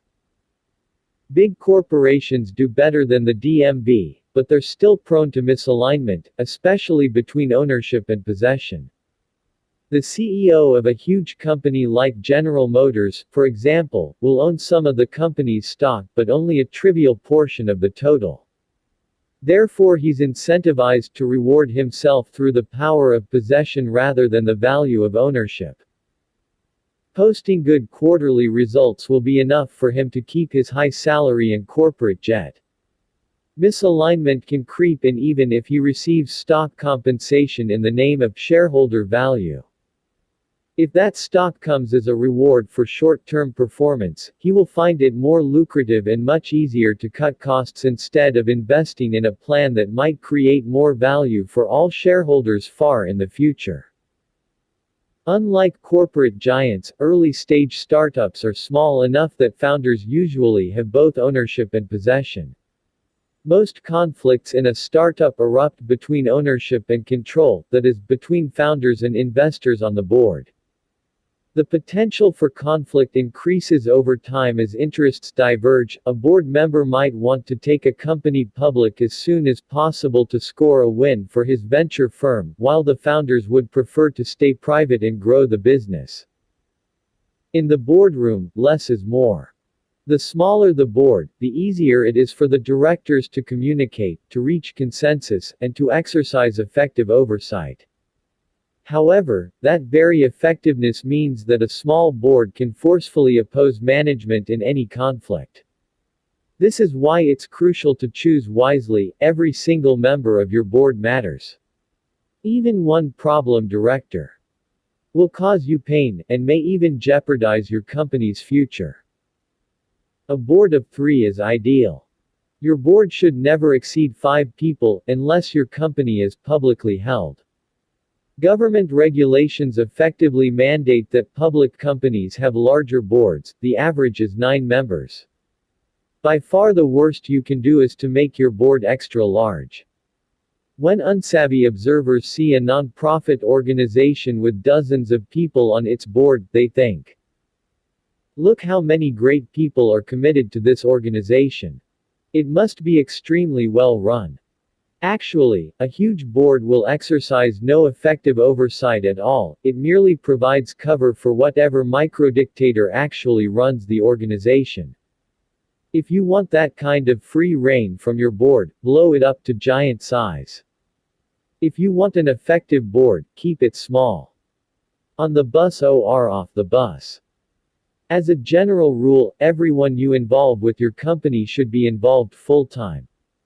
Sometimes you'll have to break this rule. It usually makes sense to hire outside lawyers and accountants, for example. However, anyone who doesn't own stock options or draw a regular salary from your company is fundamentally misaligned. At the margin, they'll be biased to claim value in the near term, not help you create more in the future. That's why hiring consultants doesn't work. Part-time employees don't work. Even working remotely should be avoided, because misalignment can creep in whenever colleagues aren't together full-time, in the same place, every day. If you're deciding whether to bring someone on board, the decision is binary. Ken Kesey was right, you're either on the bus or off the bus. Cash is not king. For people to be fully committed, they should be properly compensated. Whenever an entrepreneur asks me to invest in his company, I ask him how much he intends to pay himself. A company does better the less it pays the CEO. That's one of the single clearest patterns I've noticed from investing in hundreds of startups. In no case should a CEO of an early-stage venture-backed startup receive more than $150,000 per year in salary. It doesn't matter if he got used to making much more than that at Google or if he has a large mortgage and hefty private school tuition bills. If a CEO collects $300,000 per year, he risks becoming more like a politician than a founder. High pay incentivizes him to defend the status quo along with his salary, not to work with everyone else to surface problems and fix them aggressively. A cash-poor executive, by contrast, will focus on increasing the value of the company as a whole. Low CEO pay also sets the standard for everyone else. Aaron Levy, the CEO of Box, was always careful to pay himself less than everyone else in the company. 4 years after he started Box, he was still living 2 blocks away from HQ in a 1-bedroom apartment with no furniture except a mattress. Every employee noticed his obvious commitment to the company's mission and emulated it. If a CEO doesn't set an example by taking the lowest salary in the company, he can do the same thing by drawing the highest salary. So long as that figure is still modest, it sets an effective ceiling on cash compensation. Cash is attractive. It offers pure optionality. Once you get your paycheck, you can do anything you want with it. However, high cash compensation teaches workers to claim value from the company as it already exists instead of investing their time to create new value in the future. A cash bonus is slightly better than a cash salary, at least it's contingent on a job well done. But even so-called incentive pay encourages short-term thinking and value grabbing. Any kind of cash is more about the present than the future. Vested interests. Startups don't need to pay high salaries because they can offer something better, part ownership of the company itself. Equity is the one form of compensation that can effectively orient people toward creating value in the future. However, for equity to create commitment rather than conflict, you must allocate it very carefully. Giving everyone equal shares is usually a mistake. Every individual has different talents and responsibilities as well as different opportunity costs, so equal amounts will seem arbitrary and unfair from the start. On the other hand, granting different amounts up front is just as sure to seem unfair. Resentment at this stage can kill a company, but there's no ownership formula to perfectly avoid it. This problem becomes even more acute over time as more people join the company. Early employees usually get the most equity because they take more risk, but some later employees might be even more crucial to a venture's success. A secretary who joined eBay in 1996 might have made 200 times more than her industry veteran boss who joined in 1999. The graffiti artist who painted Facebook's office walls in 2005 got stock that turned out to be worth $200 million, while a talented engineer who joined in 2010 might have made only $2 million. Since it's impossible to achieve perfect fairness when distributing ownership, founders would do well to keep the details secret. Sending out a company-wide email that lists everyone's ownership stake would be like dropping a nuclear bomb on your office. Most people don't want equity at all. At PayPal, we once hired a consultant who promised to help us negotiate lucrative business development deals. The only thing he ever successfully negotiated was a $5,000 daily cash salary. He refused to accept stock options as payment. Stories of startup chefs becoming millionaires notwithstanding, people often find equity unattractive. It's not liquid like cash. It's tied to one specific company. And if that company doesn't succeed, it's worthless. Equity is a powerful tool precisely because of these limitations. Anyone who prefers owning a part of your company to being paid in cash reveals a preference for the long term and a commitment to increasing your company's value in the future.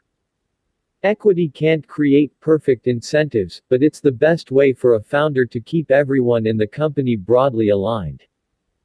Extending the founding. Bob Dylan has said that he who is not busy being born is busy dying. If he's right, being born doesn't happen at just one moment, you might even continue to do it somehow, poetically at least. The founding moment of a company, however, really does happen just once. Only at the very start do you have the opportunity to set the rules that will align people toward the creation of value in the future. The most valuable kind of company maintains an openness to invention that is most characteristic of beginnings. This leads to a second, less obvious understanding of the founding. It lasts as long as a company is creating new things, and it ends when creation stops. If you get the founding moment right, you can do more than create a valuable company, you can steer its distant future toward the creation of new things instead of the stewardship of inherited success. You might even extend its founding indefinitely. 10. The mechanics of mafia. Start with a thought experiment. What would the ideal company culture look like? Employees should love their work. They should enjoy going to the office so much that formal business hours become obsolete and nobody watches the clock. The workspace should be open, not cubicled, and workers should feel at home. Beanbag chairs and ping-pong tables might outnumber file cabinets. Free massages, on-site sushi chefs, and maybe even yoga classes would sweeten the scene. Pets should be welcome too. Perhaps employees' dogs and cats could come and join the office's tankful of tropical fish as unofficial company mascots. What's wrong with this picture? It includes some of the absurd perks Silicon Valley has made famous, but none of the substance, and without substance perks don't work. You can't accomplish anything meaningful by hiring an interior decorator to beautify your office, a human resources consultant to fix your policies, or a branding specialist to hone your buzzwords. Company culture doesn't exist apart from the company itself. No company has a culture, every company is a culture. A startup is a team of people on a mission, and a good culture is just what that looks like on the inside. Beyond professionalism. The first team that I built has become known in Silicon Valley as the PayPal Mafia, because so many of my former colleagues have gone on to help each other start and invest in successful tech companies. We sold PayPal to eBay for $1.5 billion in 2002. Since then, Elon Musk has founded SpaceX and co-founded Tesla Motors, Reid Hoffman co-founded LinkedIn, Steve Chen, Chad Hurley, and Jawed Karim together founded YouTube, Jeremy Stoppelman and Russell Simmons founded Yelp, David Sachs co-founded Yammer, and I co-founded Palantir. Today all 7 of those companies are worth more than $1 billion each. PayPal's office amenities never got much press, but the team has done extraordinarily well, both together and individually. The culture was strong enough to transcend the original company. We didn't assemble a mafia by sorting through resumes and simply hiring the most talented people. I had seen the mixed results of that approach firsthand when I worked at a New York law firm. The lawyers I worked with ran a valuable business, and they were impressive individuals one by one. But the relationships between them were oddly thin. They spent all day together, but few of them seemed to have much to say to each other outside the office. Why work with a group of people who don't even like each other? Many seem to think it's a sacrifice necessary for making money. But taking a merely professional view of the workplace, in which free agents check in and out on a transactional basis, is worse than cold. It's not even rational. Since time is your most valuable asset, it's odd to spend it working with people who don't envision any long-term future together. If you can't count durable relationships among the fruits of your time at work, you haven't invested your time well, even in purely financial terms. From the start, I wanted PayPal to be tightly knit instead of transactional. I thought stronger relationships would make us not just happier and better at work but also more successful in our careers even beyond PayPal. So we set out to hire people who would actually enjoy working together. They had to be talented, but even more than that, they had to be excited about working specifically with us. That was the start of the PayPal Mafia. Recruiting conspirators. Recruiting is a core competency for any company. It should never be outsourced. You need people who are not just skilled on paper but who will work together cohesively after they're hired. The first 4 or 5 might be attracted by large equity stakes or high-profile responsibilities. More important than those obvious offerings is your answer to this question: why should the 20th employee join your company?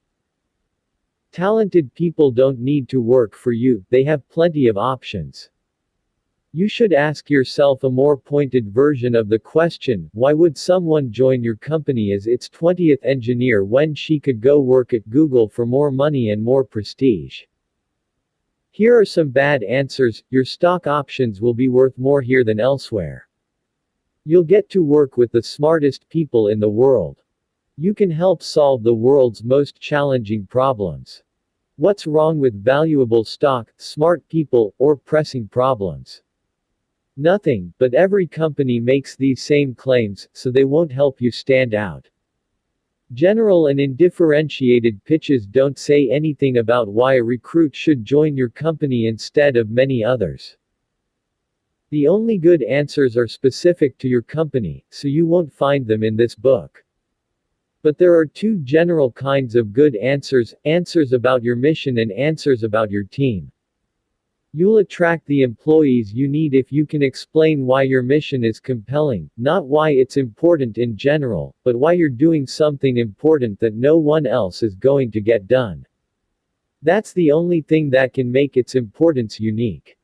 At PayPal, if you were excited by the idea of creating a new digital currency to replace the US dollar, we wanted to talk to you; if not, you weren't the right fit. However, even a great mission is not enough. The kind of recruit who would be most engaged as an employee will also wonder, are these the kind of people I want to work with? You should be able to explain why your company is a unique match for him personally. And if you can't do that, he's probably not the right match. Above all, don't fight the perk war. Anybody who would be more powerfully swayed by free laundry pickup or pet daycare would be a bad addition to your team. Just cover the basics like health insurance and then promise what no others can, the opportunity to do irreplaceable work on a unique problem alongside great people. You probably can't be the Google of 2014 in terms of compensation or perks, but you can be like the Google of 1999 if you already have good answers about your mission and team. What's under Silicon Valley's hoodies? From the outside, everyone in your company should be different in the same way. Unlike people on the East Coast, who all wear the same skinny jeans or pinstripe suits depending on their industry, young people in Mountain View and Palo Alto go to work wearing t-shirts. It's a cliché that tech workers don't care about what they wear, but if you look closely at those t-shirts, you'll see the logos of the wearers companies, and tech workers care about those very much. What makes a startup employee instantly distinguishable to outsiders is the branded t-shirt or hoodie that makes him look the same as his coworkers. The startup uniform encapsulates a simple but essential principle: everyone at your company should be different in the same way, a tribe of like-minded people fiercely devoted to the company's mission. Max Levchin, my co-founder at PayPal, says that startups should make their early staff as personally similar as possible. Startups have limited resources and small teams. They must work quickly and efficiently in order to survive, and that's easier to do when everyone shares an understanding of the world. The early PayPal team worked well together because we were all the same kind of nerd. We all loved science fiction, Cryptonomicon was required reading, and we preferred the capitalist Star Wars to the communist Star Trek. Most important, we were all obsessed with creating a digital currency that would be controlled by individuals instead of governments. For the company to work, it didn't matter what people looked like or which country they came from, but we needed every new hire to be equally obsessed. Do one thing. On the inside, every individual should be sharply distinguished by her work. When assigning responsibilities to employees in a startup, you could start by treating it as a simple optimization problem to efficiently match talents with tasks. But even if you could somehow get this perfectly right, any given solution would quickly break down. Partly that's because startups have to move fast, so individual roles can't remain static for long. But it's also because job assignments aren't just about the relationships between workers and tasks, they're also about relationships between employees. The best thing I did as a manager at PayPal was to make every person in the company responsible for doing just one thing.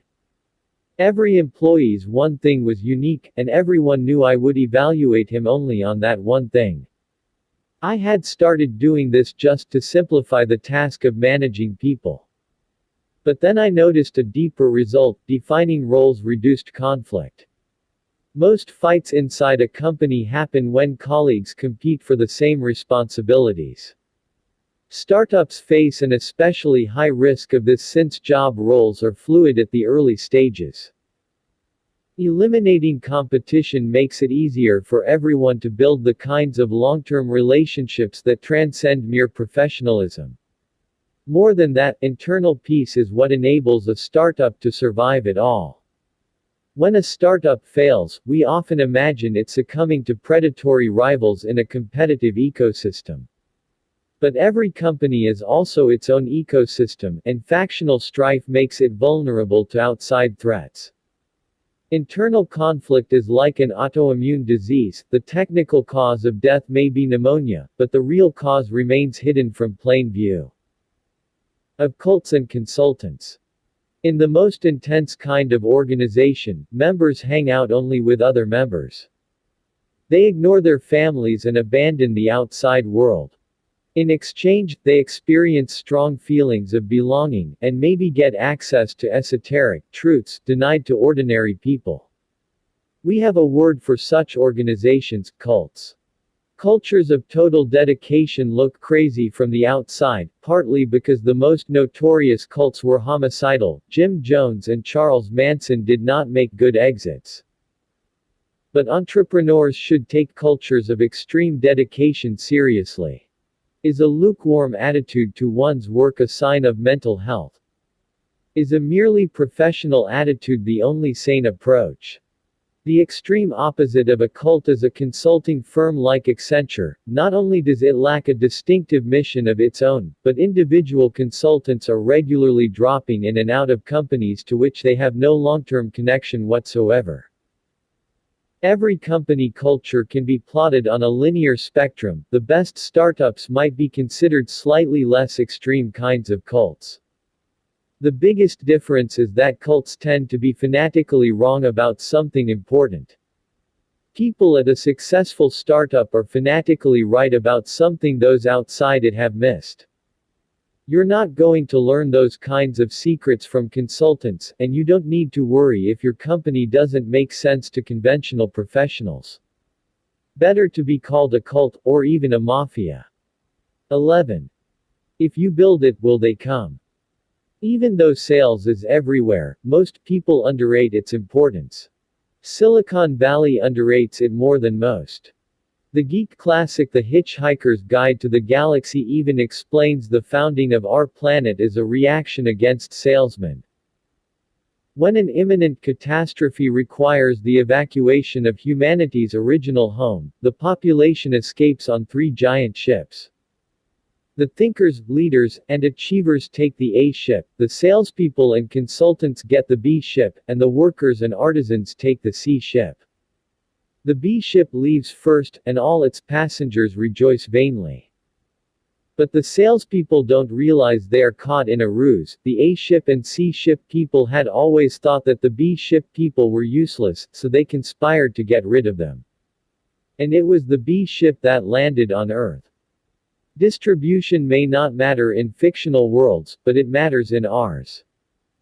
We underestimate the importance of distribution, a catch-all term for everything it takes to sell a product, because we share the same bias the A ship and C ship people had. Salespeople and other middlemen supposedly get in the way, and distribution should flow magically from the creation of a good product. The field of dreams conceit is especially popular in Silicon Valley, where engineers are biased toward building cool stuff rather than selling it. But customers will not come just because you build it. You have to make that happen, and it's harder than it looks. Nerds versus salesmen. The U.S. advertising industry collects annual revenues of $150 billion and employs more than 600,000 people. At $450 billion annually, the U.S. sales industry is even bigger. When they hear that 3.2 million Americans work in sales, seasoned executives will suspect the number is low, but engineers may sigh in bewilderment. What could that many salespeople possibly be doing? In Silicon Valley, nerds are skeptical of advertising, marketing, and sales because they seem superficial and irrational. But advertising matters because it works. It works on nerds, and it works on you. You may think that you're an exception, that your preferences are authentic, and advertising only works on other people. It's easy to resist the most obvious sales pitches, so we entertain a false confidence in our own independence of mind. But advertising doesn't exist to make you buy a product right away, it exists to embed subtle impressions that will drive sales later. Anyone who can't acknowledge its likely effect on himself is doubly deceived. Nerds are used to transparency. They add value by becoming expert at a technical skill like computer programming. In engineering disciplines, a solution either works or it fails. You can evaluate someone else's work with relative ease, as surface appearances don't matter much. Sales is the opposite, an orchestrated campaign to change surface appearances without changing the underlying reality. This strikes engineers as trivial if not fundamentally dishonest. They know their own jobs are hard, so when they look at salespeople laughing on the phone with a customer or going to 2-hour lunches, they suspect that no real work is being done. If anything, people overestimate the relative difficulty of science and engineering, because the challenges of those fields are obvious. What nerds miss is that it takes hard work to make sales look easy. Sales is hidden. All salesmen are actors, their priority is persuasion, not sincerity. That's why the word salesman can be a slur and the used car dealer is our archetype of shadiness. But we only react negatively to awkward, obvious salesmen, that is, the bad ones. There's a wide range of sales ability, there are many gradations between novices, experts, and masters. There are even sales grandmasters. If you don't know any grandmasters, it's not because you haven't encountered them, but rather because their art is hidden in plain sight. Tom Sawyer managed to persuade his neighborhood friends to whitewash the fence for him, a masterful move. But convincing them to actually pay him for the privilege of doing his chores was the move of a grandmaster, and his friends were none the wiser. Not much has changed since Twain wrote in 1876. Like acting, sales works best when hidden. This explains why almost everyone whose job involves distribution, whether they're in sales, marketing, or advertising, has a job title that has nothing to do with those things. People who sell advertising are called account executives. People who sell customers work in business development. People who sell companies are investment bankers. And people who sell themselves are called politicians. There's a reason for these redescriptions, none of us wants to be reminded when we're being sold. Whatever the career, sales ability distinguishes superstars from also-rans. On Wall Street, a new hire starts as an analyst, wielding technical expertise, but his goal is to become a dealmaker. A lawyer prides himself on professional credentials, but law firms are led by the rainmakers who bring in big clients. Even university professors, who claim authority from scholarly achievement, are envious of the self-promoters who define their fields. Academic ideas about history or English don't just sell themselves on their intellectual merits. Even the agenda of fundamental physics and the future path of cancer research are results of persuasion. The most fundamental reason that even businesspeople underestimate the importance of sales is the systematic effort to hide it at every level of every field in a world secretly driven by it. The engineer's grail is a product great enough that it sells itself. But anyone who would actually say this about a real product must be lying, either he's delusional, lying to himself, or he's selling something, and thereby contradicting himself. The polar opposite business cliché warns that the best product doesn't always win. Economists attribute this to path dependence, specific historical circumstances independent of objective quality can determine which products enjoy widespread adoption. That's true, but it doesn't mean the operating systems we use today and the keyboard layouts on which we type were imposed by mere chance. It's better to think of distribution as something essential to the design of your product. If you've invented something new but you haven't invented an effective way to sell it, you have a bad business, no matter how good the product. How to sell a product. Superior sales and distribution by itself can create a monopoly, even with no product differentiation. The converse is not true.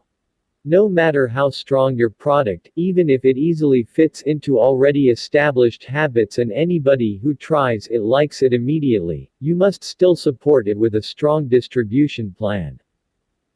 Two metrics set the limits for effective distribution. The total net profit that you earn on average over the course of your relationship with a customer, customer lifetime value, or CLV, must exceed the amount you spend on average to acquire a new customer, customer acquisition cost, or CAC. In general, the higher the price of your product, the more you have to spend to make a sale, and the more it makes sense to spend it. Distribution methods can be plotted on a continuum. Complex sales. If your average sale is 7 figures or more, every detail of every deal requires close personal attention. It might take months to develop the right relationships. You might make a sale only once every year or two. Then you'll usually have to follow up during installation and service the product long after the deal is done. It's hard to do, but this kind of complex sales is the only way to sell some of the most valuable products. SpaceX shows that it can be done. Within just a few years of launching his rocket startup, Elon Musk persuaded NASA to sign billion-dollar contracts to replace the decommissioned Space Shuttle with a newly designed vessel from SpaceX. Politics matters in big deals just as much as technological ingenuity, so this wasn't easy.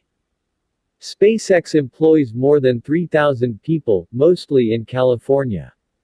The traditional U.S. aerospace industry employs more than 500,000 people, spread throughout all 50 states. Unsurprisingly, members of Congress don't want to give up federal funds going to their home districts. But since complex sales requires making just a few deals each year, a sales grandmaster like Elon Musk can use that time to focus on the most crucial people, and even to overcome political inertia. Complex sales works best when you don't have salesmen at all. Palantir, the data analytics company I co-founded with my law school classmate Alex Karp, doesn't employ anyone separately tasked with selling its product. Instead, Alex, who is Palantir's CEO, spends 25 days a month on the road, meeting with clients and potential clients. Our deal sizes range from $1 million to $100 million. At that price point, buyers want to talk to the CEO, not the VP of sales. Businesses with complex sales models succeed if they achieve 50% to 100% year-over-year growth over the course of a decade. This will seem slow to any entrepreneur dreaming of viral growth. You might expect revenue to increase 10x as soon as customers learn about an obviously superior product, but that almost never happens. Good enterprise sales strategy starts small, as it must. A new customer might agree to become your biggest customer, but they'll rarely be comfortable signing a deal completely out of scale with what you've sold before. Once you have a pool of reference customers who are successfully using your product, then you can begin the long and methodical work of hustling toward ever bigger deals. Personal sales. Most sales are not particularly complex. Average deal sizes might range between $10,000 and $100,000, and usually the CEO won't have to do all the selling himself. The challenge here isn't about how to make any particular sale, but how to establish a process by which a sales team of modest size can move the product to a wide audience. In 2008, Box had a good way for companies to store their data safely and accessibly in the cloud. But people didn't know they needed such a thing. Cloud computing hadn't caught on yet. That summer, Blake was hired as Box's third salesperson to help change that. Starting with small groups of users who had the most acute file-sharing problems, Box's sales reps built relationships with more and more users in each client company. In 2009, Blake sold a small Box account to the Stanford Sleep Clinic, where researchers needed an easy, secure way to store experimental data logs.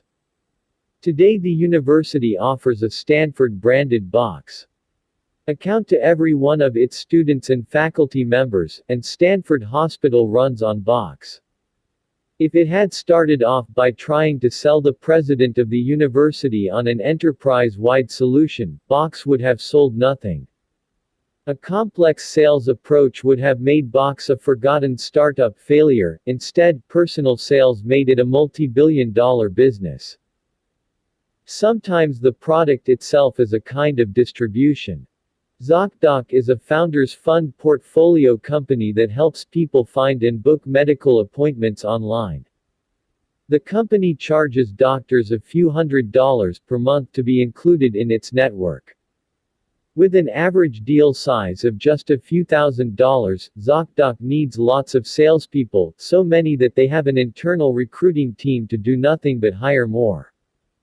But making personal sales to doctors doesn't just bring in revenue. By adding doctors to the network, salespeople make the product more valuable to consumers, and more consumer users increases its appeal to doctors.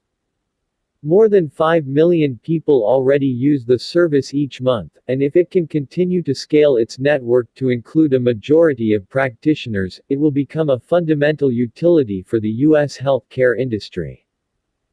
Distribution doldrums. In between personal sales, salespeople obviously required, and traditional advertising, no salespeople required, there is a dead zone. Suppose you create a software service that helps convenience store owners track their inventory and manage ordering. For a product priced around $1,000, there might be no good distribution channel to reach the small businesses that might buy it. Even if you have a clear value proposition, how do you get people to hear it? Advertising would either be too broad, there's no TV channel that only convenience store owners watch, or too inefficient, on its own. An ad in convenience store news probably won't convince any owner to part with $1,000 a year. The product needs a personal sales effort, but at that price point, you simply don't have the resources to send an actual person to talk to every prospective customer. This is why so many small and medium-sized businesses don't use tools that bigger firms take for granted. It's not that small business proprietors are unusually backward or that good tools don't exist, distribution is the hidden bottleneck. Marketing and advertising. Marketing and advertising work for relatively low-priced products that have mass appeal but lack any method of viral distribution. Procter & Gamble can't afford to pay salespeople to go door-to-door selling laundry detergent. P&G does employ salespeople to talk to grocery chains and large retail outlets, since one detergent sale made to these buyers might mean 100,000 one-gallon bottles. To reach its end user, a packaged goods company has to produce television commercials, print coupons in newspapers, and design its product boxes to attract attention. Advertising can work for startups, too, but only when your customer acquisition costs and customer lifetime value make every other distribution channel uneconomical. Consider e-commerce startup Warby Parker, which designs and sells fashionable prescription eyeglasses online instead of contracting sales out to retail eyewear distributors. Each pair starts at around $100, so assuming the average customer buys a few pairs in her lifetime, the company's CLV is a few $100s. That's too little to justify personal attention on every transaction, but at the other extreme, $100 physical products don't exactly go viral. By running advertisements and creating quirky TV commercials, Warby is able to get its better, less expensive offerings in front of millions of eyeglass-wearing customers. The company states plainly on its website that TV is a great big megaphone, and when you can only afford to spend dozens of dollars acquiring a new customer, you need the biggest megaphone you can find. Every entrepreneur envies a recognizable ad campaign, but startups should resist the temptation to compete with bigger companies in the endless contest to put on the most memorable TV spots or the most elaborate PR stunts. I know this from experience. At PayPal we hired James Doohan, who played Scotty on Star Trek, to be our official spokesman. When we released our first software for the Palmpalot, we invited journalists to an event where they could hear James recite this immortal line, "I've been beaming people up my whole career, but this is the first time I've ever been able to beam money." It flopped. The few who actually came to cover the event weren't impressed. We were all nerds, so we had thought Scotty the chief engineer could speak with more authority than, say, Captain Kirk. Just like a salesman, Kirk was always showboating out in some exotic locale and leaving it up to the engineers to bail him out of his own mistakes. We were wrong. When Priceline.com cast William Shatner, the actor who played Kirk, in a famous series of TV spots, it worked for them. But by then Priceline was a major player. No early-stage startup can match big companies' advertising budgets. Captain Kirk truly is in a league of his own. Viral marketing.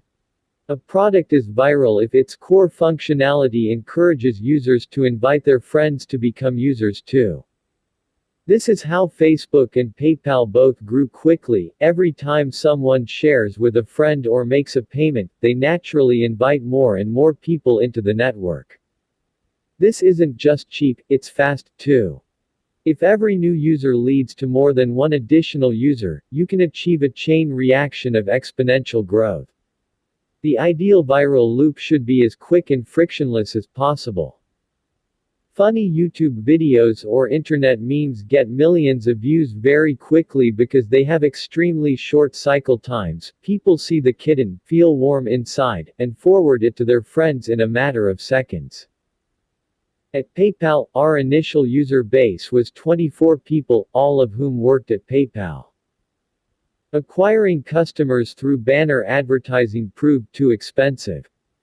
However, by directly paying people to sign up and then paying them more to refer friends, we achieved extraordinary growth. This strategy cost us $20 per customer, but it also led to 7% daily growth, which meant that our user base nearly doubled every 10 days. After 4 or 5 months, we had hundreds of thousands of users and a viable opportunity to build a great company by servicing money transfers for small fees that ended up greatly exceeding our customer acquisition cost. Whoever is first to dominate the most important segment of a market with viral potential will be the last mover in the whole market. At PayPal we didn't want to acquire more users at random, we wanted to get the most valuable users first. The most obvious market segment in email-based payments was the millions of immigrants still using Western Union to wire money to their families back home. Our product made that effortless, but the transactions were too infrequent. We needed a smaller niche market segment with a higher velocity of money, a segment we found in eBay, power sellers, the professional vendors who sold goods online through eBay's auction marketplace. There were 20,000 of them. Most had multiple auctions ending each day, and they bought almost as much as they sold, which meant a constant stream of payments. And because eBay's own solution to the payment problem was terrible, these merchants were extremely enthusiastic early adopters. Once PayPal dominated this segment and became the payments platform for eBay, there was no catching up, on eBay or anywhere else. The power law of distribution. One of these methods is likely to be far more powerful than every other for any given business. Distribution follows a power law of its own. This is counterintuitive for most entrepreneurs, who assume that more is more. But the kitchen sink approach, employ a few salespeople, place some magazine ads, and try to add some kind of viral functionality to the product as an afterthought, doesn't work. Most businesses get zero distribution channels to work. Poor sales rather than bad product is the most common cause of failure. If you can get just one distribution channel to work, you have a great business. If you try for several but don't nail one, you're finished. Selling to non-customers. Your company needs to sell more than its product. You must also sell your company to employees and investors. There is a human resources version of the lie that great products sell themselves. This company is so good that people will be clamoring to join it. And there's a fundraising version too. This company is so great that investors will be banging down our door to invest. Clamor and frenzy are very real, but they rarely happen without calculated recruiting and pitching beneath the surface. Selling your company to the media is a necessary part of selling it to everyone else. Nerds who instinctively mistrust the media often make the mistake of trying to ignore it.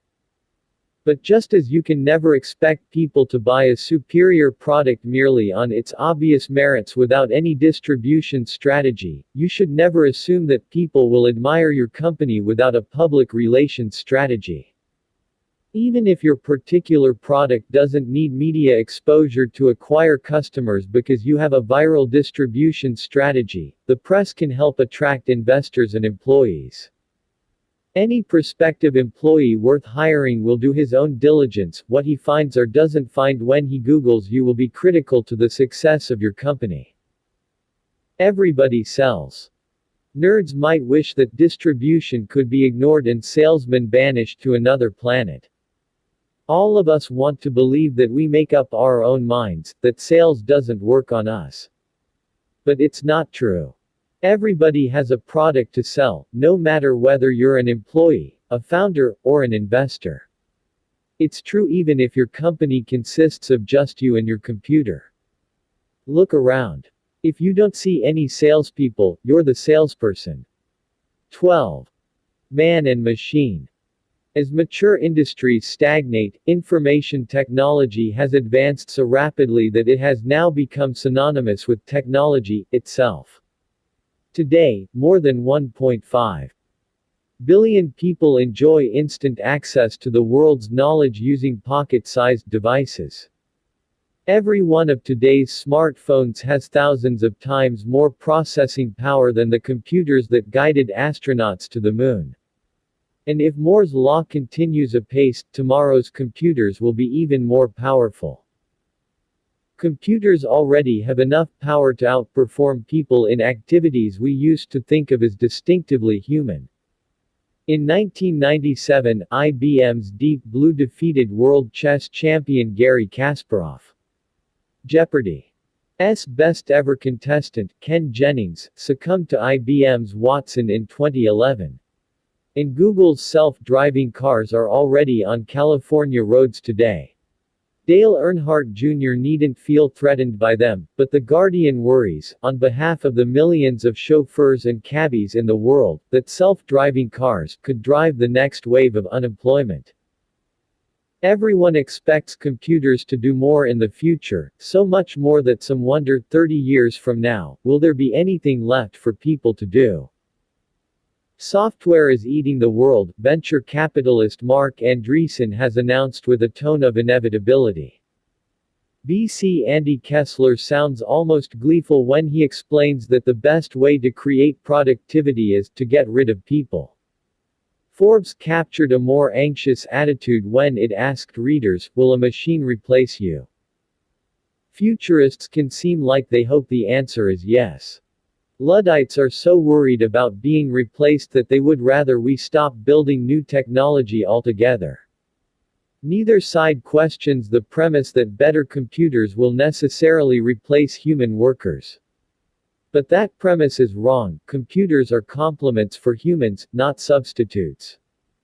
The most valuable businesses of coming decades will be built by entrepreneurs who seek to empower people rather than try to make them obsolete.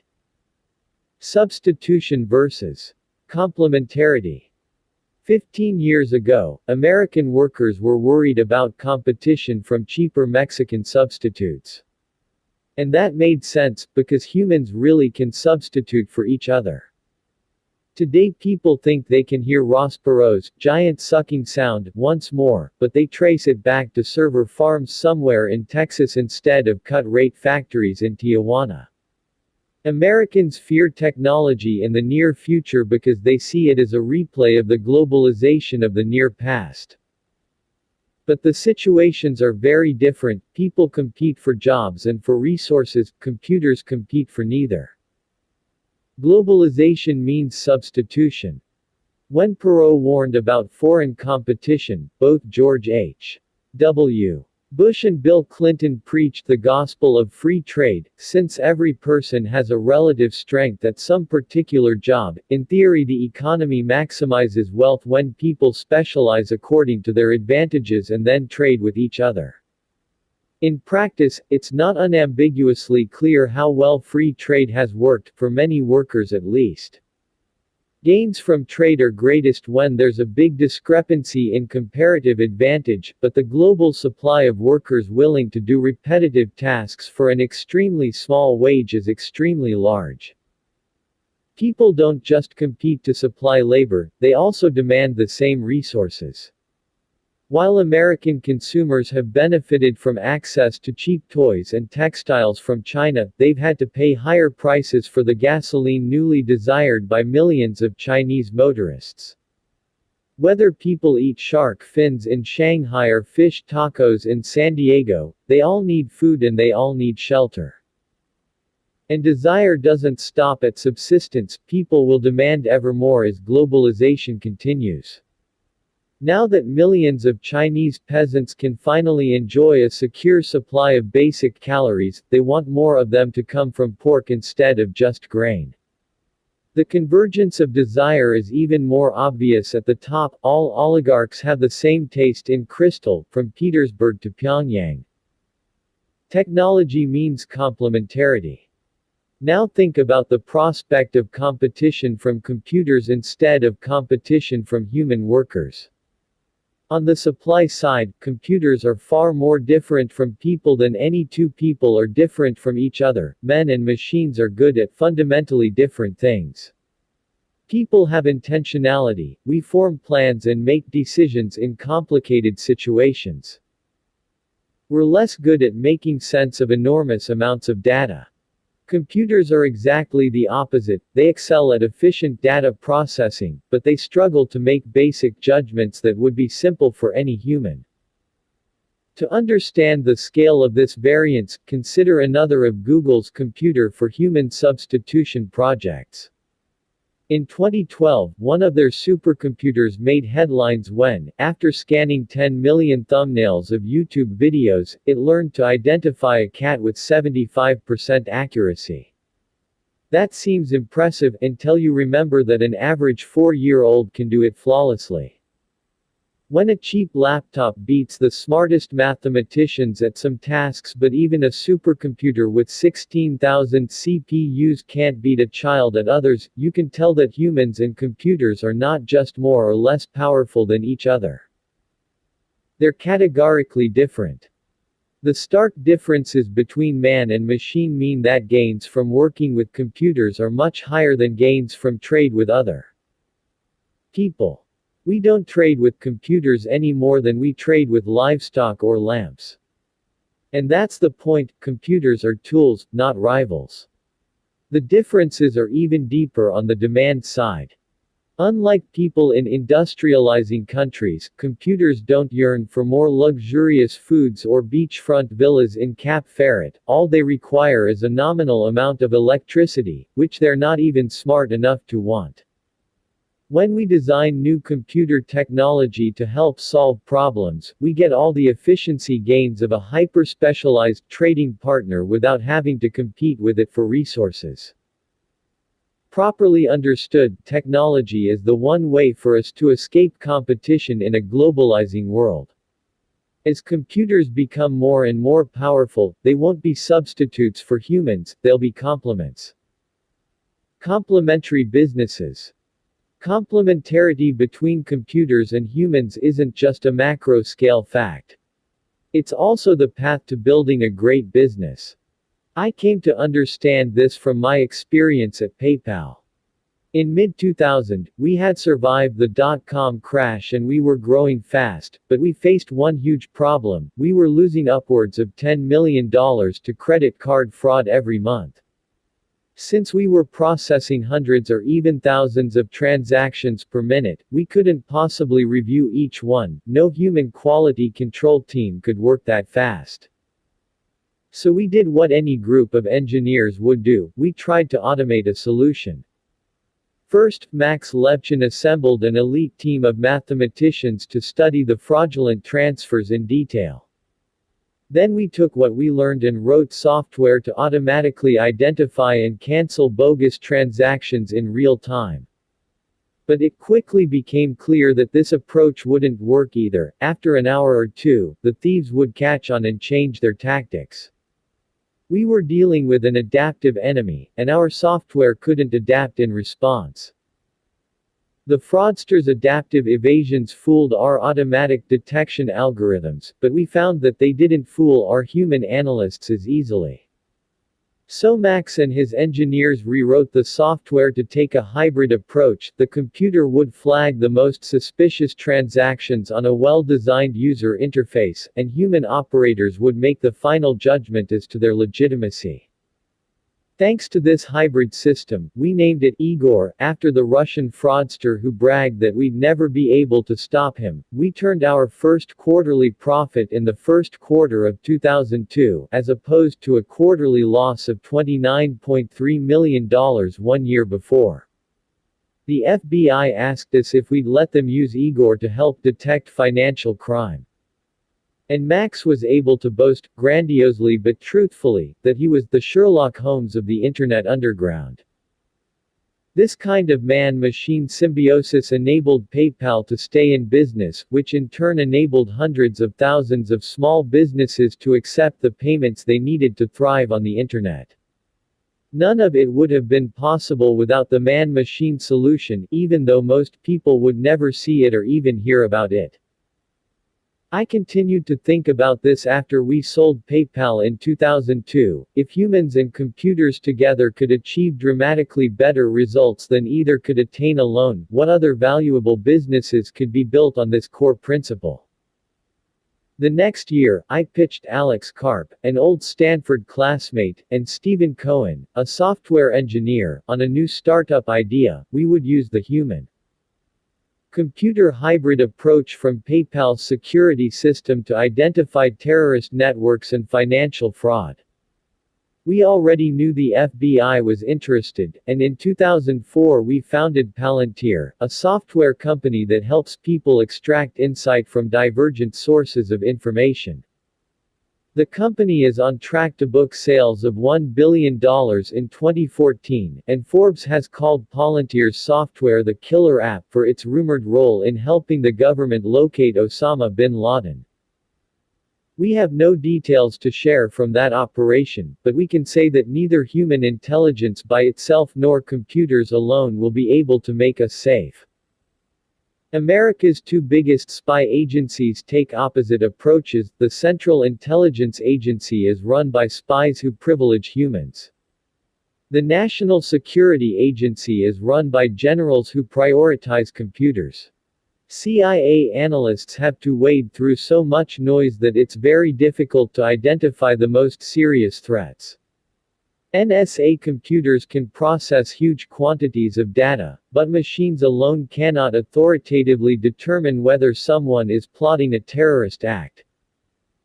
Palantir aims to transcend these opposing biases. Its software analyzes the data the government feeds it, phone records of radical clerics in Yemen or bank accounts linked to terror cell activity, for instance, and flags suspicious activities for a trained analyst to review. In addition to helping find terrorists, analysts using Palantir's software have been able to predict where insurgents plant IEDs in Afghanistan, prosecute high-profile insider trading cases, take down the largest child pornography ring in the world, support the Centers for Disease Control and Prevention in fighting foodborne disease outbreaks, and save both commercial banks and the government hundreds of millions of dollars annually through advanced fraud detection. Advanced software made this possible, but even more important were the human analysts, prosecutors, scientists, and financial professionals without whose active engagement the software would have been useless. Think of what professionals do in their jobs today. Lawyers must be able to articulate solutions to thorny problems in several different ways. The pitch changes depending on whether you're talking to a client, opposing counsel, or a judge. Doctors need to marry clinical understanding with an ability to communicate it to non-expert patients. And good teachers aren't just experts in their disciplines, they must also understand how to tailor their instruction to different individuals' interests and learning styles. Computers might be able to do some of these tasks, but they can't combine them effectively.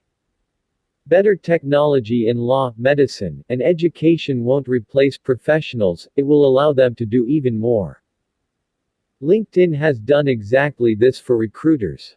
When LinkedIn was founded in 2003, they didn't poll recruiters to find discrete pain points in need of relief. And they didn't try to write software that would replace recruiters outright. Recruiting is part detective work and part sales. You have to scrutinize applicants' history, assess their motives and compatibility, and persuade the most promising ones to join you. Effectively replacing all those functions with a computer would be impossible.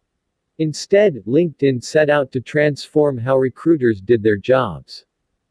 Today, more than 97% of recruiters use LinkedIn and its powerful search and filtering functionality to source job candidates, and the network also creates value for the hundreds of millions of professionals who use it to manage their personal brands. If LinkedIn had tried to simply replace recruiters with technology, they wouldn't have a business today. The ideology of computer science. Why do so many people miss the power of complementarity? It starts in school. Software engineers tend to work on projects that replace human efforts because that's what they're trained to do. Academics make their reputations through specialized research. Their primary goal is to publish papers, and publication means respecting the limits of a particular discipline. For computer scientists, that means reducing human capabilities into specialized tasks that computers can be trained to conquer one by one.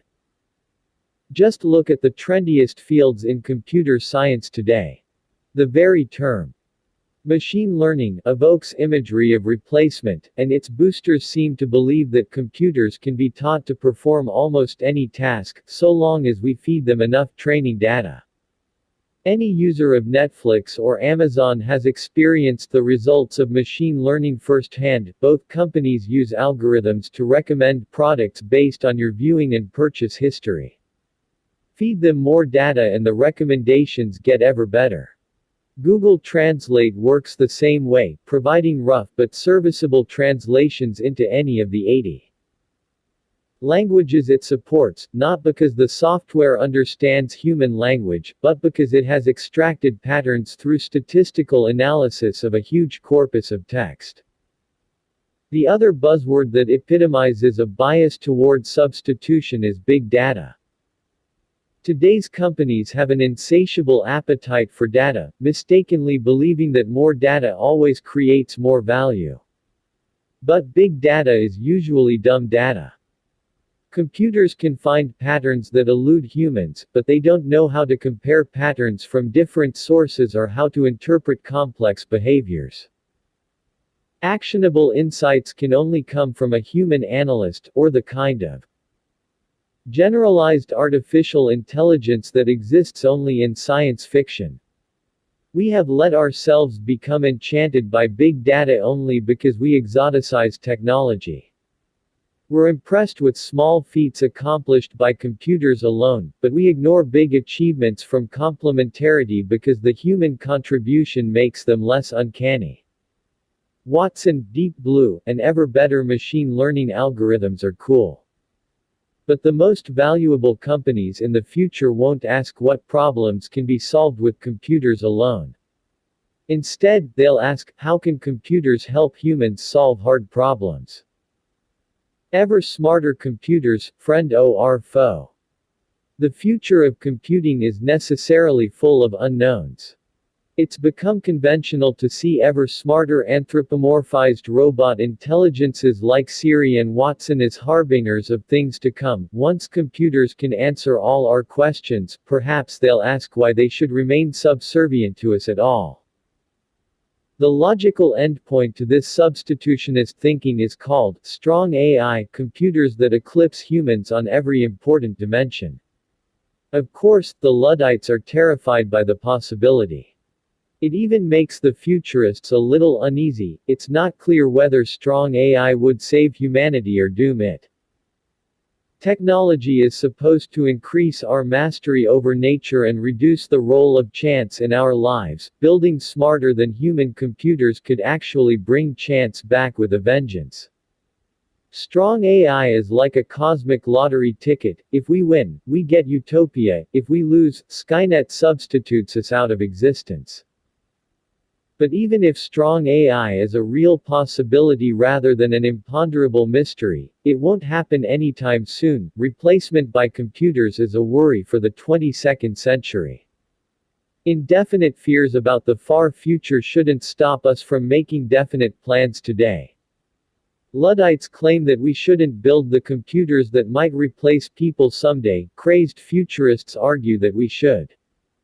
These two positions are mutually exclusive, but they are not exhaustive. There is room in between for sane people to build a vastly better world in the decades ahead. As we find new ways to use computers, they won't just get better at the kinds of things people already do, they'll help us to do what was previously unimaginable. 13. Seeing green. At the start of the 21st century, everyone agreed that the next big thing was clean technology. It had to be. In Beijing, the smog had gotten so bad that people couldn't see from building to building, even breathing was a health risk. Bangladesh, with its arsenic-laden water wells, was suffering what the New York Times called the biggest mass poisoning in history. In the U.S., Hurricanes Ivan and Katrina were said to be harbingers of the coming devastation from global warming. Al Gore implored us to attack these problems with the urgency and resolve that has previously been seen only when nations mobilized for war. People got busy, entrepreneurs started thousands of cleantech companies, and investors poured more than $50 billion into them. So began the quest to cleanse the world. It didn't work. Instead of a healthier planet, we got a massive cleantech bubble. Solyndra is the most famous green ghost, but most cleantech companies met similarly disastrous ends. More than 40 solar manufacturers went out of business or filed for bankruptcy in 2012 alone. The leading index of alternative energy companies shows the bubble's dramatic deflation. Why did cleantech fail? Conservatives think they already know the answer. As soon as green energy became a priority for the government, it was poisoned. But there really were, and there still are, good reasons for making energy a priority.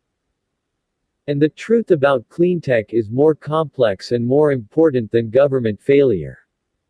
Most cleantech companies crashed because they neglected one or more of the 7 questions that every business must answer. 1. The engineering question. Can you create breakthrough technology instead of incremental improvements? 2. The timing question. Is now the right time to start your particular business? 3. The monopoly question. Are you starting with a big share of a small market? 4. The people question. Do you have the right team? 5. The distribution question. Do you have a way to not just create but deliver your product? 6. The durability question. Will your market position be defensible 10 and 20 years into the future? 7. The secret question. Have you identified a unique opportunity that others don't see? We've discussed these elements before. Whatever your industry, any great business plan must address every one of them. If you don't have good answers to these questions, you'll run into lots of bad luck, and your business will fail. If you nail all 7, you'll master fortune and succeed. Even getting 5 or 6 correct might work. But the striking thing about the cleantech bubble was that people were starting companies with 0 good answers, and that meant hoping for a miracle. It's hard to know exactly why any particular cleantech company failed, since almost all of them made several serious mistakes. But since any one of those mistakes is enough to doom your company, it's worth reviewing cleantech's losing scorecard in more detail. The engineering question. A great technology company should have proprietary technology an order of magnitude better than its nearest substitute. But cleantech companies rarely produced 2x, let alone 10x, improvements. Sometimes their offerings were actually worse than the products they sought to replace. Solyndra developed novel, cylindrical solar cells, but to a first approximation, cylindrical cells are only as efficient as flat ones, they simply don't receive as much direct sunlight. The company tried to correct for this deficiency by using mirrors to reflect more sunlight to hit the bottoms of the panels, but it's hard to recover from a radically inferior starting point. Companies must strive for 10x better because merely incremental improvements often end up meaning no improvement at all for the end user. Suppose you develop a new wind turbine that's 20% more efficient than any existing technology, when you test it in the laboratory. That sounds good at first, but the lab result won't begin to compensate for the expenses and risks faced by any new product in the real world. And even if your system really is 20% better on net for the customer who buys it, people are so used to exaggerated claims that you'll be met with skepticism when you try to sell it. Only when your product is 10x better can you offer the customer transparent superiority. The timing question. Cleantech entrepreneurs worked hard to convince themselves that their appointed hour had arrived. When he announced his new company in 2008, SpectraWatt CEO Andrew Wilson stated that the solar industry is akin to where the microprocessor industry was in the late 1970s. There is a lot to be figured out and improved. The second part was right, but the microprocessor analogy was way off. Ever since the first microprocessor was built in 1970, computing advanced not just rapidly but exponentially. Look at Intel's early product release history. The first silicon solar cell, by contrast, was created by Bell Labs in 1954. More than a half-century before Wilson's press release. Photovoltaic efficiency improved in the intervening decades, but slowly and linearly. Bell's first solar cell had about 6% efficiency. Neither today's crystalline silicon cells nor modern thin film cells have exceeded 25% efficiency in the field. There were few engineering developments in the mid-2000s to suggest impending liftoff. Entering a slow-moving market can be a good strategy, but only if you have a definite and realistic plan to take it over. The failed cleantech companies had none. The monopoly question. In 2006, billionaire technology investor John Doerr announced that green is the new red, white and blue. He could have stopped at red. As Doerr himself said, internet-sized markets are in the billions of dollars, the energy markets are in the trillions. What he didn't say is that huge, trillion-dollar markets mean ruthless, bloody competition. Others echoed Doerr over and over. In the 2000s, I listened to dozens of cleantech entrepreneurs begin fantastically rosy PowerPoint presentations with all too true tales of trillion-dollar markets, as if that were a good thing. Cleantech executives emphasized the bounty of an energy market big enough for all comers, but each one typically believed that his own company had an edge. In 2006, Dave Pierce, CEO of solar manufacturer MayaSole, admitted to a congressional panel that his company was just one of several very strong startups working on one particular kind of thin film solar cell development. Minutes later, Pierce predicted that MayaSole would become the largest producer of thin film solar cells in the world within a year's time. That didn't happen, but it might not have helped them anyway. Thin film is just one of more than a dozen kinds of solar cells. Customers won't care about any particular technology unless it solves a particular problem in a superior way. And if you can't monopolize a unique solution for a small market, you'll be stuck with vicious competition. That's what happened to MayaSole, which was acquired in 2013 for hundreds of millions of dollars less than its investors had put into the company. Exaggerating your own uniqueness is an easy way to botch the monopoly question. Suppose you're running a solar company that's successfully installed hundreds of solar panel systems with a combined power generation capacity of 100 megawatts. Since total U.S. solar energy production capacity is 950 megawatts, you own 10.53% of the market. Congratulations, you tell yourself, you're a player. But what if the U.S. solar energy market isn't the relevant market? What if the relevant market is the global solar market, with a production capacity of 18 gigawatts? Your 100 megawatts now makes you a very small fish indeed. Suddenly you own less than 1% of the market. And what if the appropriate measure isn't global solar, but rather renewable energy in general? Annual production capacity from renewables is 420 gigawatts globally. You just shrank to 0.02% of the market. And compared to the total global power generation capacity of 15,000 gigawatts, your 100 megawatts is just a drop in the ocean. Cleantech entrepreneurs thinking about markets was hopelessly confused. They would rhetorically shrink their market in order to seem differentiated, only to turn around and ask to be valued based on huge, supposedly lucrative markets.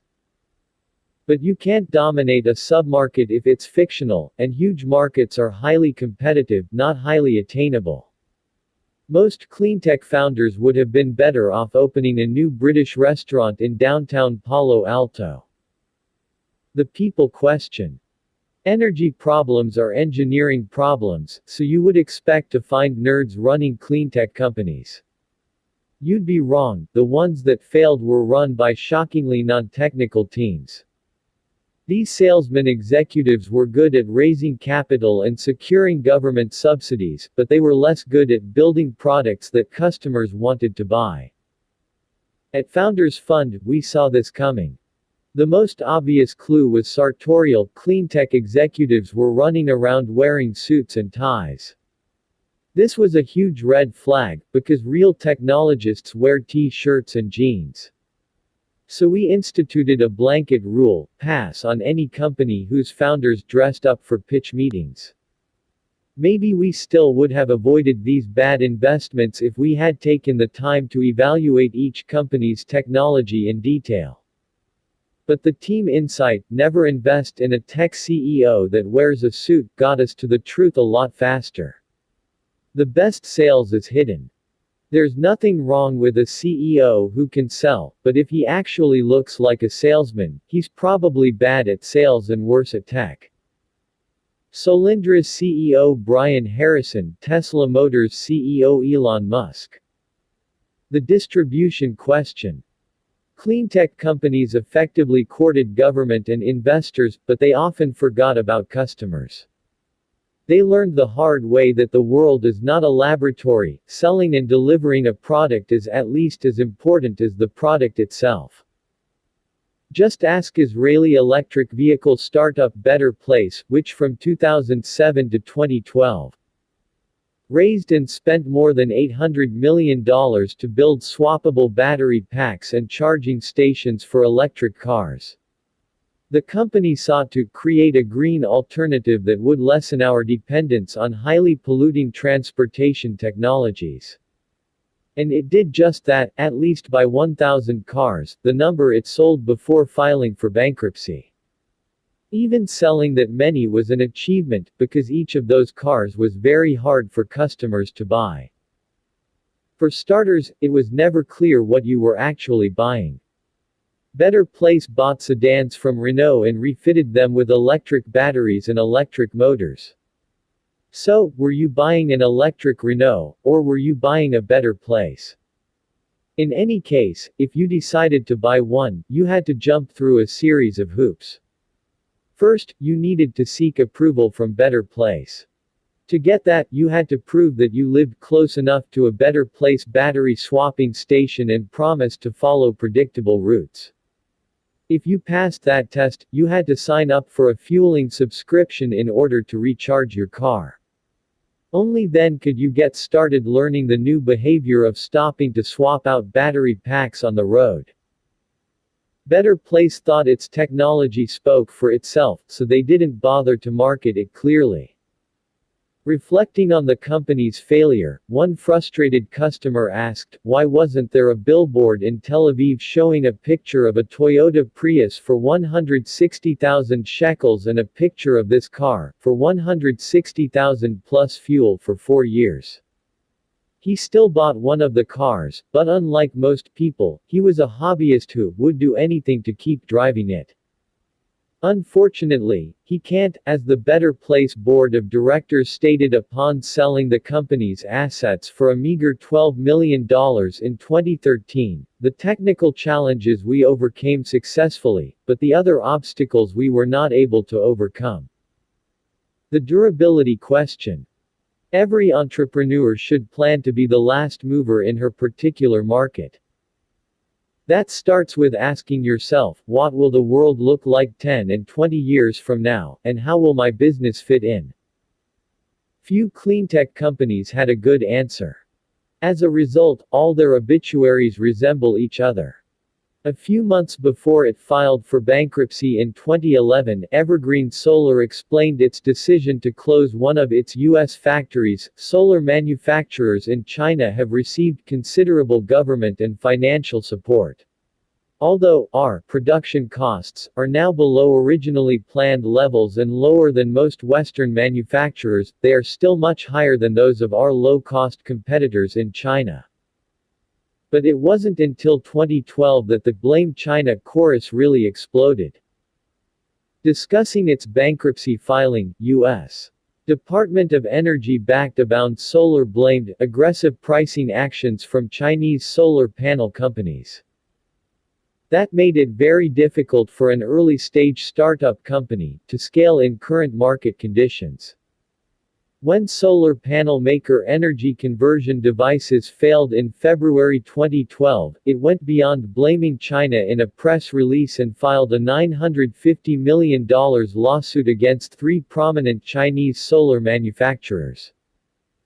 The same companies that Solindra's trustees in bankruptcy sued later that year on the grounds of attempted monopolization, conspiracy, and predatory pricing. But was competition from Chinese manufacturers really impossible to predict? Cleantech entrepreneurs would have done well to rephrase the durability question and ask, what will stop China from wiping out my business? Without an answer, the result shouldn't have come as a surprise. Beyond the failure to anticipate competition in manufacturing the same green products, Cleantech embraced misguided assumptions about the energy market as a whole.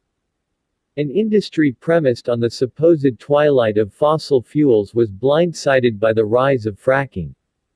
In 2000, just 1.7% of America's natural gas came from fracked shale. 5 years later, that figure had climbed to 4.1%. Nevertheless, nobody in cleantech took this trend seriously. Renewables were the only way forward. Fossil fuels couldn't possibly get cheaper or cleaner in the future. But they did. By 2013, shale gas accounted for 34% of America's natural gas, and gas prices had fallen more than 70% since 2008, devastating most renewable energy business models. Fracking may not be a durable energy solution either, but it was enough to doom cleantech companies that didn't see it coming. The secret question. Every cleantech company justified itself with conventional truths about the need for a cleaner world. They deluded themselves into believing that an overwhelming social need for alternative energy solutions implied an overwhelming business opportunity for cleantech companies of all kinds. Consider how conventional it had become by 2006 to be bullish on solar. That year President George W. Bush heralded a future of solar roofs that will enable the American family to be able to generate their own electricity. Investor and cleantech executive Bill Gross declared that the potential for solar is enormous. Subi Sharma, then CEO of solar manufacturer Solaria, admitted that while there is a gold rush feeling to solar, there's also real gold here, or, in our case, sunshine. But rushing to embrace the convention sent scores of solar panel companies, Q-Cells, Evergreen Solar, SpectraWatt, and even Gross's own energy innovations, to name just a few, from promising beginnings to bankruptcy court very quickly. Each of the casualties had described their bright futures using broad conventions on which everybody agreed. Great companies have secrets, specific reasons for success that other people don't see. The myth of social entrepreneurship. Cleantech entrepreneurs aimed for more than just success as most businesses define it. The cleantech bubble was the biggest phenomenon, and the biggest flop, in the history of social entrepreneurship. This philanthropic approach to business starts with the idea that corporations and nonprofits have until now been polar opposites. Corporations have great power, but they're shackled to the profit motive. Nonprofits pursue the public interest, but they're weak players in the wider economy. Social entrepreneurs aim to combine the best of both worlds and do well by doing good. Usually they end up doing neither. The ambiguity between social and financial goals doesn't help. But the ambiguity in the word, social, is even more of a problem. If something is socially good, is it good for society, or merely seen as good by society? Whatever is good enough to receive applause from all audiences can only be conventional, like the general idea of green energy. Progress isn't held back by some difference between corporate greed and non-profit goodness, instead, we're held back by the sameness of both. Just as corporations tend to copy each other, non-profits all tend to push the same priorities. Cleantech shows the result, hundreds of undifferentiated products all in the name of one overbroad goal.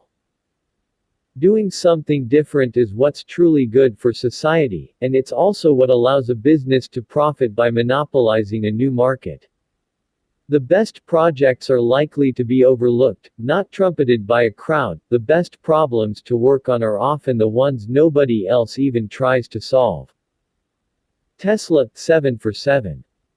Tesla is one of the few cleantech companies started last decade to be thriving today. They rode the social buzz of cleantech better than anyone, but they got the 7 questions right, so their success is instructive. Technology.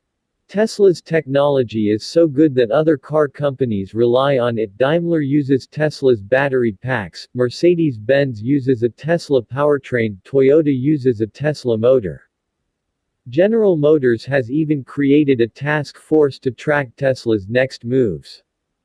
But Tesla's greatest technological achievement isn't any single part or component, but rather its ability to integrate many components into one superior product.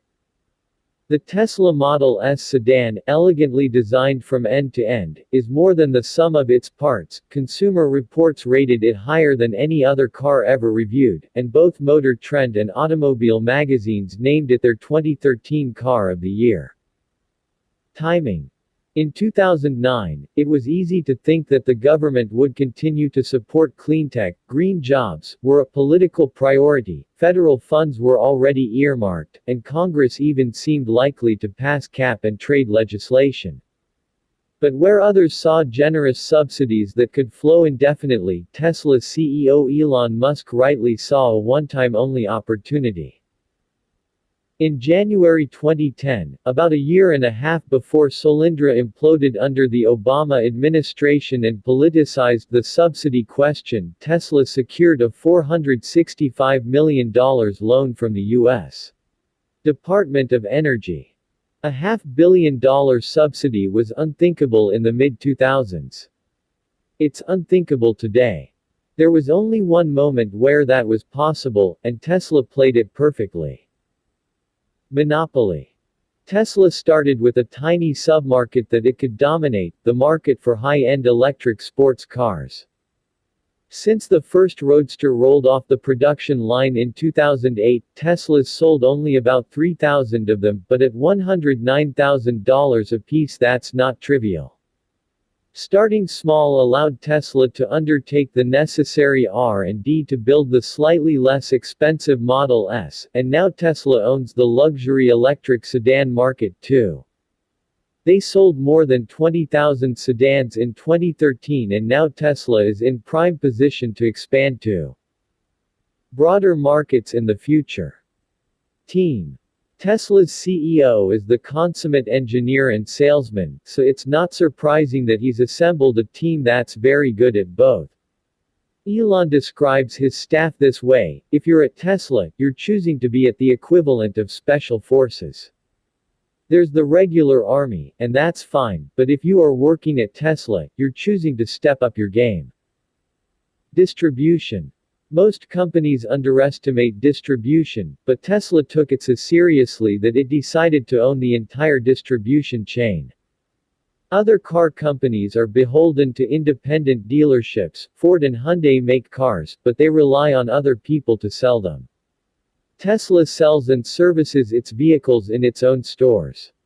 The upfront costs of Tesla's approach are much higher than traditional dealership distribution, but it affords control over the customer experience, strengthens Tesla's brand, and saves the company money in the long run. Durability. Tesla has a head start and it's moving faster than anyone else, and that combination means its lead is set to widen in the years ahead. A coveted brand is the clearest sign of Tesla's breakthrough. A car is one of the biggest purchasing decisions that people ever make, and consumers' trust in that category is hard to win. And unlike every other car company, at Tesla the founder is still in charge, so it's not going to ease off anytime soon. Secrets. Tesla knew that fashion drove interest in cleantech. Rich people especially wanted to appear green, even if it meant driving a boxy Prius or clunky Honda Insight. Those cars only made drivers look cool by association with the famous eco-conscious movie stars who owned them as well. So Tesla decided to build cars that made drivers look cool, period. Leonardo DiCaprio even ditched his Prius for an expensive-looking Tesla Roadster.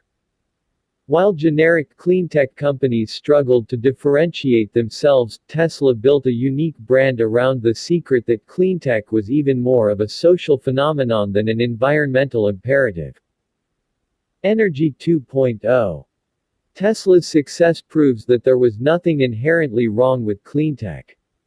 The biggest idea behind it is right: the world really will need new sources of energy.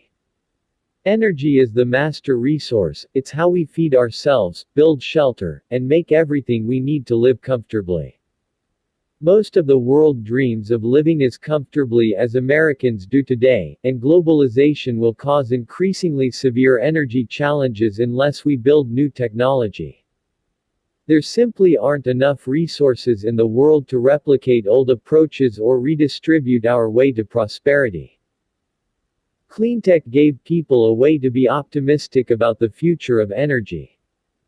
But when indefinitely optimistic investors betting on the general idea of green energy funded cleantech companies that lacked specific business plans, the result was a bubble.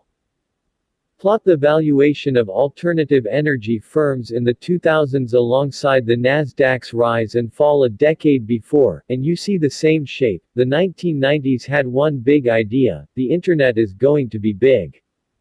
But too many internet companies had exactly that same idea and no others. An entrepreneur can't benefit from macro-scale insight unless his own plans begin at the micro-scale.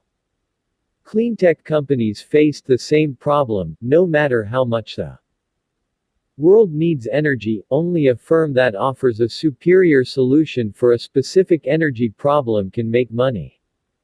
No sector will ever be so important that merely participating in it will be enough to build a great company. The tech bubble was far bigger than cleantech and the crash even more painful. But the dream of the 90s turned out to be right. Skeptics who doubted that the internet would fundamentally change publishing or retail sales or everyday social life looked prescient in 2001, but they seem comically foolish today. Could successful energy startups be founded after the cleantech crash just as Web 2.0 startups successfully launched amid the debris of the dot-coms? The macro need for energy solutions is still real. But a valuable business must start by finding a niche and dominating a small market. Facebook started as a service for just one university campus before it spread to other schools and then the entire world. Finding small markets for energy solutions will be tricky. You could aim to replace diesel as a power source for remote islands, or maybe build modular reactors for quick deployment at military installations in hostile territories. Paradoxically, the challenge for the entrepreneurs who will create Energy 2.0 is to think small. 14. The Founder's Paradox. Of the 6 people who started PayPal, 4 had built bombs in high school. 5 were just 23 years old, or younger. 4 of us had been born outside the United States. 3 had escaped here from communist countries, Yupan from China, Luke Nosek from Poland, and Max Levchin from Soviet Ukraine. Building bombs was not what kids normally did in those countries at that time. The 6 of us could have been seen as eccentric. My first ever conversation with Luke was about how he just signed up for cryonics, to be frozen upon death in hope of medical resurrection. Max claimed to be without a country and proud of it. His family was put into diplomatic limbo when the USSR collapsed while they were escaping to the US. Russ Simmons had escaped from a trailer park to the top math and science magnet school in Illinois. Only Ken Howery fit the stereotype of a privileged American childhood. He was PayPal's sole Eagle Scout. But Kenny's peers thought he was crazy to join the rest of us and make just 1/3 of the salary he had been offered by a big bank. So even he wasn't entirely normal. The PayPal team in 1999. Are all founders unusual people? Or do we just tend to remember and exaggerate whatever is most unusual about them? More important, which personal traits actually matter in a founder? This chapter is about why it's more powerful but at the same time more dangerous for a company to be led by a distinctive individual instead of an interchangeable manager. The difference engine. Some people are strong, some are weak, some are geniuses, some are dullards. But most people are in the middle. Plot where everyone falls and you'll see a bell curve. Since so many founders seem to have extreme traits, you might guess that a plot showing only founders' traits would have fatter tails with more people at either end. But that doesn't capture the strangest thing about founders. Normally we expect opposite traits to be mutually exclusive. A normal person can't be both rich and poor at the same time, for instance. But it happens all the time to founders. Startup CEOs can be cash poor but millionaires on paper. They may oscillate between sullen jerkiness and appealing charisma. Almost all successful entrepreneurs are simultaneously insiders and outsiders. And when they do succeed, they attract both fame and infamy. When you plot them out, founders' traits appear to follow an inverse normal distribution. Where does this strange and extreme combination of traits come from? They could be present from birth, nature, or acquired from an individual's environment, nurture. But perhaps founders aren't really as extreme as they appear. Might they strategically exaggerate certain qualities? Or is it possible that everyone else exaggerates them? All of these effects can be present at the same time, and whenever present they powerfully reinforce each other.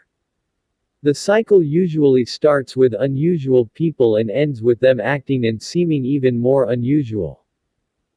As an example, take Sir Richard Branson, the billionaire founder of the Virgin Group. He could be described as a natural entrepreneur. Branson started his first business at age 16, and at just 22 he founded Virgin Records. But other aspects of his renown, the trademark lion's mane hairstyle, for example, are less natural. One suspects he wasn't born with that exact look. As Branson has cultivated his other extreme traits, is kiteboarding with naked supermodels a PR stunt? Just a guy having fun? Both the media has eagerly enthroned him. Branson is the Virgin King, the undisputed king of PR, the king of branding, and the king of the desert and space.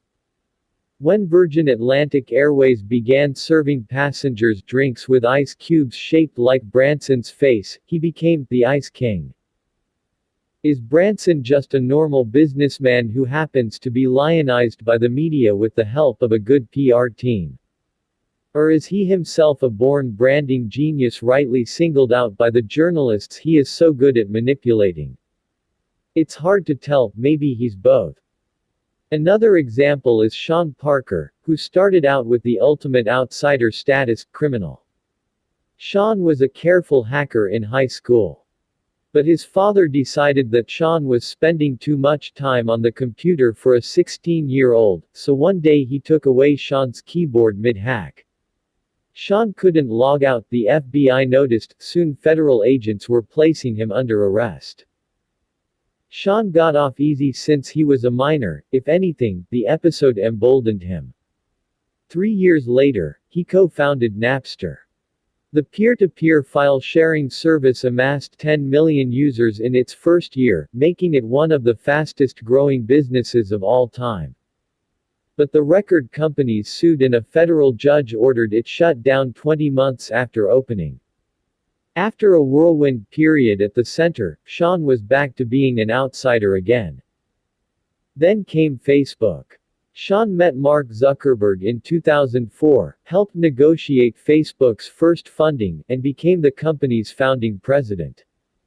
He had to step down in 2005 amid allegations of drug use, but this only enhanced his notoriety.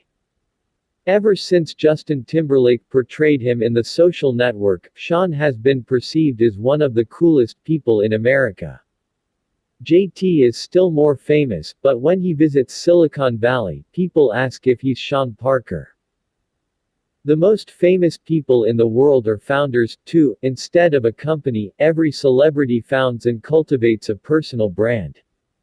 Lady Gaga, for example, became one of the most influential living people. But is she even a real person? Her real name isn't a secret, but almost no one knows or cares what it is. She wears costumes so bizarre as to put any other wearer at risk of an involuntary psychiatric hold. Gaga would have you believe that she was born this way. The title of both her second album and its lead track, "But No One Is Born Looking Like a Zombie with Horns Coming Out of Her Head," Gaga must therefore be a self-manufactured myth. Then again, what kind of person would do this to herself? Certainly nobody normal. So perhaps Gaga really was born that way. Where kings come from. Extreme founder figures are not new in human affairs. Classical mythology is full of them. Oedipus is the paradigmatic insider, outsider. He was abandoned as an infant and ended up in a foreign land, but he was a brilliant king and smart enough to solve the riddle of the Sphinx. Romulus and Remus were born of royal blood and abandoned as orphans. When they discovered their pedigree, they decided to found a city. But they couldn't agree on where to put it. When Remus crossed the boundary that Romulus had decided was the edge of Rome, Romulus killed him, declaring, "So perish every one that shall hereafter leap over my wall." Lawmaker and lawbreaker, criminal outlaw and king who defined Rome, Romulus was a self-contradictory insider, outsider. Normal people aren't like Oedipus or Romulus. Whatever those individuals were actually like in life, the mythologized versions of them remember only the extremes. But why was it so important for archaic cultures to remember extraordinary people? The famous and infamous have always served as vessels for public sentiment. They're praised amid prosperity and blamed for misfortune. Primitive societies faced one fundamental problem above all: they would be torn apart by conflict if they didn't have a way to stop it. So whenever plagues, disasters, or violent rivalries threatened the peace, it was beneficial for the society to place the entire blame on a single person, someone everybody could agree on, a scapegoat. Who makes an effective scapegoat? Like founders, scapegoats are extreme and contradictory figures. On the one hand, a scapegoat is necessarily weak, he is powerless to stop his own victimization. On the other hand, as the one who can diffuse conflict by taking the blame, he is the most powerful member of the community. Before execution, scapegoats were often worshipped like deities. The Aztecs considered their victims to be earthly forms of the gods to whom they were sacrificed. You would be dressed in fine clothes and feast royally until your brief reign ended and they cut your heart out. These are the roots of monarchy. Every king was a living god, and every god a murdered king. Perhaps every modern king is just a scapegoat who has managed to delay his own execution. American royalty. Celebrities are supposedly American royalty. We even grant titles to our favorite performers. Elvis Presley was the king of rock. Michael Jackson was the king of pop. Britney Spears was the pop princess. Until they weren't. Elvis self-destructed in the 70s and died alone, overweight, sitting on his toilet. Today, his impersonators are fat and sketchy, not lean and cool. Michael Jackson went from beloved child star to an erratic, physically repulsive, drug-addicted shell of his former self. The world reveled in the details of his trials. Britney's story is the most dramatic of all. We created her from nothing, elevating her to superstardom as a teenager. But then everything fell off the tracks. Witness the shaved head, the over and under eating scandals, and the highly publicized court case to take away her children. Was she always a little bit crazy? Did the publicity just get to her? Or did she do it all to get more? For some fallen stars, death brings resurrection. So many popular musicians have died at age 27, Janis Joplin, Jimi Hendrix, Jim Morrison, and Kurt Cobain, for example, that this set has become immortalized as the 27 Club. Before she joined the club in 2011, Amy Winehouse sang, "They tried to make me go to rehab, but I said, no, no, no." Maybe rehab seemed so unattractive because it blocked the path to immortality. Perhaps the only way to be a rock god forever is to die an early death. We alternately worship and despise technology founders just as we do celebrities. Howard Huggies's arc from fame to pity is the most dramatic of any 20th century tech founder. He was born wealthy, but he was always more interested in engineering than luxury. He built Houston's first radio transmitter at the age of 11. The year after that he built the city's first motorcycle. By age 30. He'd made 9 commercially successful movies at a time when Hollywood was on the technological frontier. But Hughes was even more famous for his parallel career in aviation. He designed planes, produced them, and piloted them himself. Hughes set world records for top airspeed, fastest transcontinental flight, and fastest flight around the world. Hughes was obsessed with flying higher than everyone else. He liked to remind people that he was a mere mortal, not a Greek god, something that mortals say only when they want to invite comparisons to gods. Hughes was a man to whom you cannot apply the same standards as you can to you and me. His lawyer once argued in federal court. Hughes paid the lawyer to say that, but according to the New York Times there was no dispute on this point from judge or jury. When Hughes was awarded the Congressional Gold Medal in 1939 for his achievements in aviation, he didn't even show up to claim it. Years later President Truman found it in the White House and mailed it to him. The beginning of Huggies's end came in 1946, when he suffered his third and worst plane crash. Had he died then, he would have been remembered forever as one of the most dashing and successful Americans of all time. But he survived. Barely. He became obsessive-compulsive, addicted to painkillers, and withdrew from the public to spend the last 30 years of his life in self-imposed solitary confinement.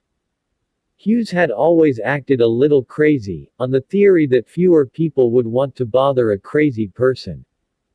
But when his crazy act turned into a crazy life, he became an object of pity as much as awe. More recently, Bill Gates has shown how highly visible success can attract highly focused attacks. Gates embodied the founder archetype. He was simultaneously an awkward and nerdy college dropout outsider and the world's wealthiest insider. Did he choose his geeky eyeglasses strategically, to build up a distinctive persona? Or, in his incurable nerdiness, did his geek glasses choose him? It's hard to know. But his dominance was undeniable. Microsoft's Windows claimed a 90% share of the market for operating systems in 2000. That year Peter Jennings could plausibly ask, who is more important in the world today, Bill Clinton or Bill Gates? I don't know. It's a good question. The U.S. Department of Justice didn't limit itself to rhetorical questions. They opened an investigation and sued Microsoft for anti-competitive conduct. In June 2000, a court ordered that Microsoft be broken apart. Gates had stepped down as CEO of Microsoft 6 months earlier, having been forced to spend most of his time responding to legal threats instead of building new technology. A court of appeals later overturned the breakup order, and Microsoft reached a settlement with the government in 2001. But by then Gates's enemies had already deprived his company of the full engagement of its founder, and Microsoft entered an era of relative stagnation. Today Gates is better known as a philanthropist than a technologist. The return of the king. Just as the legal attack on Microsoft was ending Bill Gates's dominance, Steve Jobs's return to Apple demonstrated the irreplaceable value of a company's founder. In some ways, Steve Jobs and Bill Gates were opposites. Jobs was an artist, preferred closed systems, and spent his time thinking about great products above all else. Gates was a businessman, kept his products open, and wanted to run the world. But both were outsiders, and both pushed the companies they started to achievements that nobody else would have been able to match. A college dropout who walked around barefoot and refused to shower, Jobs was also the insider of his own personality cult. He could act charismatic or crazy, perhaps according to his mood or perhaps according to his calculations. It's hard to believe that such weird practices as Apple-only diets weren't part of a larger strategy. But all this eccentricity backfired on him in 1985. Apple's board effectively kicked Jobs out of his own company when he clashed with the professional CEO brought in to provide adult supervision. Jobs's return to Apple 12 years later shows how the most important task in business, the creation of new value, cannot be reduced to a formula and applied by professionals. When he was hired as interim CEO of Apple in 1997, the impeccably credentialed executives who preceded him had steered the company nearly to bankruptcy. That year Michael Dell famously said of Apple, "What would I do? I'd shut it down and give the money back to the shareholders." Instead Jobs introduced the iPod 2001, the iPhone 2007, and the iPad 2010, before he had to resign in 2011 because of poor health. By the following year Apple was the single most valuable company in the world. Apple's value crucially depended on the singular vision of a particular person. This hints at the strange way in which the companies that create new technology often resemble feudal monarchies rather than organizations that are supposedly more modern. A unique founder can make authoritative decisions, inspire strong personal loyalty, and plan ahead for decades. Paradoxically, impersonal bureaucracies staffed by trained professionals can last longer than any lifetime, but they usually act with short time horizons. The lesson for business is that we need founders. If anything, we should be more tolerant of founders who seem strange or extreme. We need unusual individuals to lead companies beyond mere incrementalism. The lesson for founders is that individual prominence and adulation can never be enjoyed except on the condition that it may be exchanged for individual notoriety and demonization at any moment, so be careful. Above all, don't overestimate your own power as an individual. Founders are important not because they are the only ones whose work has value, but rather because a great founder can bring out the best work from everybody at his company. That we need individual founders in all their peculiarity does not mean that we are called to worship Ayn Randian prime movers who claim to be independent of everybody around them. In this respect, Rand was a merely half-great writer. Her villains were real, but her heroes were fake. There is no Galt's Gulch. There is no secession from society. To believe yourself invested with divine self-sufficiency is not the mark of a strong individual, but of a person who has mistaken the crowd's worship, or jeering, for the truth. The single greatest danger for a founder is to become so certain of his own myth that he loses his mind. But an equally insidious danger for every business is to lose all sense of myth and mistake disenchantment for wisdom. Conclusion. Stagnation or singularity.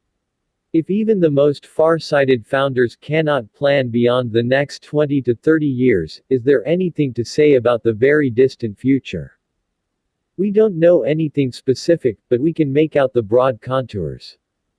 Philosopher Nick Bostrom describes 4 possible patterns for the future of humanity. The ancients saw all of history as a never-ending alternation between prosperity and ruin. Only recently have people dared to hope that we might permanently escape misfortune, and it's still possible to wonder whether the stability we take for granted will last. However, we usually suppress our doubts. Conventional wisdom seems to assume instead that the whole world will converge toward a plateau of development similar to the life of the richest countries today. In this scenario, the future will look a lot like the present. Given the interconnected geography of the contemporary world and the unprecedented destructive power of modern weaponry, it's hard not to ask whether a large-scale social disaster could be contained were it to occur. This is what fuels our fears of the third possible scenario, a collapse so devastating that we won't survive it. The last of the 4 possibilities is the hardest one to imagine, accelerating takeoff toward a much better future. The end result of such a breakthrough could take a number of forms, but any one of them would be so different from the present as to defy description. Which of the 4 will it be? Recurrent collapse seems unlikely. The knowledge underlying civilization is so widespread today that complete annihilation would be more probable than a long period of darkness followed by recovery. However, in case of extinction, there is no human future of any kind to consider. If we define the future as a time that looks different from the present, then most people aren't expecting any future at all. Instead, they expect coming decades to bring more globalization, convergence, and sameness. In this scenario, poorer countries will catch up to richer countries, and the world as a whole will reach an economic plateau.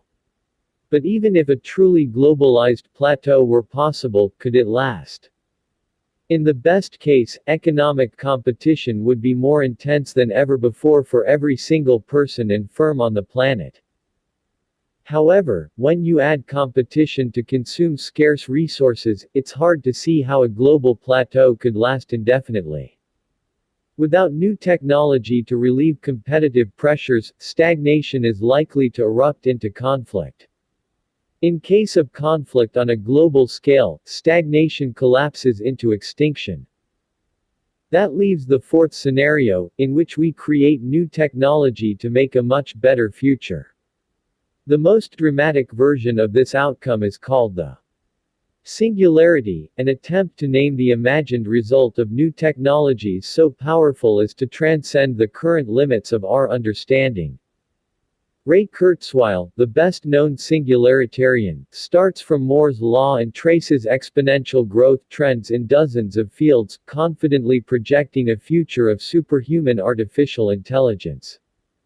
According to Kurzweil, the singularity is near, it's inevitable, and all we have to do is prepare ourselves to accept it. But no matter how many trends can be traced, the future won't happen on its own.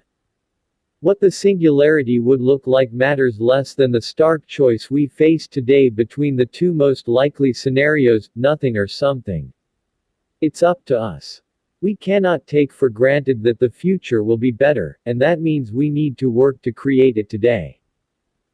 Whether we achieve the singularity on a cosmic scale is perhaps less important than whether we seize the unique opportunities we have to do new things in our own working lives. Everything important to us, the universe, the planet, the country, your company, your life, and this very moment, is singular. Our task today is to find singular ways to create the new things that will make the future not just different, but better, to go from 0 to 1. The essential first step is to think for yourself. Only by seeing our world anew, as fresh and strange as it was to the ancients who saw it first, can we both recreate it and preserve it for the future. Acknowledgements. Jimmy Caltrider for helping to think this book through. Rob Morrow, Scott Nolan, and Michael Solana for co-creating the Stanford class from which we started.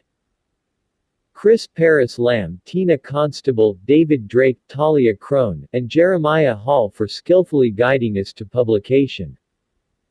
Everyone at Thiel Capital, Founders Fund, Mithril, and the Thiel Foundation for working hard and smart. Onward. Illustration credits. The illustrations in this book were drawn by Matt Buck based on the following images. 8.1 Unabomber, Gene Boylan, FBI composite sketch. 8.1 Hipster, Matt Buck. 13.1 Brian Harrison, Business Wire. 13.1 Elon Musk, Sebastian Blanco and Bloomberg, Getty Images. 14.1 Richard Branson, Ethan Miller, Getty Images. 14.2 Sean Parker, Aaron Fulkerson, Flickr user robot, used under CC by SAW. 14.3 Elvis Presley, Michael Ox Archives, Getty Images. 14.3 Michael Jackson, Frank Edwards, Getty Images. 14.3 Britney Spears, Kevin Mazur Archive 1, Wireimage. 14.4 Elvis Presley, Tom Wargacki, Wireimage. 14.4 Michael Jackson, David LaFranc, Gamma Raffo via Getty Images. 14.4 Britney Spears, New York Daily News Archive via Getty Images.